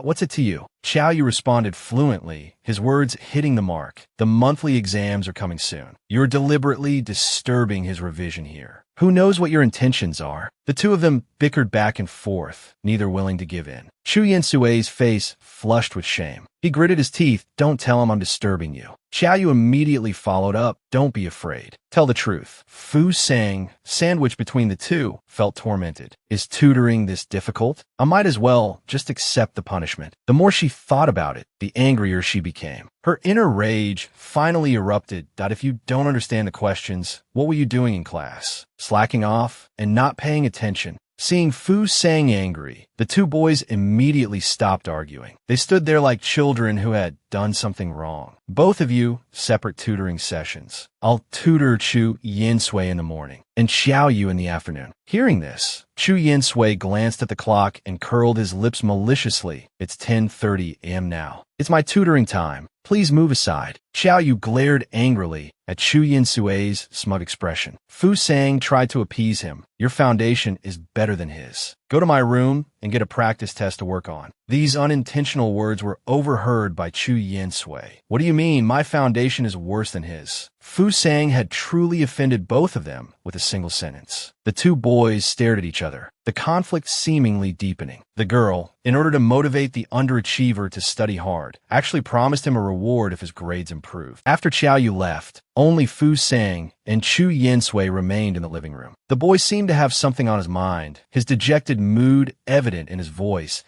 "Oh, you think Xiao Yu is better than me?" Somehow, he was afraid that in Fu Sang's heart, he was inferior to Xiao Yu. Although she didn't know why Chu Yen-sui would ask such a question, Fu Sang answered frankly, "At least his grades are better than yours." Chu Yen-sui felt a pang of dejection. Couldn't she be a little more tactful? "I'm curious. How do you manage to stay last in the class every time? Chu Yin Sui drawled lazily. By not writing anything, I get the same score. Fu Sang couldn't really argue with that logic. However, the conversation took a turn. For this monthly exam, please write a few more words. I want you to be in the top 10 in the grade. Surprised by her seriousness, Chu Yin Sui could hardly believe his ears. He asked, from last place to the top 10. Suddenly, a smile played on his lips. You have that much faith in me? Although Fu Sang didn't know why the boy's mood had changed so quickly, she thought, wouldn't completing the mission be a piece of cake then? If you really can get into the top 10, I'll give you a reward. The boy's eyes lit up, the furrow in his brow disappearing. All right, if that's what she wanted. Fu Sang and the small system were both stunned. Was a reward really that effective on children? Unbeknownst to them, Chu Yin Sui was already scheming. He would definitely make Fu Sang stay away from Xiaoyu. Meanwhile, Xiaoyu went to the study to look for the test papers. He stopped in front of a drawer. The test papers should be here, right? The boy wasn't sure, but he still opened the drawer. The contents made Xiaoyu's pupils constrict in an instant. His heart felt like it was about to leap out of his chest. Trembling, he took a small bag into his hand. This is the birthday present Chu Yin Sui, and I gave to my sister. Even the markings on it were still there. How could it be here? Could it be? A thought he dared not believe formed in the boy's mind. Just then, Fu Sang's voice came. Xiaoyu, did you find the test papers? Xiaoyu forced himself to calm down and replied, I found them. When there was no more sound outside the door, perhaps from overexcitement, a secretive smile appeared on the boy's face. Sister, have I found you? This boy's a bit bad. Not only did he rummage through her drawers on his first visit to her house, but he also wanted to stay overnight. When Xiaoyu discovered that he and Chu Yin Sui, along with the gift for his sister, had somehow ended up at Fu Sang's house, he was on the verge of a breakdown. Past events flashed before his eyes. When Fu Sang had been Lu Sang, she had been a light in his dark life, bought from the hands of that devil. From initial unfamiliarity to dependence, until Fu Sang, as Lu Sang, sacrificed her life to save him and Chu Yin Sui. The young man tried to calm himself down. He suspected that Fu Sang was Lu Sang, reincarnated into another person's body. It was now 6 p.m. Chu Yin Sui, having gathered his things, was ready to leave. Xiaoyu sat there in a daze, clearly still disturbed by the recent events. There's a thunderstorm tonight. If she's my sister, she should come looking for me. Chu Yin Sui also noticed Xiaoyu's inaction. Don't you get it? Xiaoyu, lost in thought, snapped back to reality. He turned to Fu Sang and initiated the first step of his plan. Can I stay here tonight? What? Fu Sang's large eyes were filled with question marks. Chu Yin Sui's eyes nearly popped out of his head. This was their first time at Fu Sang's house. How could Xiaoyu say such a thing? Xiaoyu, on the other hand, offered a seemingly innocent explanation. The weather forecast said there's going to be a thunderstorm. I'm afraid I'll encounter thunder on the way home. Fu Sang suddenly remembered that Xiaoyu was terrified of thunder. Chu Yin Sui, feeling extremely anxious, slammed his hand on the table. Hey, what do you think you're doing? Fu Sang's words interrupted him. Then you can stay. There's a guest room. Xiaoyu didn't even look at Chu Yin Sui. Thank you, Fu Sang. Then I'll stay too. The young man immediately changed his tune, as if he hadn't been the one protesting just moments ago. Xiaoyu seethed inwardly. Chu Yin Sui being there would definitely ruin things. Turning to Chu Yin Sui, his smile vanished. I'm staying because of the weather. What's your reason? Chu Yin Sui, self-righteous and full of conviction, replied, Of course, it's to prevent you from having ulterior motives towards Fu Sang. Fu Sang, sensing the thick animosity between them, knew that cat and dog war 4.0 was about to begin. Listening to their incessant bickering, Fu Sang sighed in exasperation. She started to miss the times when they were children. Even if their brotherly affection was fake, it was better than this. Stop arguing. Both of you stay. I'll arrange rooms for you. The girl went to the boy's room late at night to offer comfort, but she didn't expect the boy's nearsighted scheming. A clap of thunder jolted through the passionate body. Fu Sang, in her sleep, let out a muffled groan. The system anxiously called out, Fu Sang, your mission. Wake up. Still half asleep, Fu Sang, in her wrinkled pajamas, walked towards Xiaoyu's room, grumbling about the annoying interruption. The system reached out and gently knocked on the door. Receiving no response, it directly turned the doorknob and pushed the door open. You don't lock your door when you sleep. With a sigh, Fu Sang entered. Inside, it was pitch black without a single light on. Another rumble of thunder echoed. Fu Sang tentatively called Xiao Yu's name. Just like before, there was no response, only the curtains swaying in the wind, letting in slivers of light. She was about to turn on the light when a weak, trembling voice stopped her.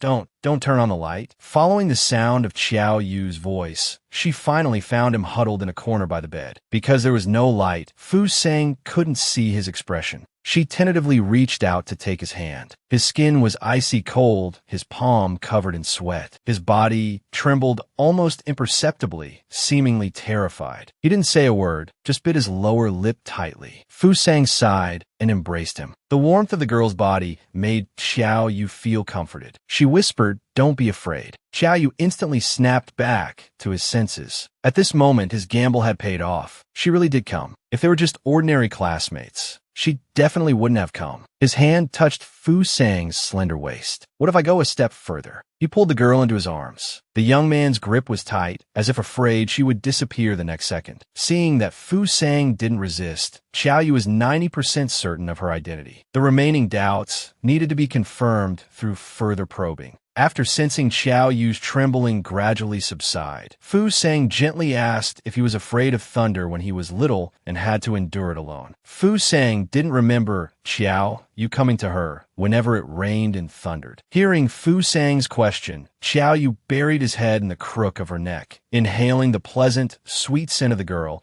even finding himself somewhat reluctant to leave. "I was afraid of troubling my sister," he murmured, his warm breath brushing against her collarbone. Fu Sang didn't think too much about it, gazing tenderly into Xiao Yu's eyes. "Maybe your sister wouldn't find you troublesome at all." "Really?" Xiao Yu's voice unconsciously carried a hint of excitement. Fu Sang nodded affirmatively. After all, younger Xiao Yu was soft and squishy. He must have been nicer to hug than now. This man was so pitiful. On a rainy night, he discovered the girl he liked was in the same room with another man. Xiao Yu looked up at Fu Sang, about to say something, when the light suddenly flicked on. The abrupt brightness made them both instinctively squint. Chu Yinsue's tall figure appeared before them, a man and a woman alone in a room late at night, maintaining such an intimate and seemingly affectionate posture. Anyone would think there was something going on, especially when that person was Chu Yinsui. He stared intently at the embracing pair, his heart inexplicably racing. After a long moment, he finally found his voice. "Why are you two hugging?" Fu Sang looked up calmly. She was afraid Chu Yinsui would glance down and see Xiao Yu's hand still resting on her waist, showing no intention of letting go. The boy was even angrier. What was he afraid of? Fu Sang felt the male lead was overestimating the villain's omniscience. She countered with a question, "Are you afraid of anything?" A large hand immediately grabbed Fu Sang's wrist. The boy separated her from Xiao Yu. Men and women shouldn't be so close. Fu Sang, go to sleep. At this moment, he was trying his best to remain calm. "I'll comfort Xiao Yu." The last few words were practically gritted through his teeth. Xiao Yu remained silent, staring coldly at him. It was always Chu Yinsui who spoiled things. Still, it was quite satisfying to see him so angry. Fu Sang looked back and forth between the two of them. After confirming they wouldn't start fighting, she left, thoughtfully closing the door behind her. The atmosphere became strangely tense. The two boys just stared at each other without speaking. "Does Xiao Yu have feelings for Fu Sang?" Chu Yinsui's cold voice rang out, laced with warning. Xiao Yu replied coldly, "So what if I do? So what if I don't? What's it to you? Are you jealous of my relationship with her?" His alluring peach blossom eyes were filled with playful amusement. Chu Yinsui was fuming inside, maintaining a facade of composure. He retorted, "How is that possible? You must be jealous of my grades." Xiao Yu's smug expression added fuel to the fire. Chu Yinsui seethed. Furious, he turned and stormed out.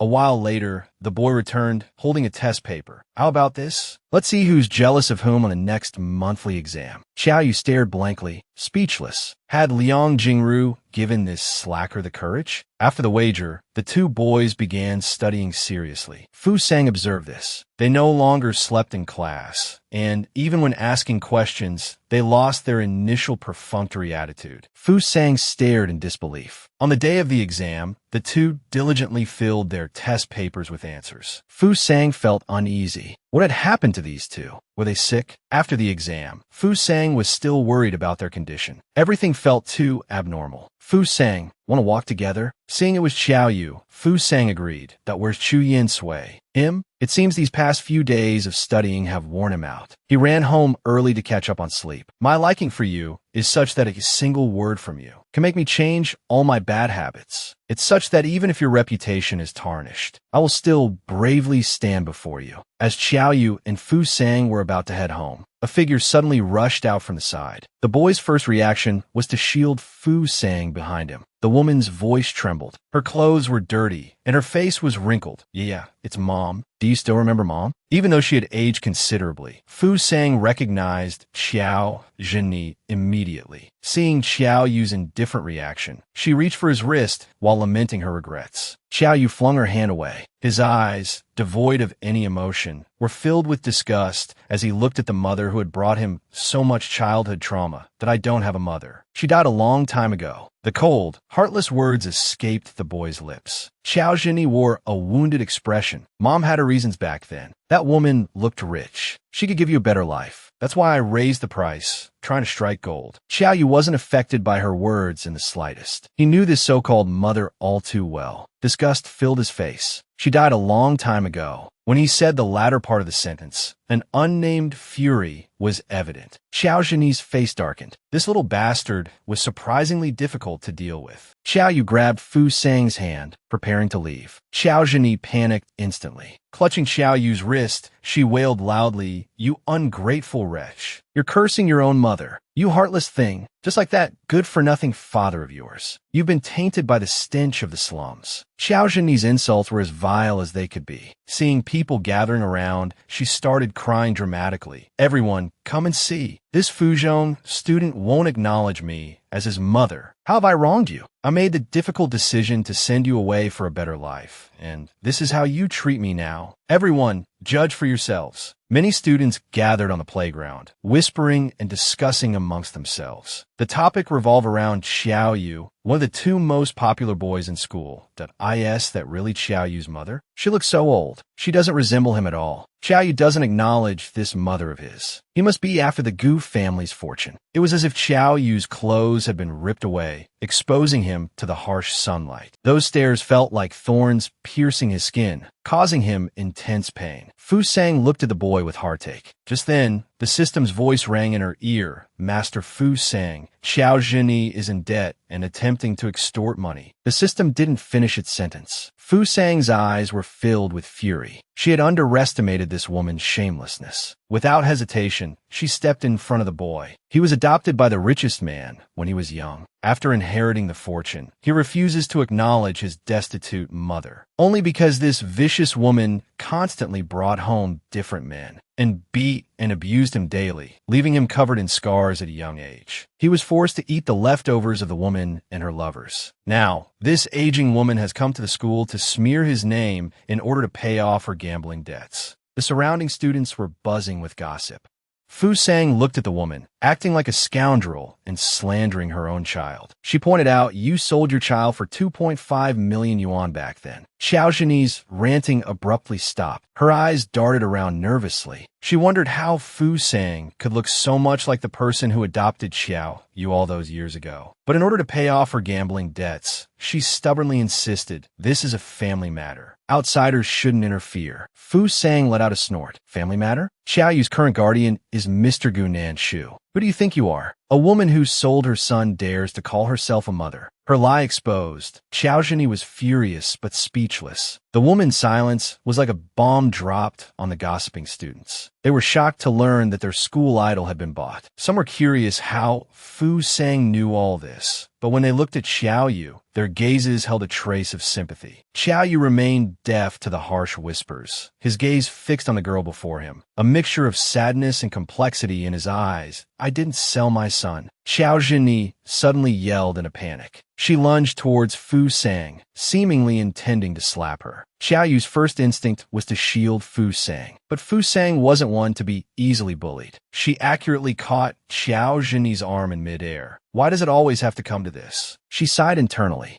With a casual shove, she sent Xiao Zhenyi tumbling to the ground. Just then, the security guard rushed in, feather duster in hand. They escorted Xiao Zhenyi off campus. As she left, she spat out a parting threat. "This isn't over." Fu Sang turned to comfort the dejected Xiao Yu. A gentle breeze rustled the boy's slightly long hair. His beautiful, dark peach blossom eyes were now filled with a deep sadness. "What's wrong?" She reached out, but before her hand could touch him, he grabbed her hand. Xiao Yu's questioning voice filled her ear. "How do you know all that? Are you, sister?" Xiao Yu's vision blurred. He saw Fu Sang standing protectively in front of him. "Are rumors all it takes these days?" Fu Sang retorted, referring to Xiao Zhenyi. The Gu family had wanted to adopt Xiao Yu, but she had raised the price to 2.5 million yuan. Xiao Zhenyi was determined to deny everything today. Xiao Zhenyi panicked when she saw Fu Sang's face. How could this person look so much like Fu Sang? But she remained defiant, insisting this was a family matter. Fu Sang was furious. She pointed out that Xiao Yu's current guardian was Gu Nanshu and demanded to know who Xiao Zhenyi thought she was. Someone who sold her own son had no right to call herself a mother. Xiao Zhenyi was struck by the painful truth and couldn't respond. Meanwhile, the surrounding crowd murmured, expressing doubt about Fu Sang's claims. But the tide was turning in Xiao Yu's favor, and Xiao Yu seemed to have something to say. Seeing that the situation was hopeless, Xiao Zhenyi started yelling that she hadn't sold her son. She screamed at Fu Sang to shut up and even lunged forward to attack her. Fortunately, Xiao Yu quickly shielded Fu Sang and grabbed Xiao Zhenyi's attacking hand. He muttered that her constant outbursts were really annoying. As soon as he let go, Xiao Zhenyi stumbled and fell. Just then, the headmaster arrived. The astute headmaster quickly apprehended the troublemaker. Xiao Zhenyi, still defiant, spat out a vicious remark. A dark aura surrounded her. With the matter resolved, Fu Sang turned to comfort Xiao Yu, but he remained silent, his expression grave. Worried, Fu Sang reached out to caress his cheek, but Xiao Yu grabbed her hand and questioned her. "How do you know those things?" he asked. Then, his expression brightening, he said, "Fu Sang, you're actually Sister Fu Sang." Fu Sang, seeing her disguise about to be blown, stubbornly insisted she was just Fu Sang. She hastily explained that she had heard about Xiao Yu's situation from others. This, however, backfired spectacularly. Everyone at school believed Xiao Yu came from an orphanage. No one knew he had been adopted from Xiao Zhenyi by the Gu family. Fu Sang could only backpedal, saying she hadn't heard it from anyone at school. Internally, she frantically asked the system if Xiao Yu was setting her up. The system mercilessly shattered her hopes. Fu Sang had effectively torn off her own disguise. Thinking fast, she claimed to know Xiao Yu. She said she'd overheard the details in the hospital. Xiao Yu, clearly aware she was making things up, looked at her with exasperation. He then sighed and said he wouldn't force Fu Sang. He understood that Fu Sang must have a hidden reason for not acknowledging them. But he made it clear that in his heart, he knew Fu Sang was his sister. Fu Sang was overwhelmed with emotion. Remembering the two of them as adorable children, her resolve wavered. But for the sake of the bigger picture, she vehemently denied it, claiming she didn't understand what Xiao Yu was talking about. Xiao Yu, seeing this, looked dejected but didn't press the issue. He invited Fu Sang to come home for dinner, mentioning he hadn't been back to visit in a while. Fu Sang initially declined, saying she had plans that evening. Unexpectedly, Xiao Yu said he might have let slip something about Fu Sang. Fu Sang was now trapped. Looking at Xiao Yu's sly face, she thought he was becoming less and less adorable. At that moment, the Gu family driver arrived. Xiao Yu played the emotional card, saying their grandfather missed him terribly. Fu Sang's heart softened, and she stopped refusing. She went back to the Gu residence with Xiao Yu. Just as they entered the grounds, they heard a familiar male voice. The man kept repeating "sang sang" in a pleading tone, seemingly trying to win Gu Nanshu's forgiveness. Upon entering the house, the scene became clear. It was Fu Sang's biological father, shamelessly kneeling on the floor and begging for forgiveness. Fu Sang recognized him instantly, her expression hardening. Chu Yinsui grew increasingly angry as he listened. He was about to give Gu Shuehai a beating, but Gu Nanshu stopped him just in time. It wasn't worth getting his hands dirty for someone like that. Gu Shuehai seized the opportunity to grovel and beg for mercy. Although Chu Yinsui obeyed Gu Nanshu, he was still unwilling to let Gu Shuehai off so easily. At this point, Gu Shuehai seemed to have given up all pretense. His expression turned resolute. From Fu Sang's perspective, he was enveloped in a dark aura. Strangely, this dark aura was identical to the one surrounding Xiao Zhini. Just then, Xiao Yu stepped forward to defuse the situation. She told Uncle Gu that she and Chu Yin Sui would take Fu Sang back to rest. But Uncle Gu refused. He probably also wanted to hear what other absurd things Gu Shuahai could say. Seeing his softened attitude, Gu Shuahai's true colors gradually emerged. Uncle Gu was furious upon hearing this. Chu Yin Sui couldn't control his emotions any longer. He stepped forward and grabbed Gu Shuehai by the collar. Fu Sang herself couldn't stand it anymore either. Her outburst interrupted them, making them notice her presence. Her first words were to condemn Gu Shuehai. I've never seen such a shameless person. Everyone, upon seeing her familiar face, had their own thoughts. Gu Shuehai's expression was a mixture of surprise and fear. He muttered, Sang, you're not dead. Fu Sang, of course, denied it, saying Gu Shuahai had mistaken her for someone else. Even someone as cowardly as Gu Shuahai didn't believe there could be two people so alike. Fu Sang also pointed out that Gu Shuahai couldn't escape responsibility for Fu Sang's death. He wanted to atone, but how could he? So what if he went to jail? The dead can't be brought back to life. He pretends to be pitiful and want forgiveness? What right does he have? Gu Shuahai was unable to refute, only emphasizing that this was their family matter and Fu Sang, an outsider, shouldn't interfere. Fu Sang no longer wanted to argue with her so-called biological father. Uncle Gu couldn't stand it any longer either. He directly stated that compared to Fu Sang, Gu Shuehai was more like an outsider. While he still wasn't holding Gu Shuehai accountable, he ordered Gu Shuehai to get out of the Gu house immediately. Seeing that they wouldn't budge, the dark aura surrounding Gu Shuehai grew thicker. Fu Sang sensed something was wrong. The little system also received a warning from above, saying that the will of this Mary Sue world was awakening. That dark aura was being controlled by the world's will. The little system also explained that the previous mandatory missions were to guard against this. Fu Sang was speechless. Such a big system like yours can be invaded? The little system hurriedly defended its honor, saying there are criminals everywhere. But most importantly, if this world were changed, Xiao Yu and Chu Yin Sui would be in danger. Then Fu Sang would lose her two walking resentment generators. Although Fu Sang kept saying it was for the resentment, in reality, she knew better than anyone her feelings for them. Fu Sang's silence caught Xiao Yu's attention. He asked Fu Sang what's wrong. Fu Sang could only cover it up, saying she was fine.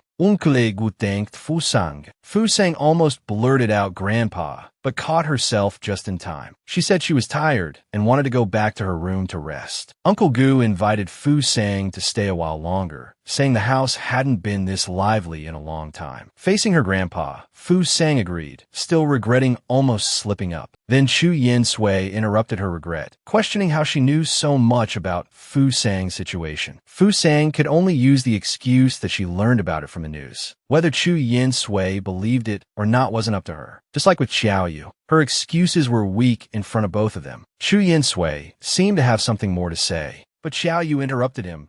Fu Sang, Xiao Yu said, pulling her away under the pretense of looking at his English notes. Faced with Xiao Yu's rescue, Fu Sang could only agree. She thought to herself, asterisk, that was close. Chu Yin Sui almost suspected something too. Asterisk. Xiao Yu had his own plans. He didn't want Chu Yin Sui to know about Fu Sang. Watching their backs, Chu Yin Sui seemed to have some unspoken dissatisfaction. Fu Sang followed Xiao Yu to his room, surprised to find it unchanged. Her flowers were still there. Xiao Yu explained that these were the flowers Fu Sang had planted before she died, a nostalgic look on his face. Seeing this, Fu Sang comforted Xiao Yu, saying she would watch over them from heaven. Unexpectedly, Xiao Yu immediately denied it, saying he felt Fu Sang had always been by his side, protecting him. Chu Yin Sui thought the two were getting along quite well. Chu Yin Sui was puzzled. When did their relationship become so good? He even thought about sabotaging them. But when he walked over and encountered a mirror, he saw his own jealous expression. But why was he jealous of Fu Sang and Xiao Yu? Did he see Fu Sang as an older sister? Or had it always been that way? Lost in his thoughts, he noticed the two had spotted him. Chu Yin Sui immediately turned and left. Fu Sang was still wondering what was wrong with him. Xiao Yu simply said to ignore him. He wanted to take Fu Sang around for a walk.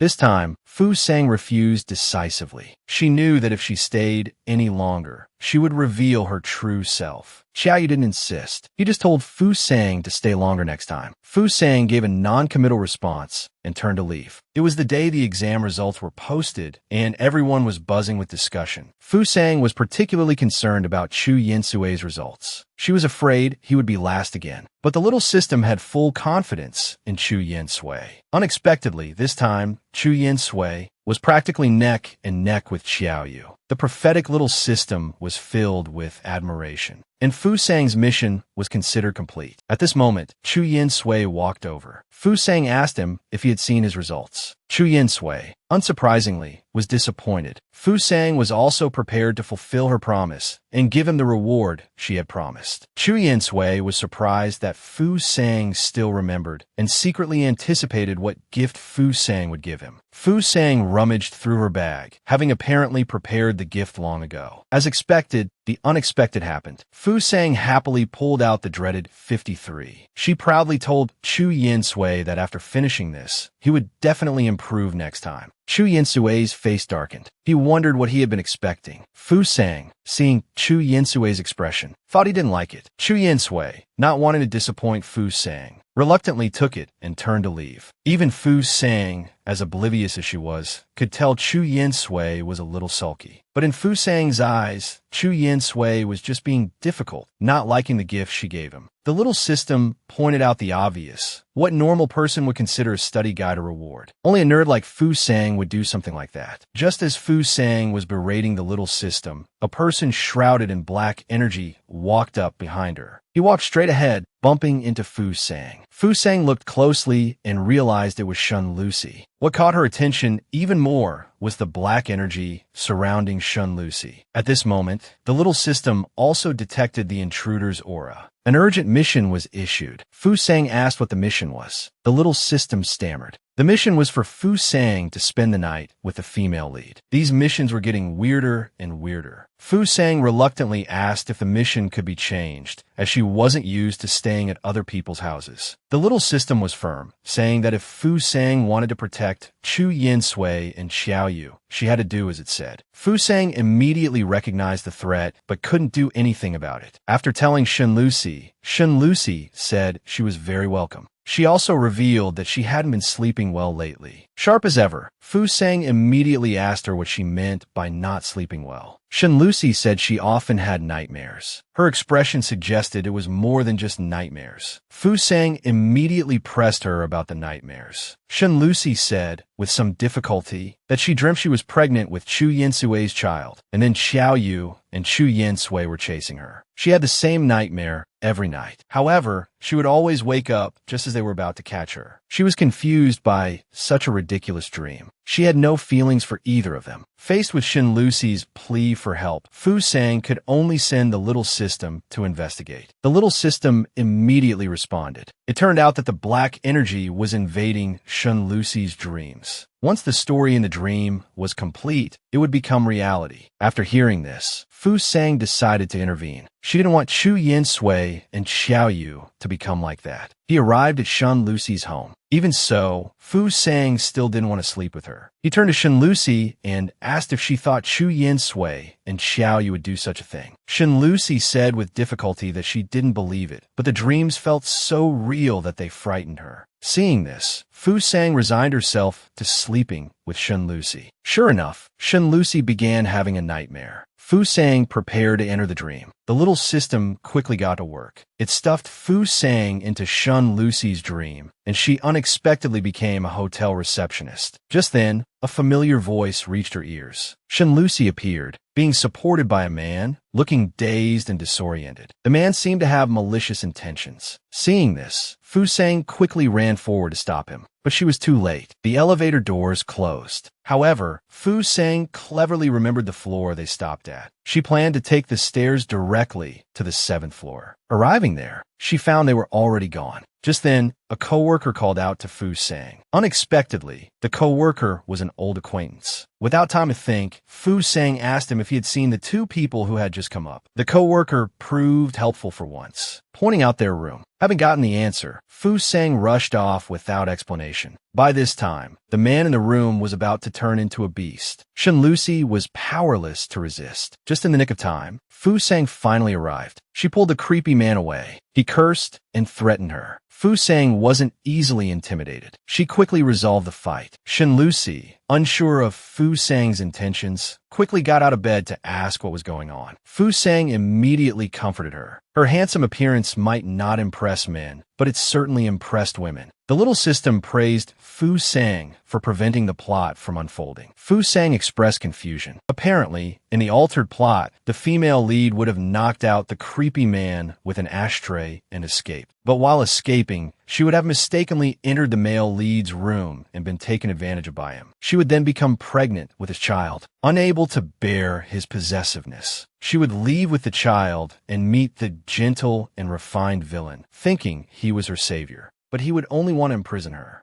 From then on, Shen Lucy would be toyed with by both men. Fu Sang was shocked after hearing this. The little system reminded her to settle Shen Lucy down and leave. Just as Fu Sang was about to leave, she ran into Chu Yinsui. It turned out Fu Sang had accidentally run into the male lead's room. Fu Sang could only hastily apologize, saying she had taken a wrong turn and prepare to slip away. But Chu Yinsui stopped her, refusing to let her go. He questioned whether they had met before. Fu Sang, of course, denied it. Chu Yinsui persisted, saying he felt she was familiar. Fu Sang also felt an indescribable feeling, but escaping was her priority. She shoved Chu Yinsui hard and ran, telling the little system to take her back. Finally, while Chu Yinsui was still stunned, she managed to escape. Chu Yinsui, not giving up, followed her. But the corner was empty. The seeds of suspicion had been sown. Fu Sang quickly woke up. Shen Lucy, looking refreshed, had prepared breakfast. She thanked Fu Sang profusely for sleeping with her, because her nightmare had turned into a good dream halfway through. Fu Sang thought to herself that while Shen Lucy had slept well, she herself was exhausted. To express her gratitude, Shen Lucy invited Fu Sang to go shopping. However, she underestimated Shen Lucy's shopping stamina. For the first time, I experienced the horrors of shopping. Lung Beauting System also issued a mission, instructing Fu Sang to go to a bar to complete it. Fu Sang was exhausted and negotiated with the system to go tomorrow. But the system said the situation was urgent, and if she didn't go, she'd be collecting a corpse. But the system said the situation was urgent, and if she didn't go, she'd be collecting a corpse. Fu Sang never thought the bar would be related to Chu Yinsui. After a hurried farewell to Shen Lucy, she went. The scene shifts to inside the bar. There was a man openly harassing a girl. Fu Sang couldn't stand it and stepped in to help. Just then, the system confirmed Chu Yinsui's location. The man who was beaten was naturally not going to let it go. He grabbed Fu Sang to stop her from leaving. However, what he got in return was a fierce kick from Fu Sang. Following the location, Fu Sang finally arrived at the correct room. Inside the room, a group of people surrounded Chu Yinsui. The situation escalated quickly. It turned out they used Fu Sang being in danger to trick Chu Yinsui into coming. Chu Yinsui ignored their nonsense and just anxiously asked where Fu Sang was. However, these people were courting death and started making jokes about Fu Sang. Chu Yinsui couldn't bear it any longer and knocked the loudmouth to the ground. He asked them with murderous eyes, "Where is Fu Sang?" This guy wouldn't give up either. Even after being beaten down, he still continued to spout nonsense and directed the others to gang up on Chu Yinsui.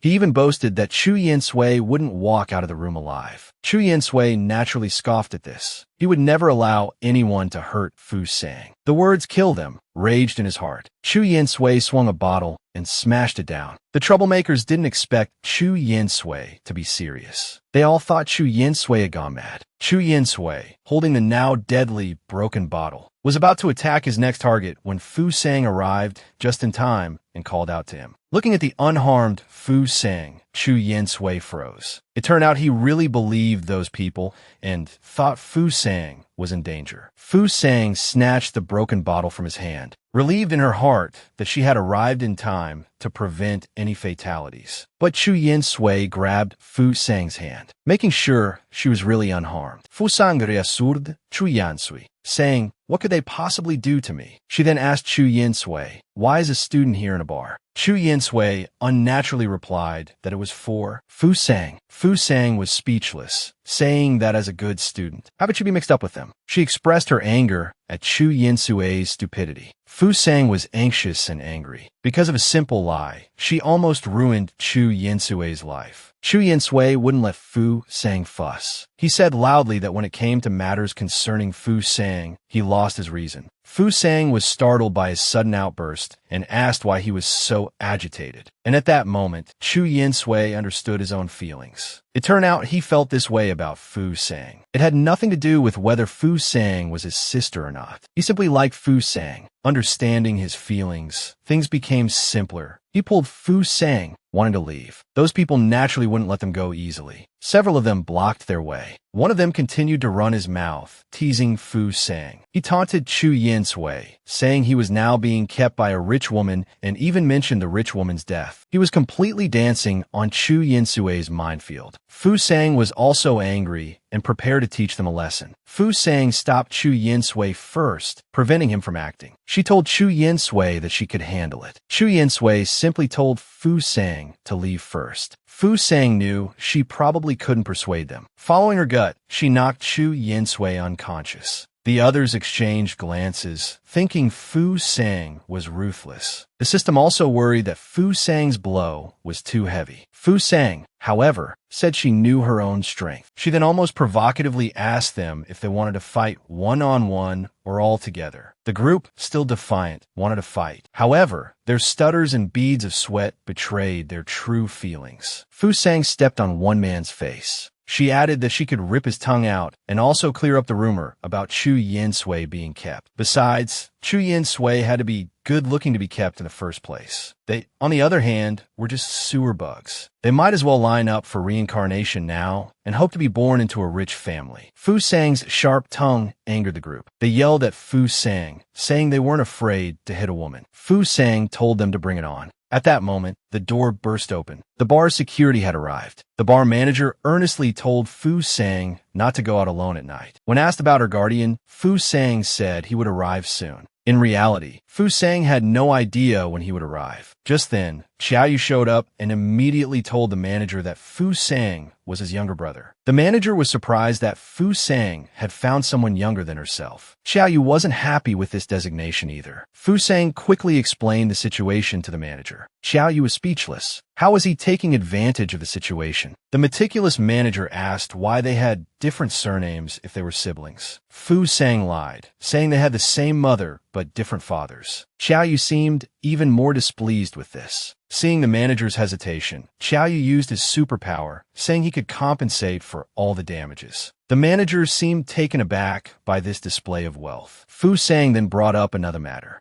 She said Chu Yin-sui was also with them. The manager cautiously asked about their relationship. Fu Sang displayed unprecedented fabrication skills, claiming one took their father's surname and the other their mother's. The manager's main concern was determining responsibility. He said if they couldn't resolve it, he would call the police. At this point, a woman stepped forward and said Fu Sang was acting in self-defense. Fu Sang recognized her as the woman who had been harassed earlier. She seemed to hold some sway. After hearing her speak, the manager let them go. Outside the bar, Fu Sang thanked the woman. She offered to escort the woman home. Chu Yin-sui and Xiaoyu were not happy. Seeing the low pressure emanating from the two behind Fu Sang, the woman decided it was best to decline the offer. The system suddenly asked Fu Sang if she had noticed the black aura around the woman. Fu Sang gave a serious affirmative answer. The system then revealed the woman's identity. She was the Chu family's adopted daughter. Chu Yin-sui was the Chu family's abandoned child.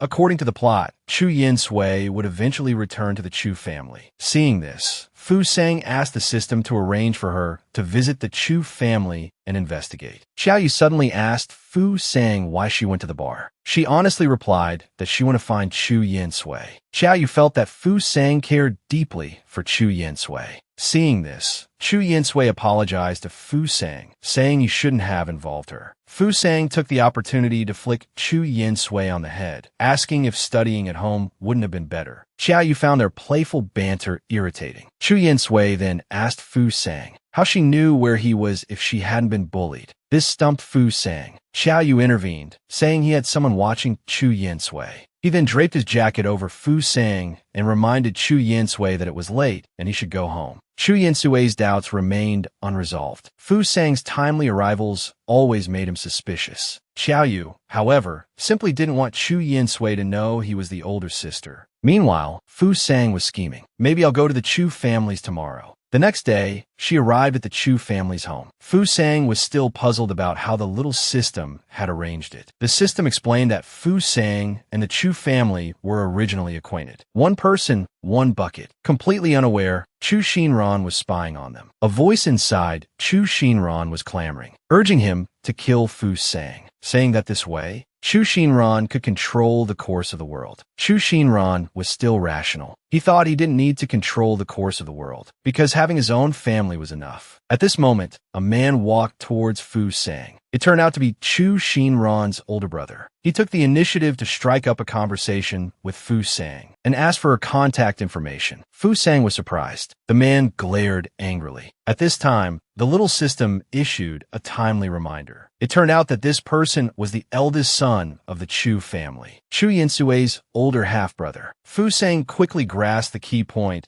and asked the system why he was an older brother, not a younger brother. The system replied that Chu Yinsui's father had had an affair during his previous marriage and had a child. When Chu Yinsui's mother learned about this, she became depressed and abandoned Chu Yinsui in a trash can. By the time she sent someone to look for him, the child was gone. This was also the catalyst that forced the couple to divorce. After hearing this, Fu Sang sighed. Men, none of them are any good. The little system gently reminded her, the two money-making machines are also men. Fu Sang, displaying double standards, said, that's different. They're ATMs. At this moment, seeing that Fu Sang was ignoring him, Chu Shinran's older brother took the initiative again. Although Fu Sang was speechless, she endured it and finally added him as a friend. Chu Shinran's older brother was still narcissistic about his charm. However, Fu Sang just thought he wasn't very bright. It would be convenient to pump him for information later. The man suddenly cried out in pain. Fu Sang hurried over to ask about his condition. He clutched his chest and said he had a heart attack. At this moment, Chu Shinran couldn't hide anymore. He ran out and told Fu Sang that his brother was having a heart attack and urged her to call an ambulance. The three of them rushed to the hospital. Chu Shinran thanked Fu Sang and told her about his brother's serious heart condition. Fu Sang took the opportunity to make a subtle dig, saying, if your heart's not good, don't hit on girls. Chu Shinran quickly explained that his brother wasn't like this before. Since getting this illness, he developed the idea of enjoying life to the fullest, since he didn't know which would come first, tomorrow or an accident. But actually, his brother was very good to his family. Chu Shinran recalled his childhood, when his brother protected him. Fu Sang could also see that the siblings had a good relationship. The little system, however, pointed out that Chu Yinsui never had such siblings when he was young. Fu Sang felt it was unfair. The mistakes of adults were often borne by their children. At this moment, she keenly sensed the smell of resentment. That resentment had an indescribable feeling to it. She suspected it was Chu Yinsui's biological father. So she turned and asked Chu Shinran where their parents were. Chu Shinran said dejectedly that they seemed to be delayed on the road. He added that if they could make time to care about his brother wouldn't be like this now. After saying that, he started to cry. Seeing this, Fu Sang offered a few words of comfort and didn't want to disturb him further. By now, she was certain that the Chu couple were downstairs. The Chu couple were arguing loudly in public. It turned out that Chu Yinsui's father wanted to find him, but Chu Yinsui's stepmother disagreed. The two were at daggers drawn, almost coming to blows. The man saw through the woman's thoughts and said that she just didn't want to use her own private money to save her son. The woman said guiltily, this bottomless pit, he couldn't fill it, and the man seemed to have run out of patience. He laid his cards on the table, saying that no matter who the heir was in the future, he would still give his shares. This time the woman readily agreed. Fu Sang and the little system, the two onlookers, were furious. They felt that these two were not acting like parents at all. Chu Yin-sui having a father like this was 8 lifetimes of bad luck. Fu Sang said that it wasn't a good time for him to intervene. He asked the little system to keep an eye on things. If anything unusual happened, it should tell him immediately. The little system told Fu Sang not to worry. No one could hurt the children. Chu Xinran also overheard his parents' scheme. He was shocked that his parents were actually planning to abandon his brother. At this moment, that voice appeared again. Are you really willing to accept this? Chu Xinran was certainly not willing. The voice slowly coaxed him, urging Chu Xinran to make a pact with it. The task was to kill Fu Sang, to make the male lead and the villain turn against each other. He would then become the true, fated one of this world. Then he would be able to change everything, including his brother's situation and even Chu Xiaoheng's life or death. Chu Xinran lost all reason. He only wanted his brother to live. He started to resent Fu Sang intensely. She could protect others as she pleased, while Chu Xiaoheng had no one to protect him. Then he would be the one to protect his brother. So he made up his mind to make the pact. He wanted to become stronger. He wanted to protect Chu Xiaoheng. No matter the sacrifice, he would not hesitate. At this time, Chu Yin-sui asked if Fu Sang had gone back. He saw that Fu Sang had fallen asleep in the car, looking exhausted. Returning home, he found 2 children standing at the door. Why were Chu Yin-sui and the other child here? Chu Yin-sui replied that they were afraid something had happened to Fu Sang. Fu Sang was slightly touched. Unexpectedly, Xiao Yu ruthlessly exposed them, saying that they were already there before the message was even sent. Fu Sang then asked if they needed anything from her. Xiao Yu sold out his teammate again. He said he didn't need anything. It was Chu Yin-sui who did. Fu Sang asked Chu Yin-sui what he needed.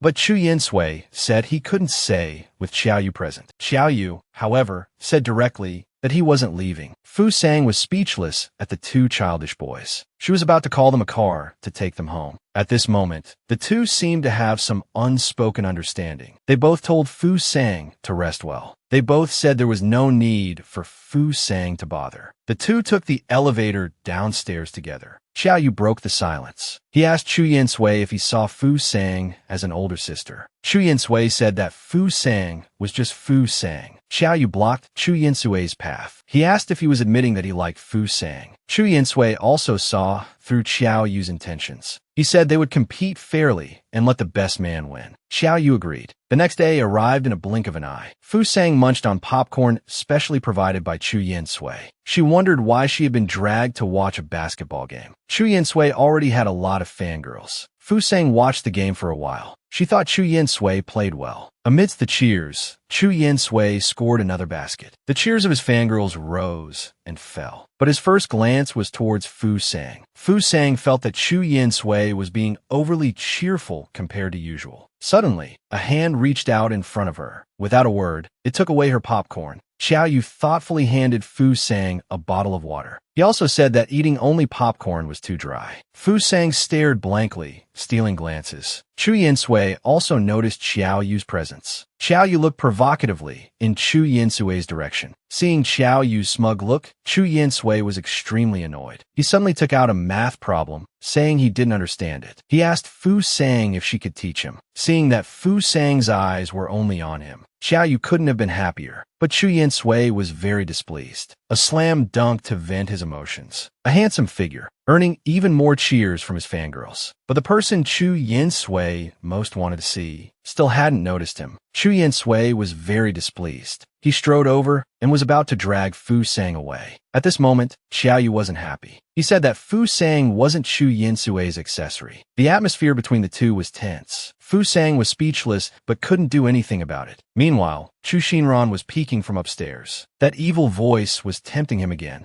urging him to take Fu Sang's place. Thinking of his brother still in the hospital bed, Chu Xinran made up his mind. He said he would transfer schools soon. Back in the classroom, Fu Sang was trying hard to think of a way to ease the relationship between the 2. When it was time for class, she discovered Chu Yin-sui had skipped class again. She asked Xiao Yu directly, It turned out Chu Yin-sui had gone on a business trip. Fu Sang asked if Xiao Yu helped with the family business. Xiao Yu said he wasn't interested in that. Fu Sang was surprised, thinking Xiao Yu would compete with Chu Yin-sui about everything. But the book in Xiao Yu's hand revealed his interests. Fu Sang asked Xiao Yu directly if this was his passion. Xiao Yu gave an affirmative answer. He then showed it to Fu Sang. Fu Sang looked at it and asked Xiao Yu if he wanted to be an engineer. She mentioned hearing about Xiao Yu modifying his grandfather's wheelchair. Xiao Yu seemed uncertain about his future. Fu Sang knocked on his head, telling him he might as well start thinking about it now. Xiao Yu asked if he had the talent. Fu Sang was full of confidence in Xiao Yu. Xiao Yu happily replied, "Then I'll trust my sister." Fu Sang was stunned, wondering why she was being mistaken for his sister again. Just then, the homeroom teacher walked in, followed by a familiar long-haired girl. The teacher introduced her to the class as the new transfer student, Chu Xinran. She really had transferred as quickly as she said, but Fu Sang felt something was off. She noticed the darkness around Chu Xinran was gone. The little system explained that the darkness had fused with him. Fused? What the heck? Fu Sang heard this kind of thing for the first time. The teacher originally arranged for Chu Xinran to sit in the first row, but Chu Xinran insisted on sitting next to Xiao Yu. Passing by Fu Sang, she even greeted her proactively. Fu Sang felt even more that something was wrong. Chu Xinran was clearly different from before. As soon as she sat down, she tried to get close to Xiao Yu. Xiao Yu ignored her, leaving her in an awkward silence. At this moment, that voice was urging Chu Xinran to please Xiao Yu. Chu Xinran replied impatiently, "Xiao Yu is completely ignoring me." The voice kept saying it was only temporary, that she would soon be able to replace Fu Sang. It also threatened her by mentioning her brother. Chu Xinran could only try harder, using Fu Sang to get close to Xiao Yu. Xiao Yu coldly replied, "Don't try to claim a relationship you don't have." Chu Xinran gave an awkward laugh, saying Xiao Yu was really joking. At this time, Fu Sang reminded Xiao Yu to be polite. Xiao Yu picked up his books and stationery and sat next to Fu Sang. He said the new transfer student was noisy and he wanted a quieter place, and that he could only concentrate if he sat next to Fu Sang. Fu Sang retorted, asking when Xiao Yu ever concentrated in class. She picked up a book, ready to sleep, and told Xiao Yu to keep watch and wake her up if the teacher came. Xiao Yu gave Fu Sang an earphone, saying music would help her sleep better. Fu Sang asked back, wasn't Xiao Yu supposed to be concentrating? Why was he listening to music in class? Without waiting for Xiao Yu's answer, Fu Sang had already fallen asleep. Only then did Xiao Yu softly reply that he just wanted to share a song with his sister. Seeing this, Chu Xinran suspected Xiao Yu liked Fu Sang. However, a voice vehemently opposed this idea. It said it was just bad timing. A few more days passed. Chu Xinran decided to redouble her efforts to get close to Xiao Yu. She said she could help him improve his declining grades. Xiao Yu, with a deadpan expression, pulled out a perfect test paper, effectively slapping her in the face. He bluntly told Chu Xinran she was annoying and asked her to stay away from him. Chu Xinran was startled by this sudden turn of events. Fu Sang, who was asleep, was woken by the commotion. Xiao Yu tearfully complained to Fu Sang that Chu Xinran thought his grades were slipping and that he was dragging the class down. Fu Sang quickly comforted Xiao Yu, saying she could tutor him. Xiao Yu seized the opportunity and asked Fu Sang if she could accompany him to the library the next day. Fu Sang readily agreed, enjoying a moment of metaphorical dog petting. Seeing this, Chu Xinran felt like she was just there to play Cupid. She decided to prepare to pursue someone else instead. At that moment, Chu Yin-sui, who was away on a business trip, sneezed. He thought someone was cursing him. In reality, no one was cursing him. It was just a random sneeze. Chu Yin-sui also received photos of Xiao Yu and Fu Sang. His expression immediately soured. He then asked Uncle Lu to bring him the files. He needed to work overtime frantically so he could return to Fu Sang quickly. While Xiao Yu and Fu Sang leisurely strolled through the library, Chu Yin-sui was working. While Xiao Yu and Fu Sang leisurely strolled through the streets, Chu Yin-sui was working. While Xiao Yu and Fu Sang enjoyed a peaceful moment, Chu Yin-sui was working. 3 days and 3 nights of continuous work had exhausted him. But But looking at Fu Sang's photo on his phone, he was instantly revitalized. After saying goodbye to Uncle Lu, he left. Uncle Lu advised him to rest, but he said he had more important matters to attend to.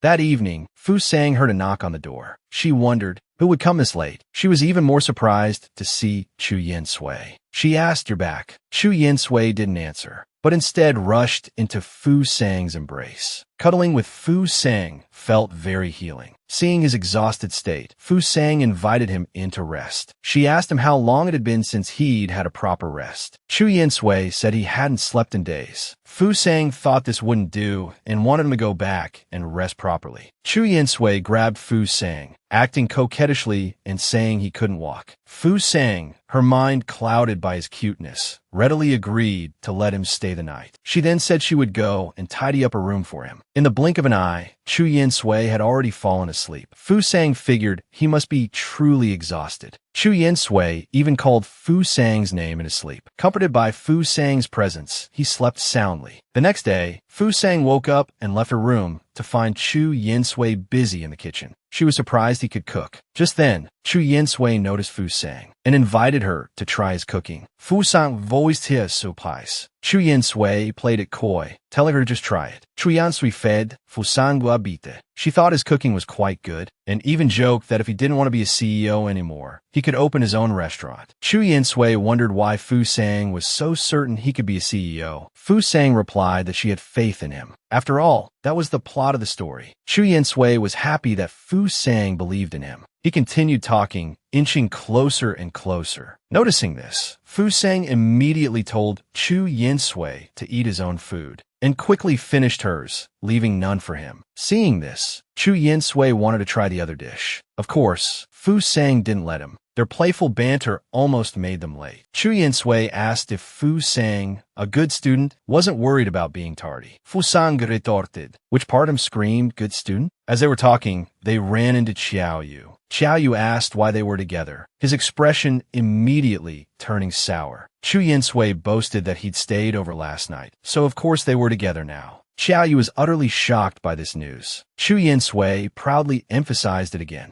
Xiao Yu threw a left hook at Chu Yin Sui. The mark on his face was clearly visible. Xiao Yu's anger prompted an immediate counterattack. Fu Sang stepped in to stop them. Xiao Yu demanded to know if Chu Yin Sui had been at Fu Sang's house ever since he got back. Chu Yin Sui retorted that it was none of Xiao Yu's business. Xiao Yu flew into a rage. Fu Sang seized the opportunity to grab both their hands. She stormed off from between them. The system consoled Fu Sang, saying their relationship couldn't be that strong. After all, this was part of the assistance plot. Fu Sang questioned the system in return. Wasn't their mission to make them become like brothers? Now, without a female lead, there was already this much conflict. What would happen in the future? Seeing Fu Sang's anger, the system could only try to appease her with flattery. It even suggested a solution, joining a stay-at-home mom group. Fu Sang figured she might as well try. After joining the group, she discovered that indeed, every family had its own troubles. She posted her own predicament, and some helpful members actually offered advice. Someone even suggested intervening between the two. She wondered if it would even be effective, considering how old they were.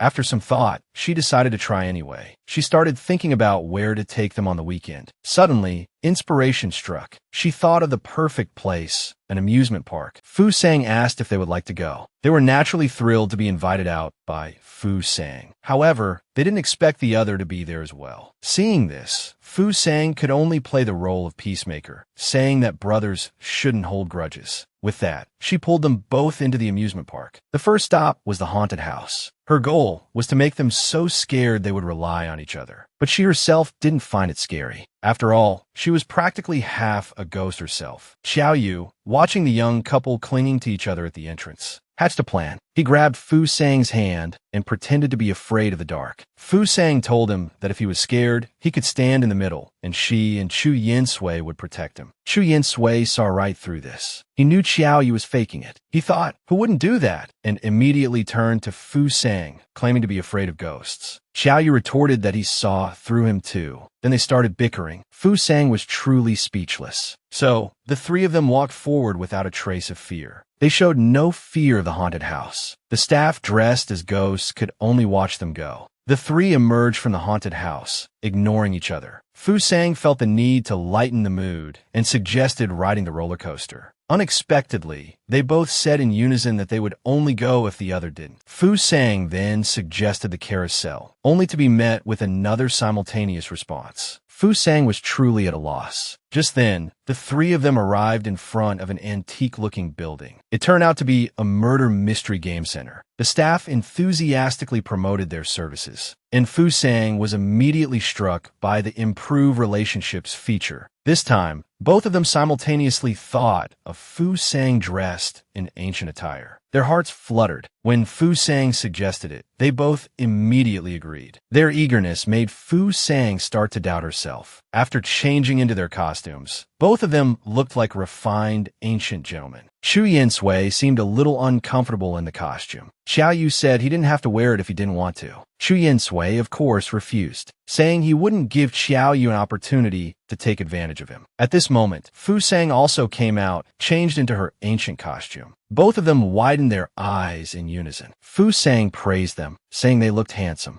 Secretly pleased with her money trees that she raised, Chu Yinsui was the first to reply, saying as long as Fu Sang liked it, that was all that mattered. At this time, a staff member came over to explain the script to them. It was a tragic and romantic story about country, the world, love, and hate. The story took place during the Warring States period. The three of them were childhood sweethearts, having grown up together. The two boys were always playful and mischievous, often getting into fights. Fu Sang was the peacemaker between them, and they only listened to her. At the same time, they were also Fu Sang's followers. Whenever Fu Sang called them to play, they would follow her excitedly. As the years passed, one of them pursued literary studies, the other martial arts, and both developed feelings for Fu Sang. When they were 15, their country fell into chaos. Fu Sang sacrificed herself to protect the two of them during the turmoil. Fu Sang died, but her soul was reborn into the body of the Dai Kingdom's princess. Chu Xiai and Xiao Mu became prominent officials. Years later, the three met again. The familiar feeling emanating from the princess made them suspicious of her identity. After carefully reading through the script, Fu Sang felt that it was too deliberate. The system, however, denied this, saying it was a touching and tragic story that it had carefully selected. Xiao Yu and Chu Yinsui also started reciting their lines. Chu Xiai felt that the princess was familiar, but Xiao Mu disagreed. Chu Xiai sensed something was off with Xiao Mu, but Xiao Mu told him not to make wild guesses. After that, the two parted on bad terms. Fu Sang, observing from the side, thought they were too into their roles. Next came the scene where Xiao Mu questioned the princess. Fu Sang stiffly assumed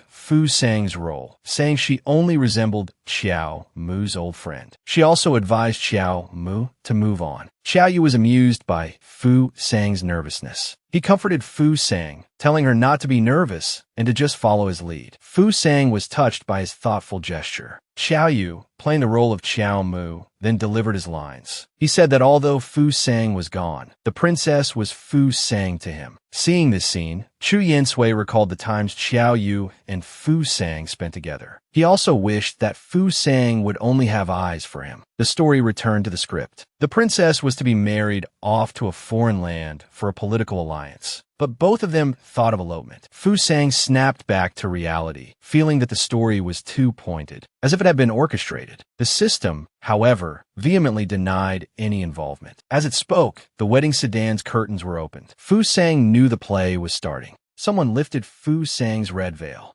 It was Chu Xiai, who had come to elope with her. But the princess, bearing the responsibility of her kingdom, knew she couldn't just leave. Chu Xiai, however, ignored her concerns, pulling her along and saying he would shoulder any consequences. The princess had to leave today. The princess rationally asked Chu Xiai where he was taking her. Fu Sang also felt that Chu Yinsui was acting strangely. Chu Xiai said that after they escaped, she would stay by his side. He then confessed his love for her. Fu Sang was stunned, asking Chu Yinsui if he had gotten his lines wrong, as this wasn't in the script. Chu Yinsui took a deep breath, as if making a significant decision. He used this opportunity to confess to Fu Sang, saying he liked her. Fu Sang was taken aback by this sudden confession. The play continued. Discovering the princess was missing from the wedding, Troops attacked. Chu Yinsui knew he had to take this opportunity to make his feelings clear. Meanwhile, the staff continued diligently with their work. The script indicated that their characters were about to attack. Xiaoyu, observing from upstairs, witnessed all of this. His expression was troubled, as if lost in thought. Suddenly, he descended the stairs. Staying in character, he attempted to lead the princess away, mentioning that they would leave as soon as the carriage arrived. At this moment, Fu Sang was still pondering Chu Yinsui's words. She couldn't quite grasp what he meant by like. It felt different from her own understanding of the word. Just then, Xiaoyu approached, addressing Fu Sang as sister. Fu Sang was visibly startled. Xiaoyu directly asked her what she was thinking when Chu Yinsui confessed his feelings. Fu Sang looked confused, questioning confession.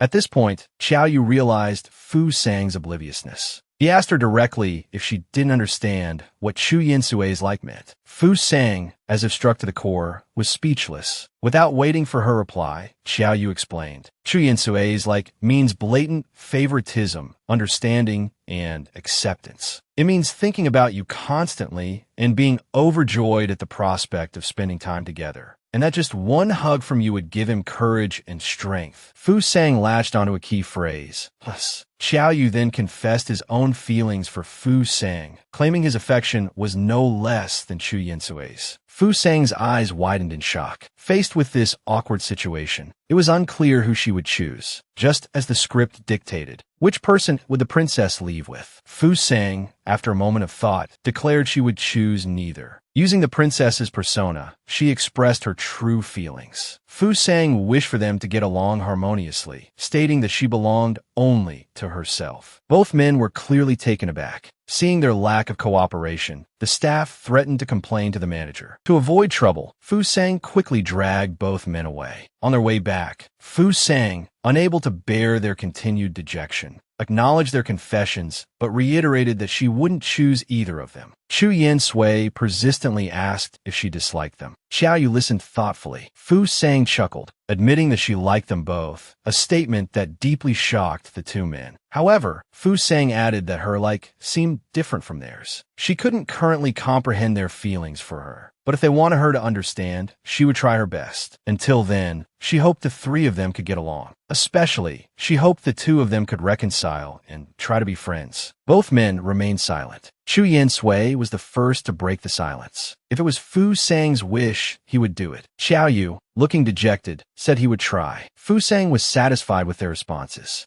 She then suggested they make wishes at the wishing tree. Fu Sang's wish was simple, for their friendship to last. This led to Chu and Xiao's second strategic meeting. Xiaoyu asked Chu Yinsui about his plan after their failed confessions. Chu Yinsui, straightforwardly, said he knew what Xiaoyu was thinking and told him to be direct. He also suggested they could temporarily cooperate. Chu Yinsui proposed feigning illness as an excuse to have Fu Sang stay at his house to care for him. This plan required Xiaoyu's cooperation, which he readily agreed to, adding that their collaboration would extend beyond this. They would work together to help Fu Sang understand what like truly meant. They reached a consensus. That day, they successfully invited Fu Sang to Chu Yinsui's house. Fu Sang was puzzled by this. Was it really necessary to move in just for tutoring? They said, echoing each other. Fu Sang promised to take us to the amusement park, and then we got sick. Fu Sang is responsible. Plus, our study efficiency is higher with him around. Fu Sang greedily agreed. The two inwardly rejoiced that their plan had succeeded. Suddenly, Chu Yinsui asked Fu Sang, "Do you remember our first meeting?" Fu Sang answered affirmatively. Chu Yinsui said he was late for class that day. "Weren't you deliberately cold to me, Fu Sang?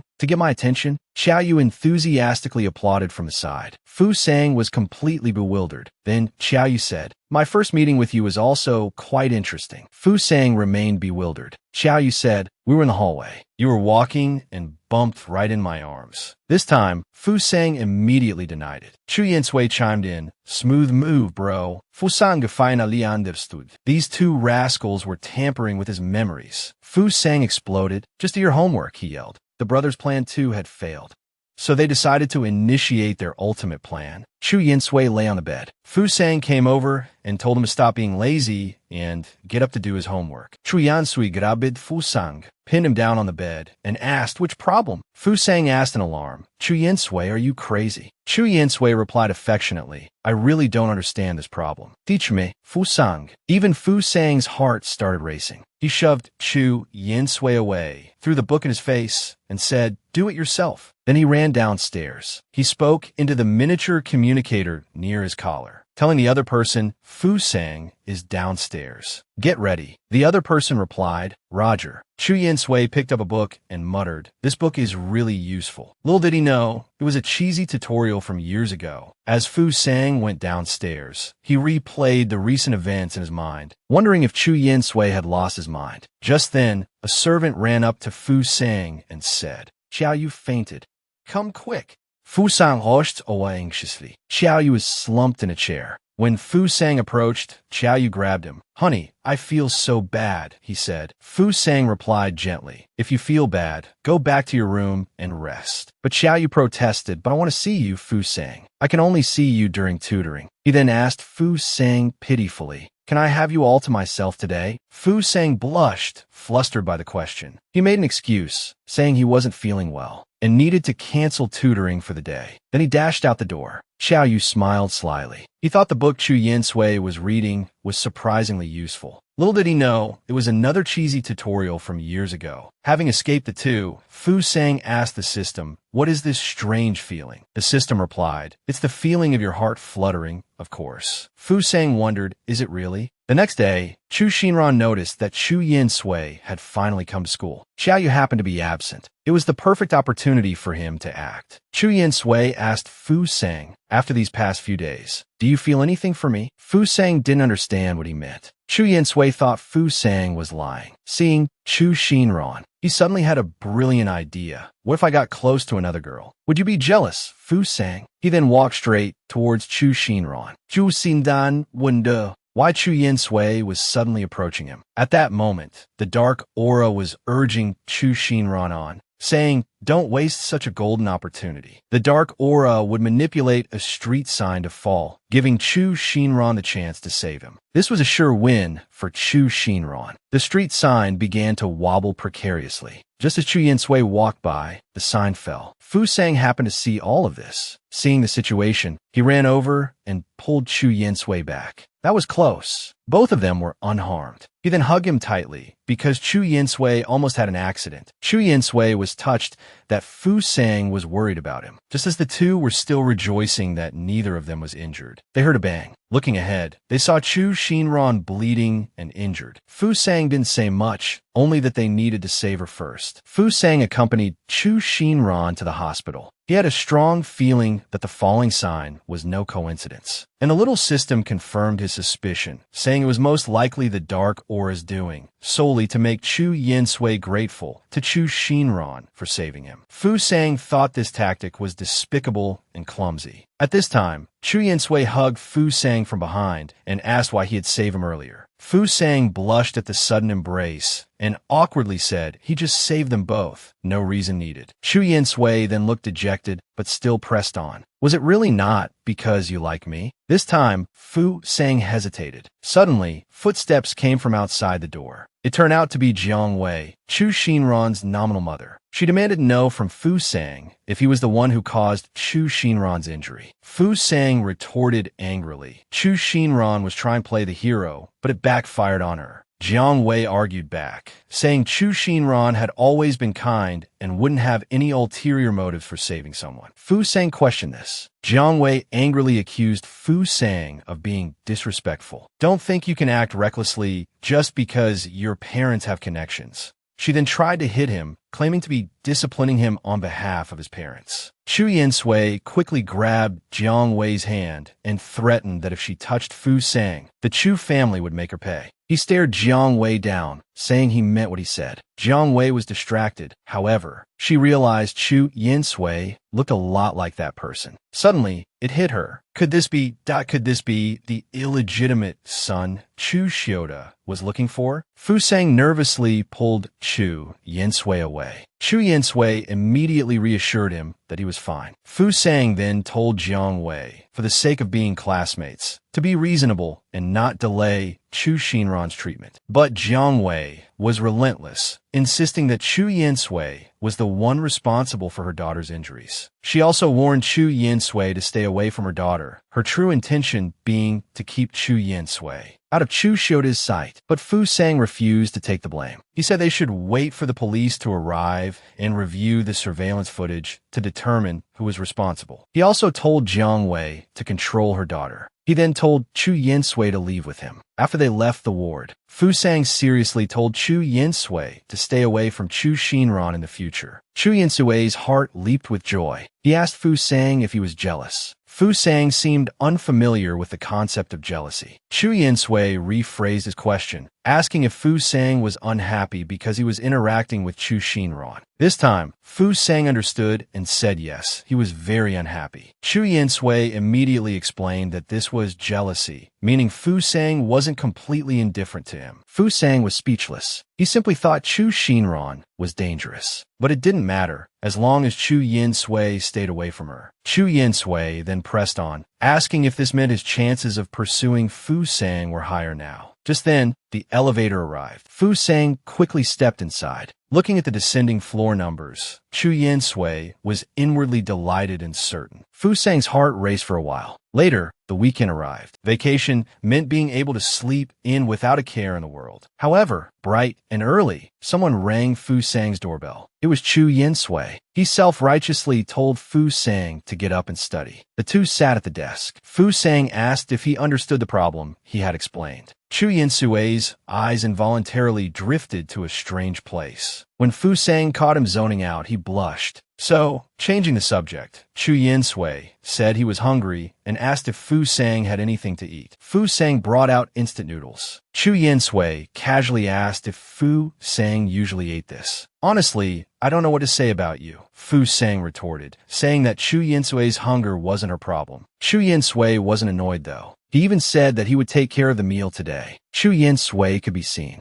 busily working in the kitchen, looking quite professional. The aroma made Fu Sang exclaim, "Truly a man who's both capable in the hall and skilled in the kitchen." The little system chimed in, saying, after all, he's the male lead. Fu Sang suddenly had a brainwave and asked the little system when her outstanding wish would be fulfilled. The little system asked Fu Sang if she had made up her mind. Fu Sang said she wanted Chu Yinsui and Xiao Yu to leave with her, one as a cook and the other as a resentment generator. The little system, however, said that Fu Sang couldn't take everything with her because Chu Yinsui and Xiao Yu could only live in this world. Hearing this answer, Fu Sang was visibly disappointed. By this time, Chu Yinsui's noodles were ready. They looked and smelled delicious. Fu Sang was instantly cheered up. Chu Yinsui certainly knew that the best way to capture someone's heart was to capture their stomach first. Suddenly, they heard someone banging on the door. Just as they were wondering who would come at this hour, Chu Xiaoheng yelled from outside, saying that if Fu Sang had the guts to bully his sister, he should have the guts to open the door. Seeing this, Chu Yinsui went to open the door, annoyed that someone was disturbing their alone time. He opened the door and found he didn't recognize this person. Chu Xiaoheng then proceeded to introduce himself and said he was here to settle the score because they had bullied Chu Xinran. Chu Yinsui scoffed at these words. At this point, Fu Sang also came over and asked Chu Xiaoheng what he wanted. Chu Xiaoheng was intimidated by Fu Sang, and his aggressive demeanor suddenly deflated. He stammered, saying, "Don't think I don't hit women," and warned Fu Sang not to bully Chu Xinran or he would get people to beat him up. Chu Yinsui put an arm around Chu Xiaoheng and said that he was the one who hurt Chu Xinran, so whatever Chu Xiaoheng had, he should direct it at him. Feeling threatened, Chu Xiaoheng started name-dropping his father, saying that if Chu Yinsui didn't let him go, he'd make him regret it. Fu Sang thought Chu Xiaoheng was being ridiculous. She couldn't let Chu Yinsui interact with the Chu family any longer. So, she pulled Chu Yinsui away, saying, "The noodles are getting cold. Let's go back and eat. Don't mind him." Chu Yinsui suddenly became shy. He quickly sent Chu Xiaoheng away and went to eat noodles with Fu Sang. Back at the Chu family home, Chu Xiaoheng was indeed whining to Chu Xiuda, saying that Fu Sang and Chu Yinsui had bullied him. Chu Xiuda thought that someone actually dared to bully the Chu family and planned to go to the school tomorrow to settle the score. Jiang Wei, surprisingly, said, "It's just kids fighting. Why should adults get involved?" Chu Xinran also said that she would handle it and that Chu Xiuda shouldn't worry. Jiang Wei agreed, saying that there was already enough going on with the company and that Chu Xiuda shouldn't overwork himself. Chu Xiaoheng, however, felt that neither of them was on his side, and he was very angry. Chu Xiuda thought his son was truly useless. Jiang Wei was also exasperated by Chu Xiaoheng. Chu Xinran looked dejected, thinking about her foolish brother. She just wanted to protect him. However, she would also never allow anyone to replace Chu Xiaoheng. That Jiang Wei's attitude this time was unusual. He still decided to go to the school to see for himself, feeling uneasy. He personally went there. Suddenly, he ran into Fu Sang and Chu Yinsui at the school. He also noticed that Chu Yinsui's appearance was strikingly familiar. He wondered if this was the blood relative he was looking for. Chu Xiuda called out to them. Chu Yinsui instantly felt a strange sense of familiarity. Chu Xiuda greeted Fu Sang first. Fu Sang thought, "Oh no, Chu Xiuda has come after all." But she still wanted to salvage the situation. Said if it was about Chu Xinran and Chu Xiaoheng, they could just come to him. Chu Xiuda, however, pointed his finger directly at Chu Yinsui. He even pointed out that Chu Yinsui was the person next to Fu Sang. At this time, Chu Yinsui also stepped forward and said it was his fault, telling Chu Xiuda to direct his anger at him. Chu Xiuda then asked to speak with Chu Yinsui alone, and Chu Yinsui agreed. Watching the two walk away, the little system asked Fu Sang if she wasn't going to follow them. Wasn't she afraid that Chu Xiuda would play tricks? Fu Sang, however, understood that some things Chu Yinsui had to decide for himself. Chu Yinsui asked Chu Xiuda what he wanted to talk about. Chu Xiuda, in turn, asked Chu Yinsui if he grew up in an orphanage. Chu Yinsui replied, "So what if I did?" and asked Chu Xiuda what he was getting at. Chu Xiuda excitedly tried to acknowledge Chu Yinsui,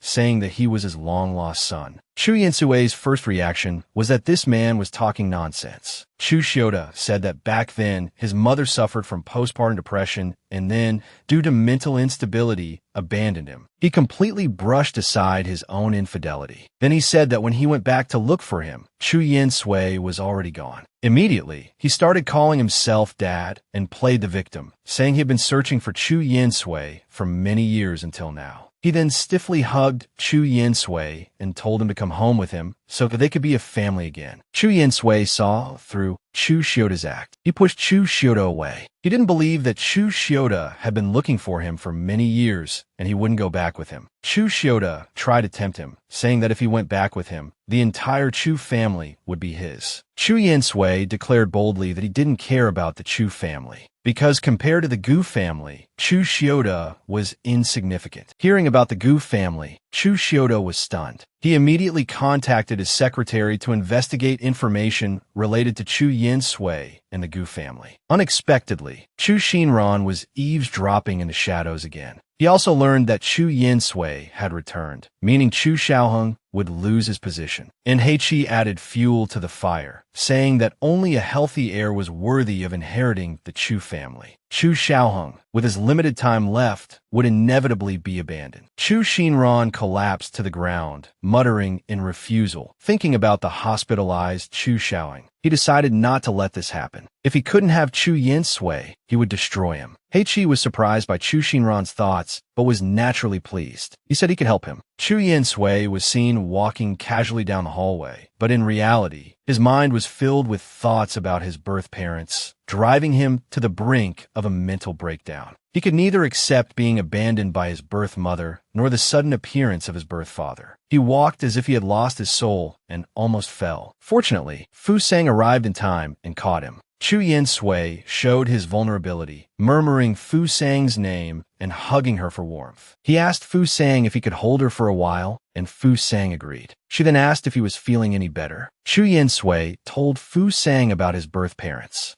Fu Sang asked him if he believed it. Chu Yin-sui said he didn't know. Fu Sang said that no matter what, she would be by his side. At this moment, Chu Yin-sui suddenly remembered his older sister. She had once said the same thing to him when he was young. Once the memory was triggered, it was like finding a loose thread, pulling at all the other connected events. He started to notice that Fu Sang's scent was very similar to his sister's. Fu Sang's appearance and expressions also resembled his sister. Even the way Fu Sang comforted him felt familiar. Chu Yin-sui couldn't help but suspect that Fu Sang was his sister. He then voiced this question, but before he received an answer, he collapsed in Fu Sang's arms. Fu Sang could only rush Chu Yin-sui to the hospital. Once there, she asked the doctor what had caused his sudden collapse. The doctor couldn't determine the cause. Fu Sang turned to the little system for help, which quickly identified Chu Shinran as the culprit. It explained that Chu Shinran had overheard the conversation between Chu Shioda and Chu Yin-sui. To prevent Chu Yin-sui from returning to the Chu family, he made a deal with Hei Qi, sacrificing his own life. He crossed over to a parallel servant. These space-times influence each other by killing or winning over Chu Yin-sui in other space-times. Chu Yin-sui in this space-time becomes vulnerable. This would transfer Chu Yin-sui's luck to Chu Xiaoying. Just as Fu Sang suspected, it was Chu Shinran behind everything. The little system, ever helpful, said it could send Fu Sang to the parallel space-time where Chu Shinran was. Together, they would save Chu Yin-sui in all space-times. After crossing over, Fu Sang realized they had arrived at the orphanage where she had first met Chu Yin-sui years ago. She immediately spotted the solitary young Chu Yin-sui. At this point, Fu Sang belatedly realized she could fly. The little system explained that this was due to the mental energy consumed during the Chanyurt. She currently existed as a spirit and would gradually recover. Fu Sang was surprised when young Chu Yin-sui glanced in her direction. She wondered if he could see her.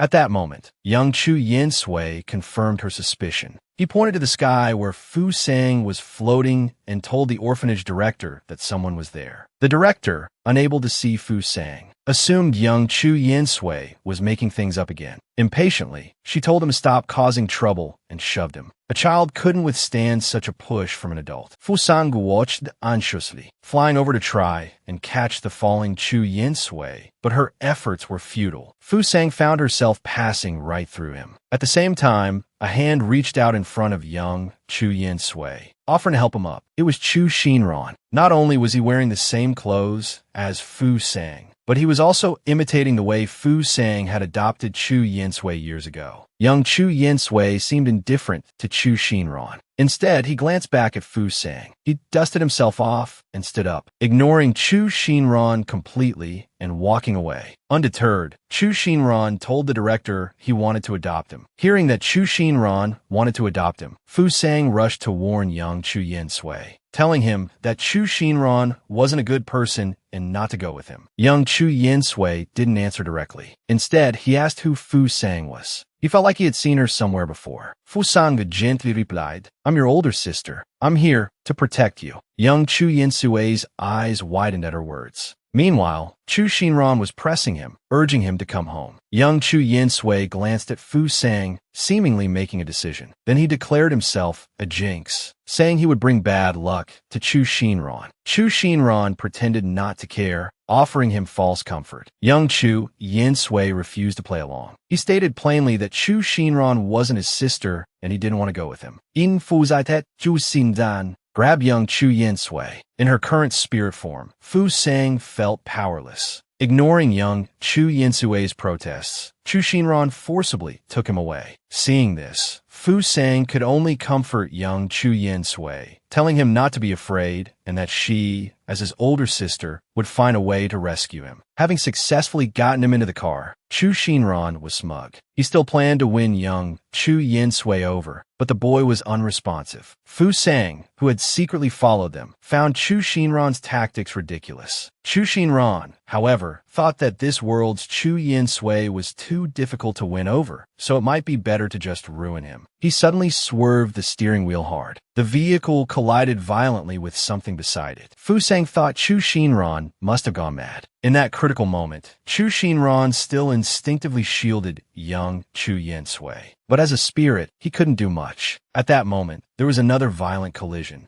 Chu Yin-sui in the real world was also affected. His blood pressure and heart rate continued to drop. They needed to prepare for emergency treatment. And at this time, Fu Sang fainted. She didn't know where she woke up. Her first reaction was to ask how Chu Yin-sui was doing. Before the little system could answer, she noticed a child beside her. Fu Sang recognized him at a glance as the young Xiaoyu. The little system then explained that Chu Xinran, in that time and space, had died together with Chu Xinran. Chu Yin-sui in the real world was also affected because of this. His vital signs were constantly declining. Fu Sang was very distressed to hear this. The little system said that in order to save Chu Yin-sui, it had transferred Fu Sang to Xiaoyu's time and space. Because their fates were intertwined, they had to save Xiaoyu before Chu Xinran could harm him. So Fu Sang looked at young Xiaoyu and said she understood. Fu Sang looked around, but found young Xiaoyu unusually nervous. Fu Sang instantly understood. Young Xiao, you could also see her. At this moment, Chu Xinran appeared again like a lingering ghost. He pretended to be kind and wanted to take young Xiaoyu home. Seeing that young Xiaoyu seemed a little tempted, Fu Sang quickly called out to him, telling him not to listen to anything Chu Xinran said. Just follow Fu Sang. Trusting Fu Sang,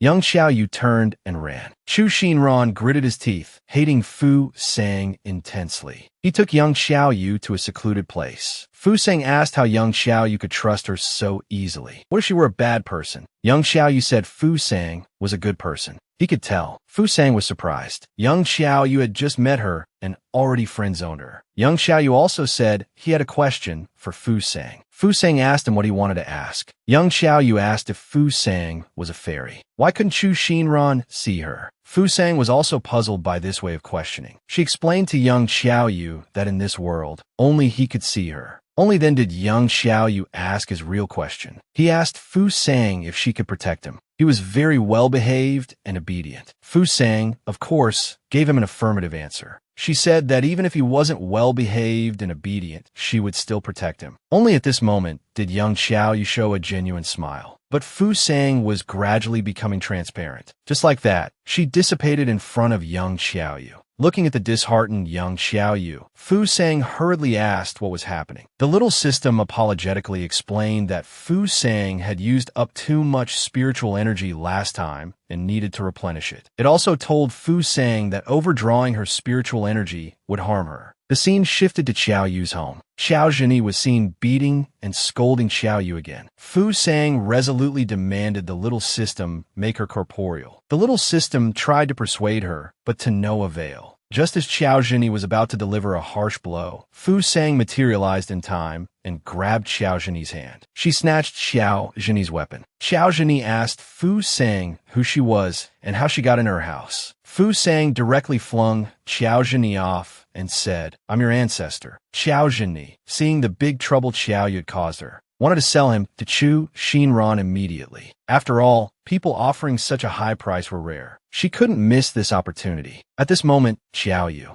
was still shrouded in the shadow of being beaten by his mother. Fu Sang hurried over to comfort him. Xiaoyu also recognized Fu Sang, who had saved her before. Then he started crying again, feeling wronged, because Fu Sang disappeared for 105 days. She promised to protect him, but suddenly disappeared for so long. After saying this, Xiaoyu started crying sadly. Fu Sang quickly apologized, saying she had something to do and had to leave. This was a chance they couldn't miss. Xiaoyu hurriedly asked if Fu Sang would leave again. Before Fu Sang could answer, the sound of the door opening interrupted them. It was Xiao Zheni who had arrived with Chu Xinran. Xiao Zheni kept saying she was going to sell Xiaoyu to Chu Xinran. Chu Xinran also had a treacherous look on his face. He said he was here to take Xiaoyu home. Fu Sang turned around and coldly said, "Who are you saying you're taking?" Chu Xinran asked in shock, "How is he here?" Fu Sang didn't answer, just firmly shielded Xiaoyu.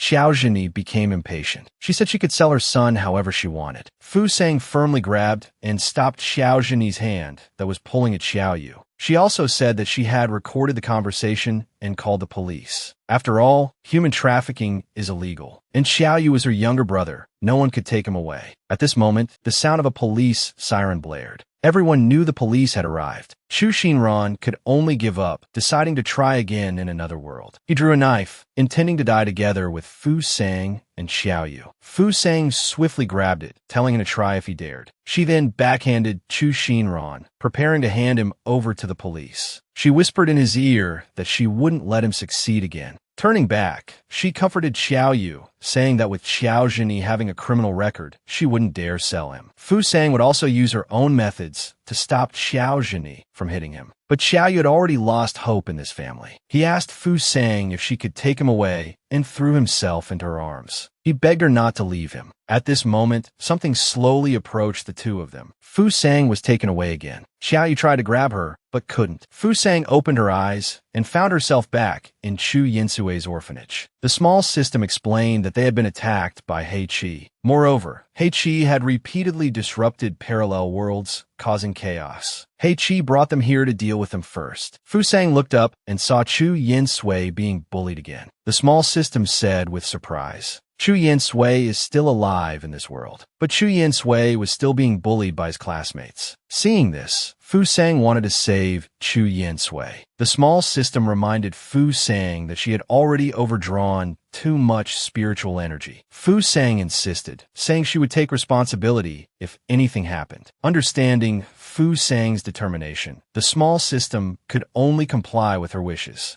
It materialized Fu Sang once again. Fu Sang commandingly yelled, "Get away from Chu Yinsui, you bullies!" Seeing no one react, she grabbed the leader and threw him to the ground. Everyone scattered and ran. Fu Sang hurried over to comfort Chu Yinsui. Chu Yinsui asked in confusion, "Who are you?" Fu Sang said she was there to protect him.